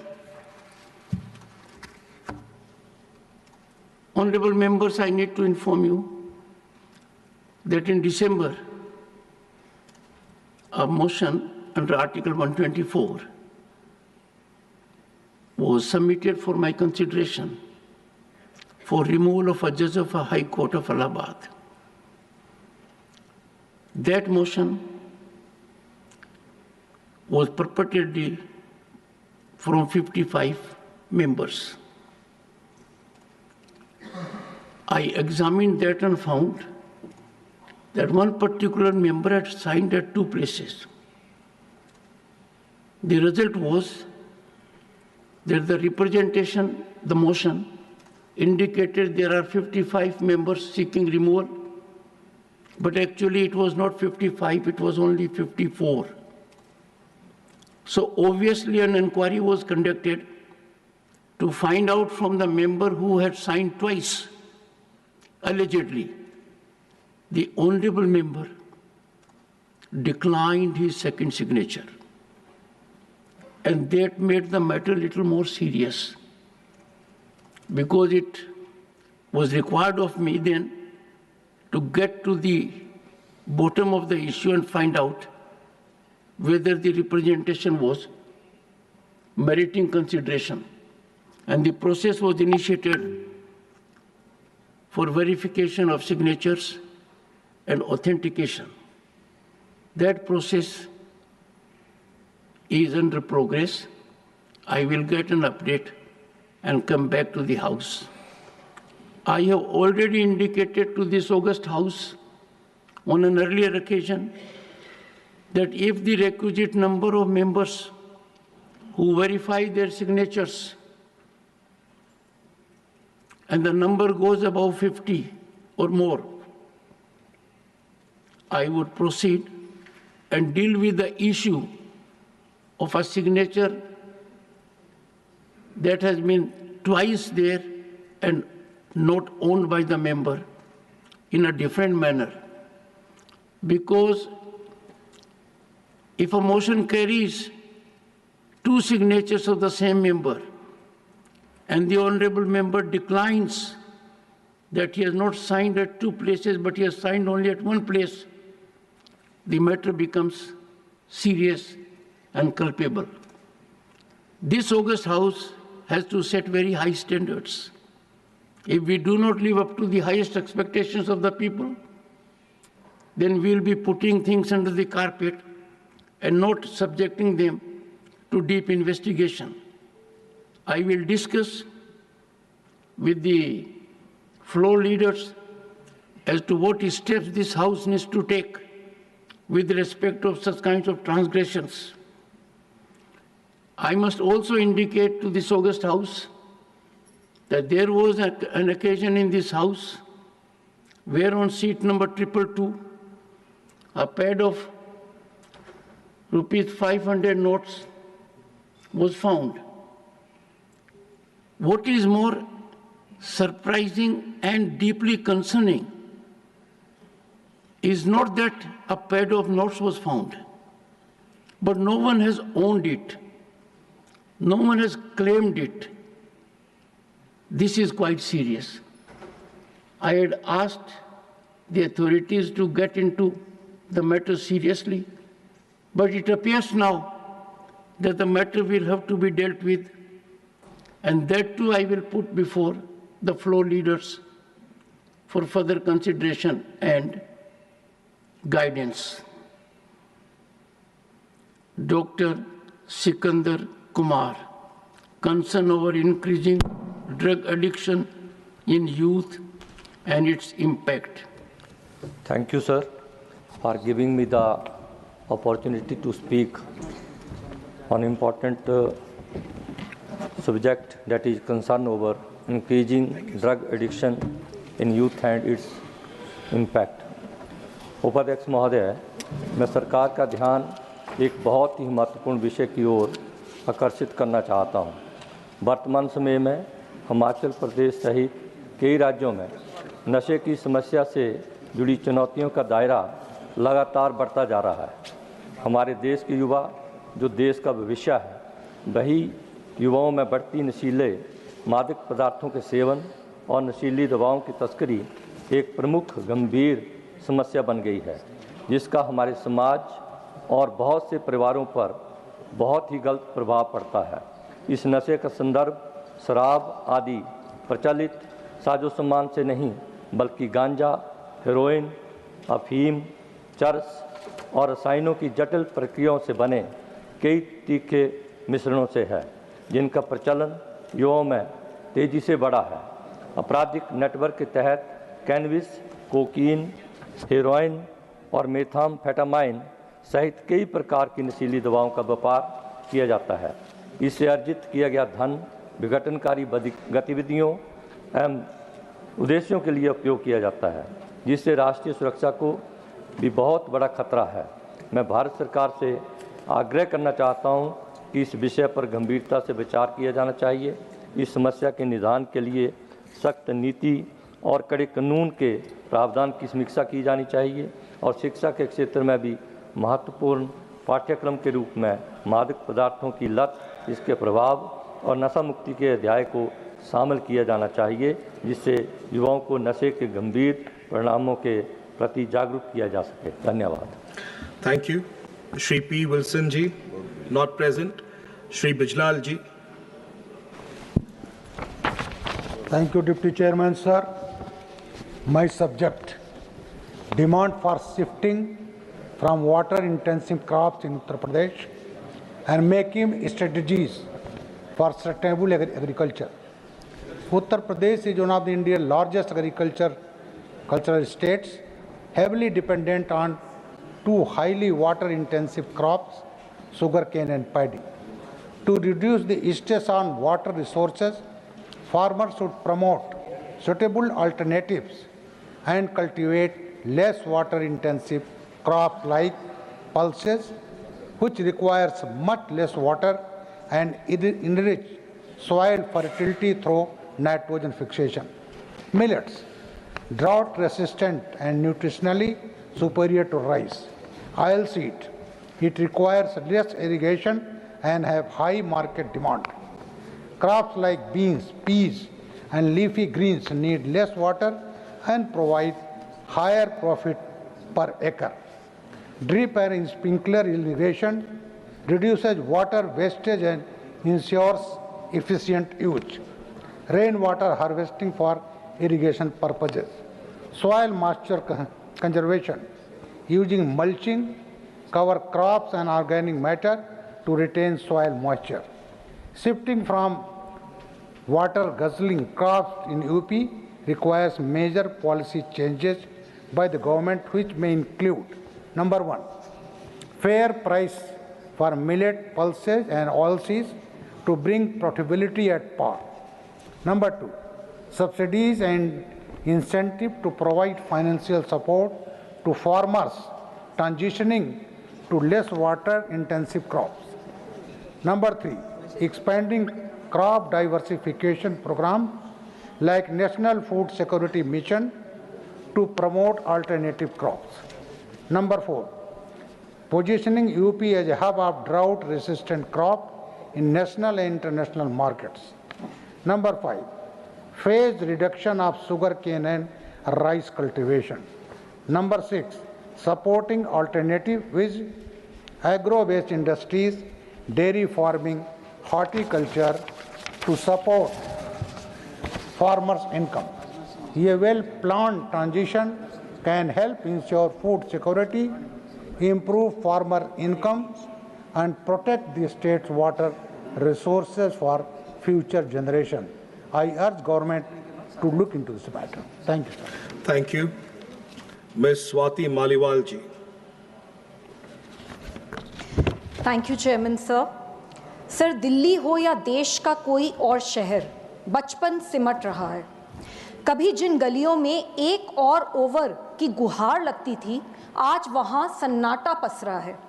मैदानों की जगह malls ने ले ली है और park अब parking बन चुके हैं। जहां पहले बच्चे दोस्तों के साथ मिलकर चंद रुपए जोड़कर एक गेंद खरीदते थे, अब वे अंगूठे से स्क्रीन पर वर्चुअल क्रिकेट खेलते हैं। ना धूप लगती है, ना मिट्टी की खुशबू आती है। बचपन अब खिड़की से बाहर नहीं, मोबाइल स्क्रीन में कैद हो चुका है।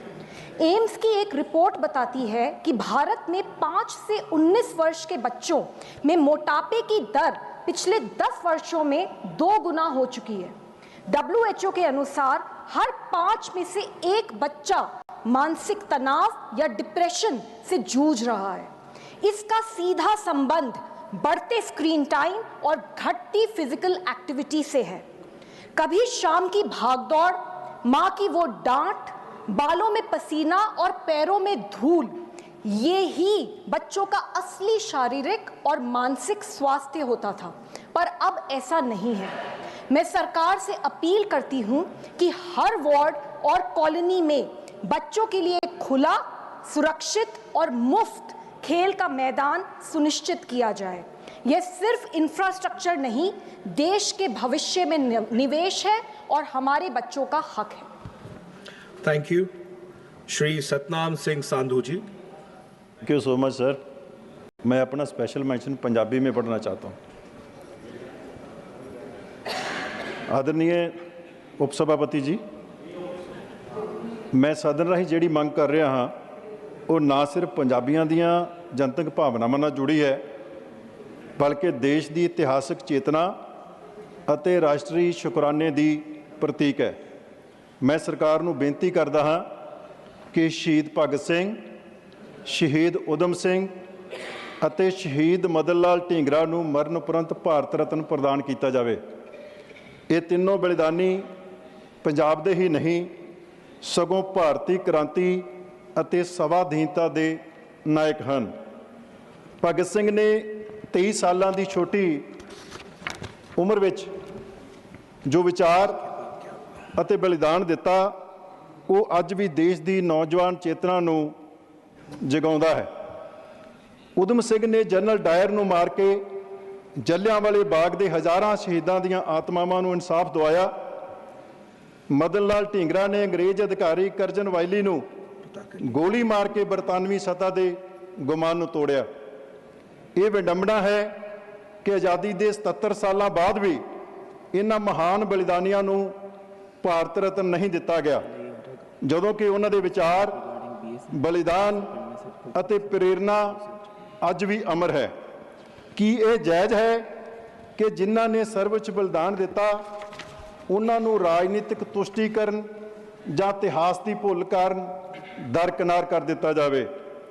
ਪ੍ਰਧਾਨ ਮੰਤਰੀ ਸ਼੍ਰੀ ਨਰਿੰਦਰ ਮੋਦੀ ਜੀ ਦੀ ਅਗਵਾਈ ਹੇਠ ਭਾਰਤ ਆਪਣੇ ਸੱਚੇ ਨਾਇਕਾਂ ਨੂੰ ਸਨਮਾਨਿਤ ਕਰਨ ਦੀ ਦਿਸ਼ਾ ਵਿੱਚ ਕਦਮ ਪੁੱਟ ਰਿਹਾ ਹੈ। ਅਜਿਹੀ ਸਥਿਤੀ ਵਿੱਚ ਇਹਨਾਂ ਸ਼ਹੀਦਾਂ ਨੂੰ ਭਾਰਤ ਰਤਨ ਪ੍ਰਦਾਨ ਕਰਕੇ ਇੱਕ ਇਤਿਹਾਸਕ ਗਲਤੀ ਸੁਧਾਰੀ ਜਾ ਸਕਦੀ ਹੈ। ਮੈਂ ਸਦਨ ਤੋਂ ਮੰਗ ਕਰਦਾ ਹਾਂ ਕਿ ਇਹਨਾਂ ਤਿੰਨਾਂ ਅਮਰ ਬਲੀਦਾਨੀਆਂ ਨੂੰ ਭਾਰਤ ਰਤਨ ਪ੍ਰਦਾਨ ਕਰਕੇ ਰਾਸ਼ਟਰੀ ਚੇਤਨਾ ਨੂੰ ਨਵੀਂ ਬੁਲੰਦੀ ਦਿੱਤੀ ਜਾਵੇ। ਧੰਨਵਾਦ। Thank you. Shri Sant Balbir Singh ji, not present. Announcement regarding BAC. I have to inform members that the Business Advisory Committee in its meeting held today on the 21st of July 2025 has allotted time for government legislative business as follows. 1.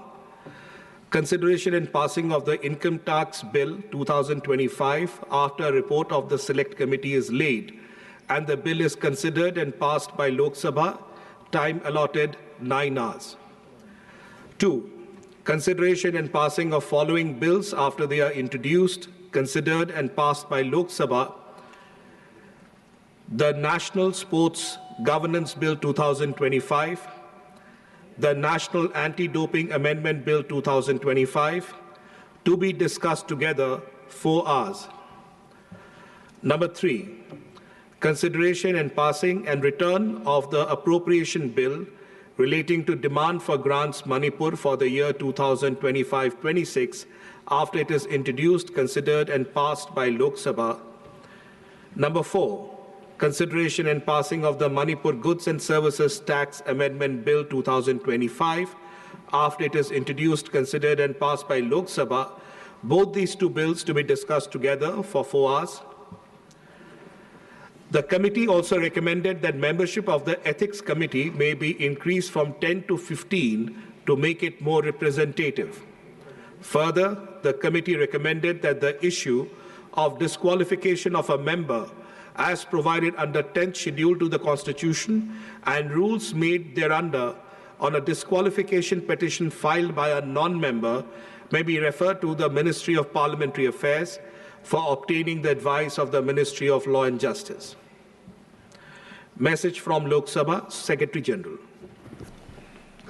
Sir, with your kind permission, I rise to report that Lok Sabha at its sitting held on Monday, the 21st July 2025, adopted the following motion: that this House do recommend to Rajya Sabha that Rajya Sabha do agree to elect 10 members from amongst the members of Rajya Sabha to associate with the Committee on Welfare of Other Backward Classes for the term of 1 year, beginning from the date of the first sitting of the committee, and do communicate to this House the names of members so elected to the committee.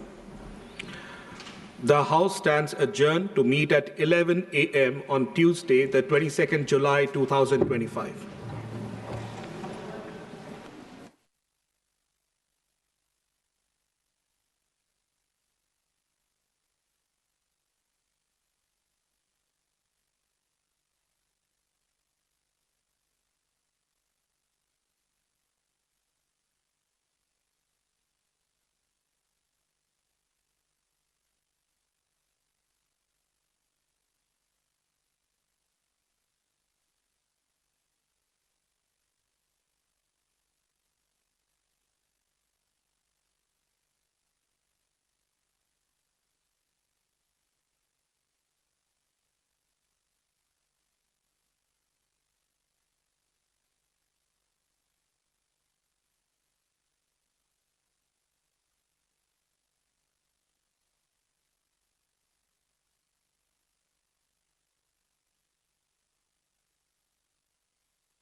Democracy is never of a kind where the same party will ever come to power.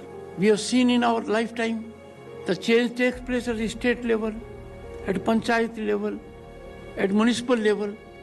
That's a democratic process. But one thing is for sure, there has to be continuity of development, continuity of our civilizational ethos, and that comes only from one aspect. We must respect democratic culture. India is perhaps the only country in the world that has structured democracy at all levels. Constitutionally structured, understand my word. Before 30 years, we had constitutional democracy only in the state legislature and parliament. But now we have constitutional democracy at the village level, at Panchayat Samiti level, at district level, by State Election Commission, which is as powerful and a constitutional body like Central Election Commission.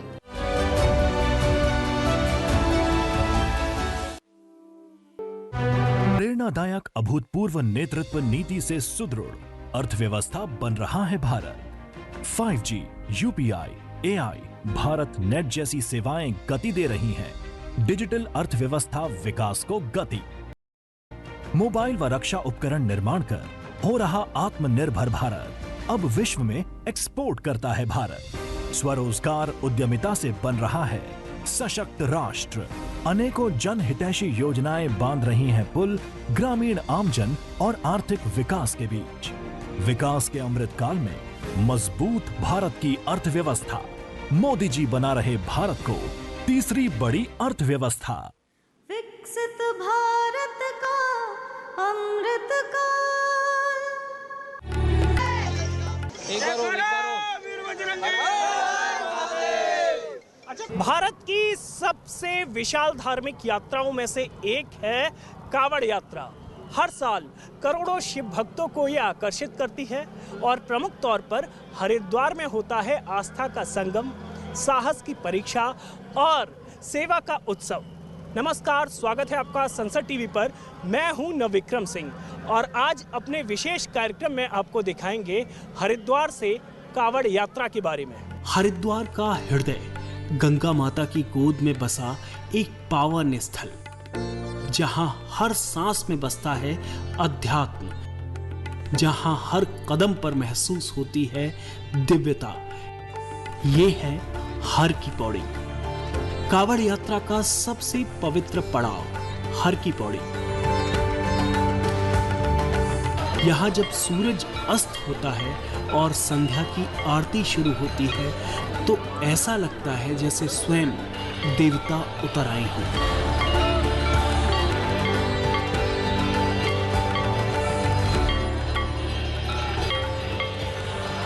कांवड़िए घंटों की थकान भूलकर उस आरती में डूब जाते हैं।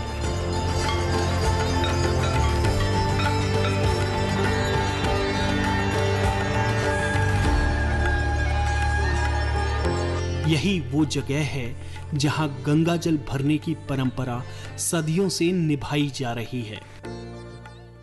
बहुत अच्छा चल रहा है जी। भोले बाबा ने बहुत नगरी अच्छी चला रखी है जी। कोई प्रॉब्लम वाली बहुत अच्छी व्यवस्था हो रही है। भोले बाबा की बहुत ज़्यादा नगरी से मौज हो रही है जी। बहुत अच्छा काम है। सब भोले भंडारी चल रहे हैं खींच के, कोई समस्या नहीं है जी।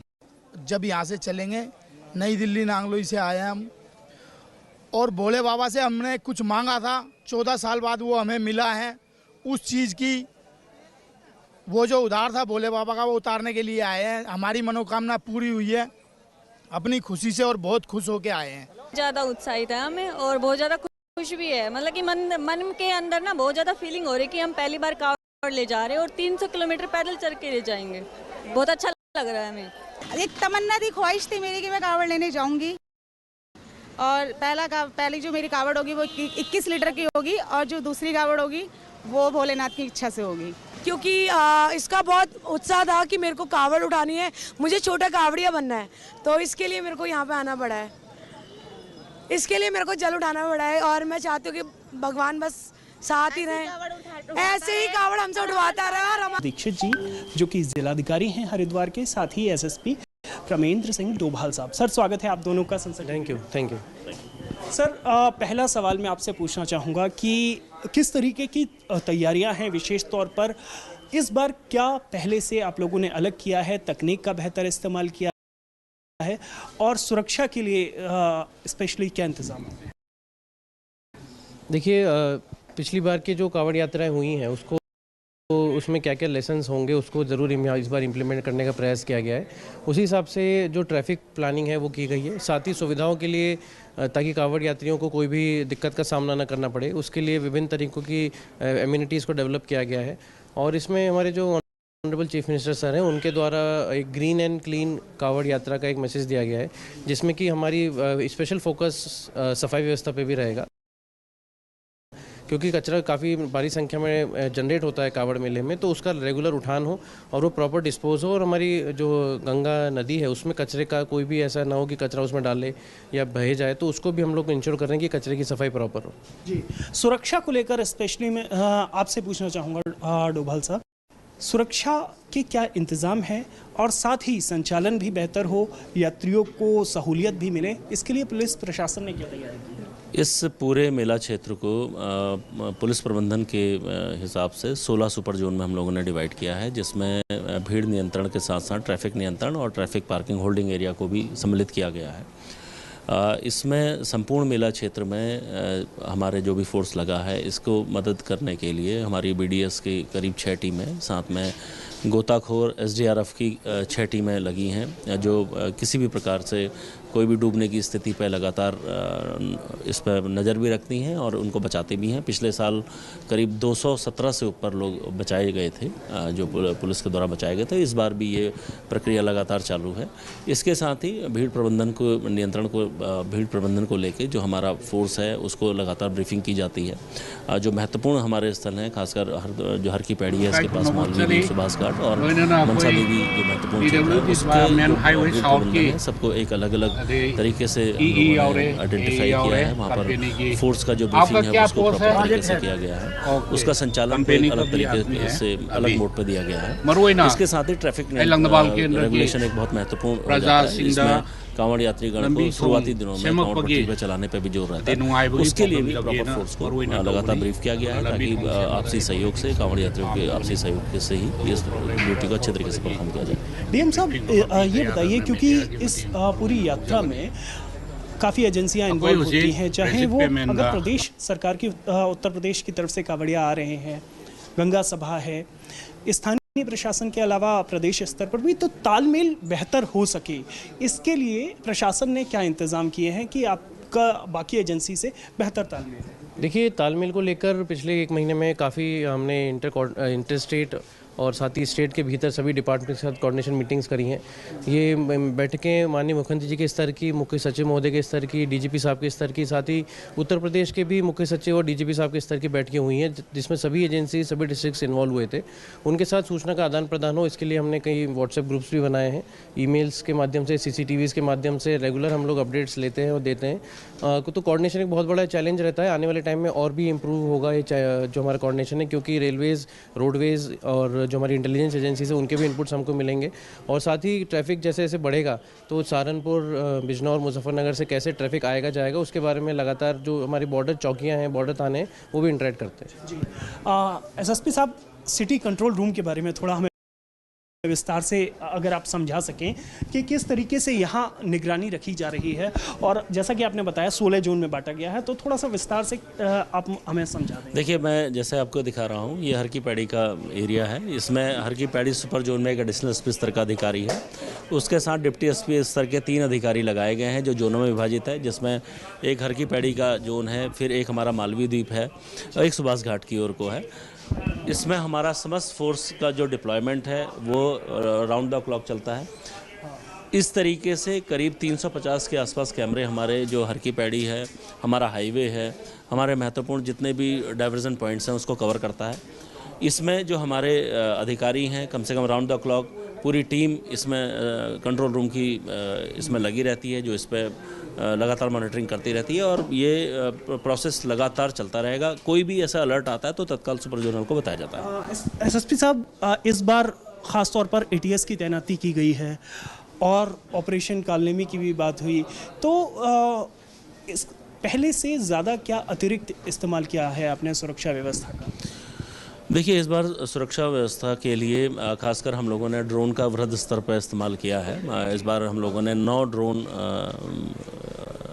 को इसमें इस्तेमाल किया है, पूरे कंट्रोल रूम के साथ इनलाइन किए गए हैं ताकि रियल टाइम मॉनिटरिंग हम लोगों के द्वारा हाईवे की या भीड़ नियंत्रण की हो सके।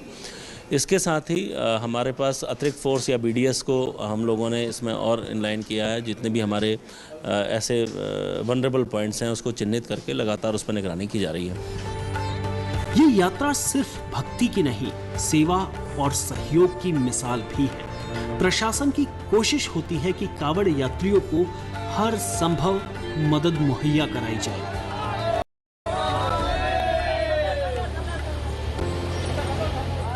कांवड़ यात्रा देश की आध्यात्मिक और सांस्कृतिक विरासत का प्रतीक है और इसका केंद्र है देवभूमि उत्तराखंड। और हमारे साथ कांवड़ यात्रा पर बात करने के लिए मौजूद हैं उत्तराखंड के मुख्यमंत्री पुष्कर सिंह धामी जी। सर, स्वागत है आपका संसद टीवी में। बहुत बहुत धन्यवाद, नमस्कार। सर, पहला सवाल मैं आपसे समझना चाहूँगा, किस तरीके की तैयारियाँ की हैं, और हमने देखा कि बड़ी संख्या में श्रद्धालु आ रहे हैं, किस तरीके की उनके लिए तैयारियाँ? नहीं, कांवड़ यात्रा को आसान बनाने के लिए, सुरक्षित बनाने के लिए सभी जो ज़रूरी आवश्यकताएं हैं, सुविधाएं हैं, उन सब के लिए हम कांवड़ यात्रा से पहले हमेशा कई स्तर की बैठकें करते हैं और मैं स्वयं भी उन बैठकों को भाग लेता हूं। इंटर स्टेट मीटिंग होती है जिसमें यात्रा किस प्रकार से संचालित होंगे, कौन से रूट बनेंगे, घाटों की स्थिति क्या होगी, पेयजल की व्यवस्था कैसी होगी, बिजली और स्वास्थ्य सेवाएं, परिवहन, सुरक्षा व्यवस्थाएं, इन सभी पर बात करते हैं। और जो ट्रैफिक है उस ट्रैफिक को किस तरह से अलग अलग जगह से मोड़ना है, अलग अलग जगह नई ट्रैफिक प्लान बनाना है। और आजकल जो अत्यधिक भीड़ भाड़ वाले इलाके हैं जहाँ ज़्यादा फुटफॉल है वहाँ पर ड्रोन है और हमारे CCTV हैं, उन सभी को एक्टिवेट करके और सभी जो धार्मिक संस्थाओं के लोग हैं, पूज्य संतगण हैं और हमारे व्यापार सभा के लोग, जनप्रतिनिधिगण, रास्ते रास्ते से जो लोग हमारे व्यापारी लोग हैं, सभी को हम इस बैठक में बुलाते हैं और अच्छी तैयारी की गई है। यात्रा ऐतिहासिक होगी और सबकी शुद्धता का भी पूरी तरह से प्रबंध किया गया है कि शुद्ध भोजन मिले, कोई संदिग्ध व्यक्ति न घूमे और जो धार्मिक आस्थाओं को ठेस पहुंचाते हैं उन सब के खिलाफ एक अभियान भी आज चलाया जा रहा है यहाँ पर। उसी अभियान के बारे में समझना चाहेंगे। मुख्यमंत्री जी, ऑपरेशन कालनेमी अपने आप में इतना इस समय चर्चा में है और ख़ास तौर पर हम देख रहे हैं कि बीते दिनों में कई संदिग्ध लोगों को जो गिरफ्तार भी किया गया है, हिरासत में भी लिया गया है। तो इस ऑपरेशन कालनेमी के बारे में थोड़ा हमारे दर्शकों को विस्तार से बताइए। देखिए, ऑपरेशन कालनेमी ये उन छद्म वेश में रहने वाले लोग, धार्मिक आस्थाओं को ठेस पहुंचाने वाले, अपनी पहचान छुपा कर रहने वाले, संदिग्ध अवस्थाओं में अनेक गतिविधियों को संचालित करने वाले और सनातन का नुकसान करने वाले, श्रद्धालु और आस्थाओं की भावनाओं के साथ खिलवाड़ करने वाले, ऐसे लोगों के खिलाफ ऑपरेशन कालनेमी इनको चिन्हित करने में, इन्हें कोई जो ये संदिग्ध अवस्था में रहकर लोगों के साथ बहलाने का, फुसलाने का, डराने का, धमकाने का काम करते हैं, उनको सामने लाने का, उनको बेनकाब करने का नाम ही ऑपरेशन कालनेमी है। उसके तहत कार्रवाई की जा रही है क्योंकि राज्य में अभी कांवड़ यात्रा प्रारंभ हो गई है, चारधाम यात्रा चल रही है। पूरे देश और दुनिया का आध्यात्मिक केंद्र, आध्यात्मिक राजधानी कोई है तो देवभूमि उत्तराखंड है। इसलिए यहाँ आने वाले हर एक श्रद्धालु के मन में ये भाव रहना चाहिए कि यहाँ पर किसी भी प्रकार की संदिग्ध गतिविधियाँ नहीं होंगी, कोई भी जो है गलत काम नहीं होगा, कोई भी जो है वेश बदल के छद्मधारी यहाँ पर धार्मिक आस्थाओं को ठेस नहीं पहुँचाएंगे। निश्चित तौर पर पाखंडियों को के लिए एक बड़ा संदेश दिया है आपने ऑपरेशन कालनेमी के जरिए।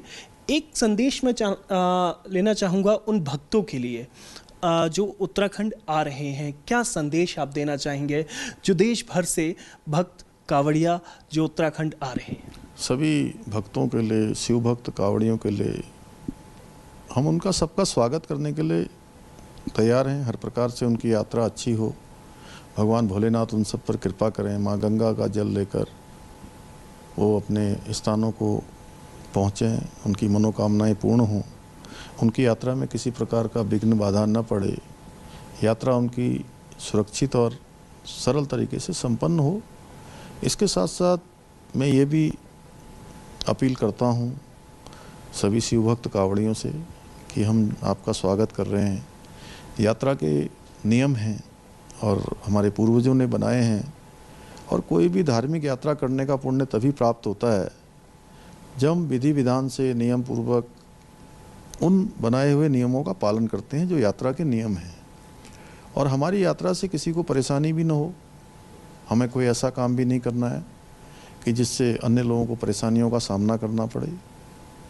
सभी शिव भक्त कावड़िए माँ गंगा के भी भक्त हैं, महादेव के भी भक्त हैं, निश्चित रूप से सभी यात्रा नियमों का पालन भी करेंगे। निश्चित तौर पर आप देख सकते हैं कि कावड़ियों की हो या फिर भक्तों की हो, जो भी शिव भक्त आ रहे हैं उत्तराखंड, उनकी यात्रा को सुविधाजनक और सुरक्षित बनाने के लिए उत्तराखंड सरकार ने विशेष कदम उठाए हैं। कैमरामैन नीलेश और साथी भरतवीर के साथ मैं नवविक्रम सिंह, संसद टीवी, देहरादून। हरिद्वार आने वाले कांवड़ियों की सुविधा के लिए प्रशासन के अलावा स्वयंसेवी संगठन, धार्मिक ट्रस्ट और स्थानीय लोग मिलकर एक अद्भुत व्यवस्था खड़ी करते हैं। सनातन धर्म के सबसे बड़े आयोजनों में से एक कांवड़ यात्रा का आयोजन होता है, जो कि मैं मानता हूँ कि शायद जो प्रत्येक 12 वर्ष में जो कुंभ का आयोजन होता है, उसके अतिरिक्त प्रत्येक वर्ष होने वाला जो आयोजन है वो विश्व का सबसे बड़ा आयोजन कांवड़ यात्रा होती है, जिसमें लगभग 12 से 15 दिनों के अंदर 4 से 5 करोड़ की संख्या में कांवड़िए हरिद्वार से हर की पौड़ी और आसपास के घाटों से गंगा जल भरते हैं। अगर हम इस संख्या की बात करें तो शायद बहुत सारे यूरोप और अफ्रीका के देशों की जनसंख्या मिलाकर इतनी नहीं होगी जितने 15 दिनों के अंदर हरिद्वार से कांवड़िए जल भरते हैं। तो अपने आप में इस व्यवस्था को बनाना, इतनी बड़ी संख्या में कांवड़ियों और श्रद्धालुओं के लिए व्यवस्थाएं करना एक बड़ी चुनौती होती है किसी भी व्यवस्था के लिए, चाहे वो प्रशासन हो, चाहे वो पुलिस प्रशासन हो, और हर की पौड़ी पर हम श्री गंगा सभा के माध्यम से जो व्यवस्था करते हैं। और इतनी बड़ी व्यवस्था कभी भी अकेले नहीं होती है। सारी जो स्टेक होल्डर्स हैं, जो भी चाहे पुलिस प्रशासन हो, जिला प्रशासन हो, नगर निगम हो और हर की पौड़ी पर श्री गंगा सभा हो, आपस में कोऑर्डिनेशन, एक सामंजस्य बिठाकर इन सभी व्यवस्थाओं को किया जाता है। इस यात्रा की खास बात है, इसमें उम्र या वर्ग का भेद नहीं। पुरुष, महिलाएं, बच्चे सब एक ही जोश और श्रद्धा से जुड़ते हैं।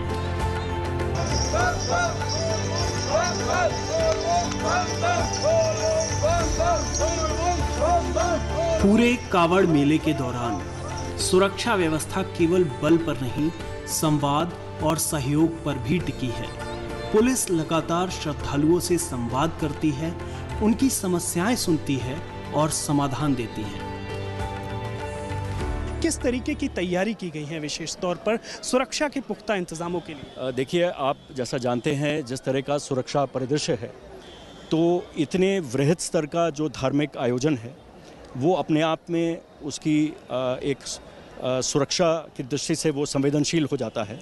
और इस चीज़ को ध्यान में रखते हुए हम लोग ने न केवल इस महत्वपूर्ण यात्रा के संचालन, उसके यातायात प्रबंधन, उससे रिलेटेड जो भीड़ प्रबंधन है उस पे तो ध्यान पूरा रहा ही है, बट सुरक्षा की दृष्टि से एक व्यापक कार्य योजना बनाई गई है।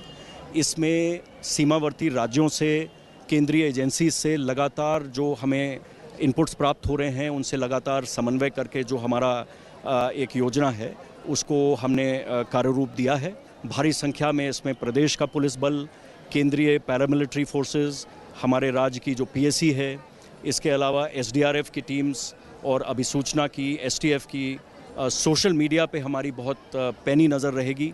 हमारी कई सोशल मीडिया टीम्स हैं जो सीमावर्ती राज्यों से समन्वय करके लगातार सोशल मीडिया स्पेस को भी मॉनिटर कर रही हैं, जिससे कि पूरा एक माहौल सुरक्षित और सकुशल संपन्न कराने के लिए रहेगा। कांवड़ियों के गंगा स्नान के दौरान अहम जिम्मेदारी होती है पीएसी के इन जवानों की। नावों से गश्त, किसी भी आपात स्थिति में टीम का 2 से 3 मिनट के अंदर रिस्पॉन्ड करना अपने आप में इस टीम हरिद्वार में इन घाटों की सुरक्षा और किसी भी श्रद्धालु को कोई तकलीफ ना हो, इसकी सुरक्षा की जिम्मेदारी में अहम भूमिका निभा रही है 40वीं वाहिनी पीएसी। और मेरे साथ कुछ साथी मौजूद हैं जो कि इन घाटों पर लगातार निगरानी कर रहे हैं। अपना शुभ नाम बता दीजिए। मेरा नाम हेड कांस्टेबल मुकेश गौड़ है।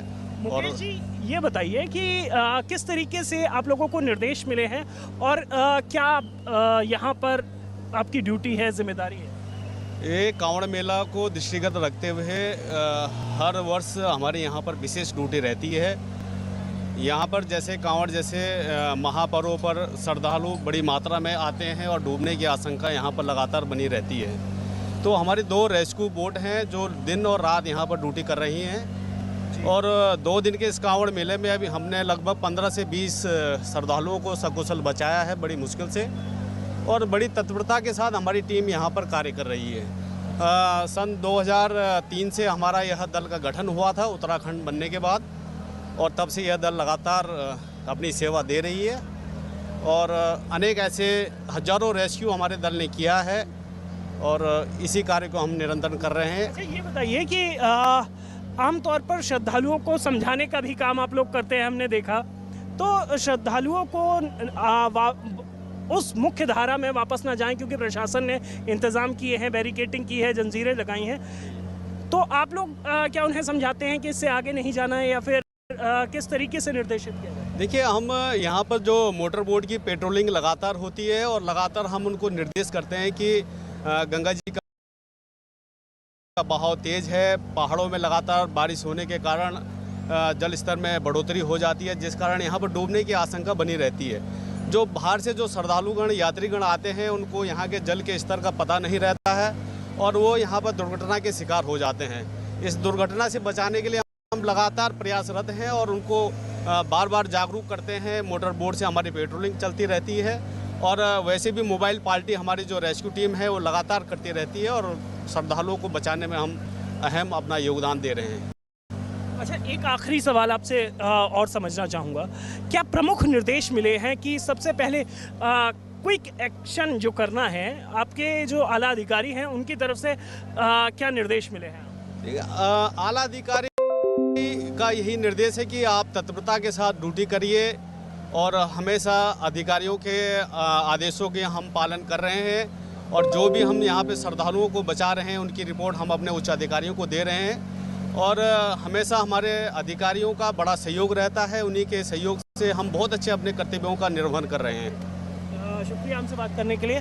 तो आप देख सकते हैं, मैं कहूँगा एक बार जो पूरी टीम है, एक बार अपने कैमरा पर्सन साथी से दिखाएं कि किस तरीके से लगातार निगरानी और चौकसी रहती है यहाँ पर।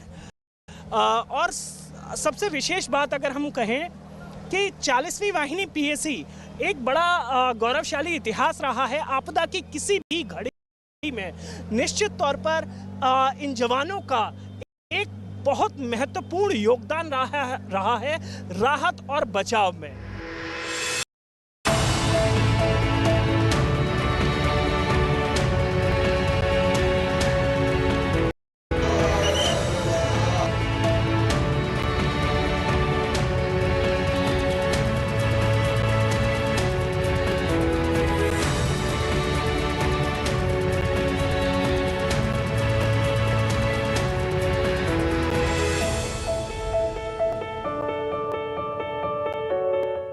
लाखों कदमों की ये पदयात्रा शिव तक पहुंचने की नहीं, खुद से मिलने की भी साधना है। सावन बीत जाएगा, लेकिन ये अनुभव, ये श्रद्धा बदस्तूर जारी रहेगी।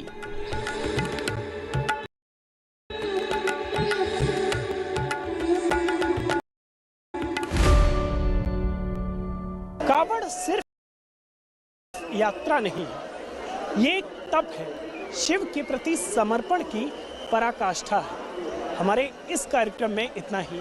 आप हमारा ये कार्यक्रम संसद टीवी के YouTube चैनल पर भी देख सकते हैं। मुझे, मेरे साथी कैमरा पर्सन नीलेश पांडे और साथी भरतवीर को दीजिए इजाजत। आप देखते रहिए संसद टीवी।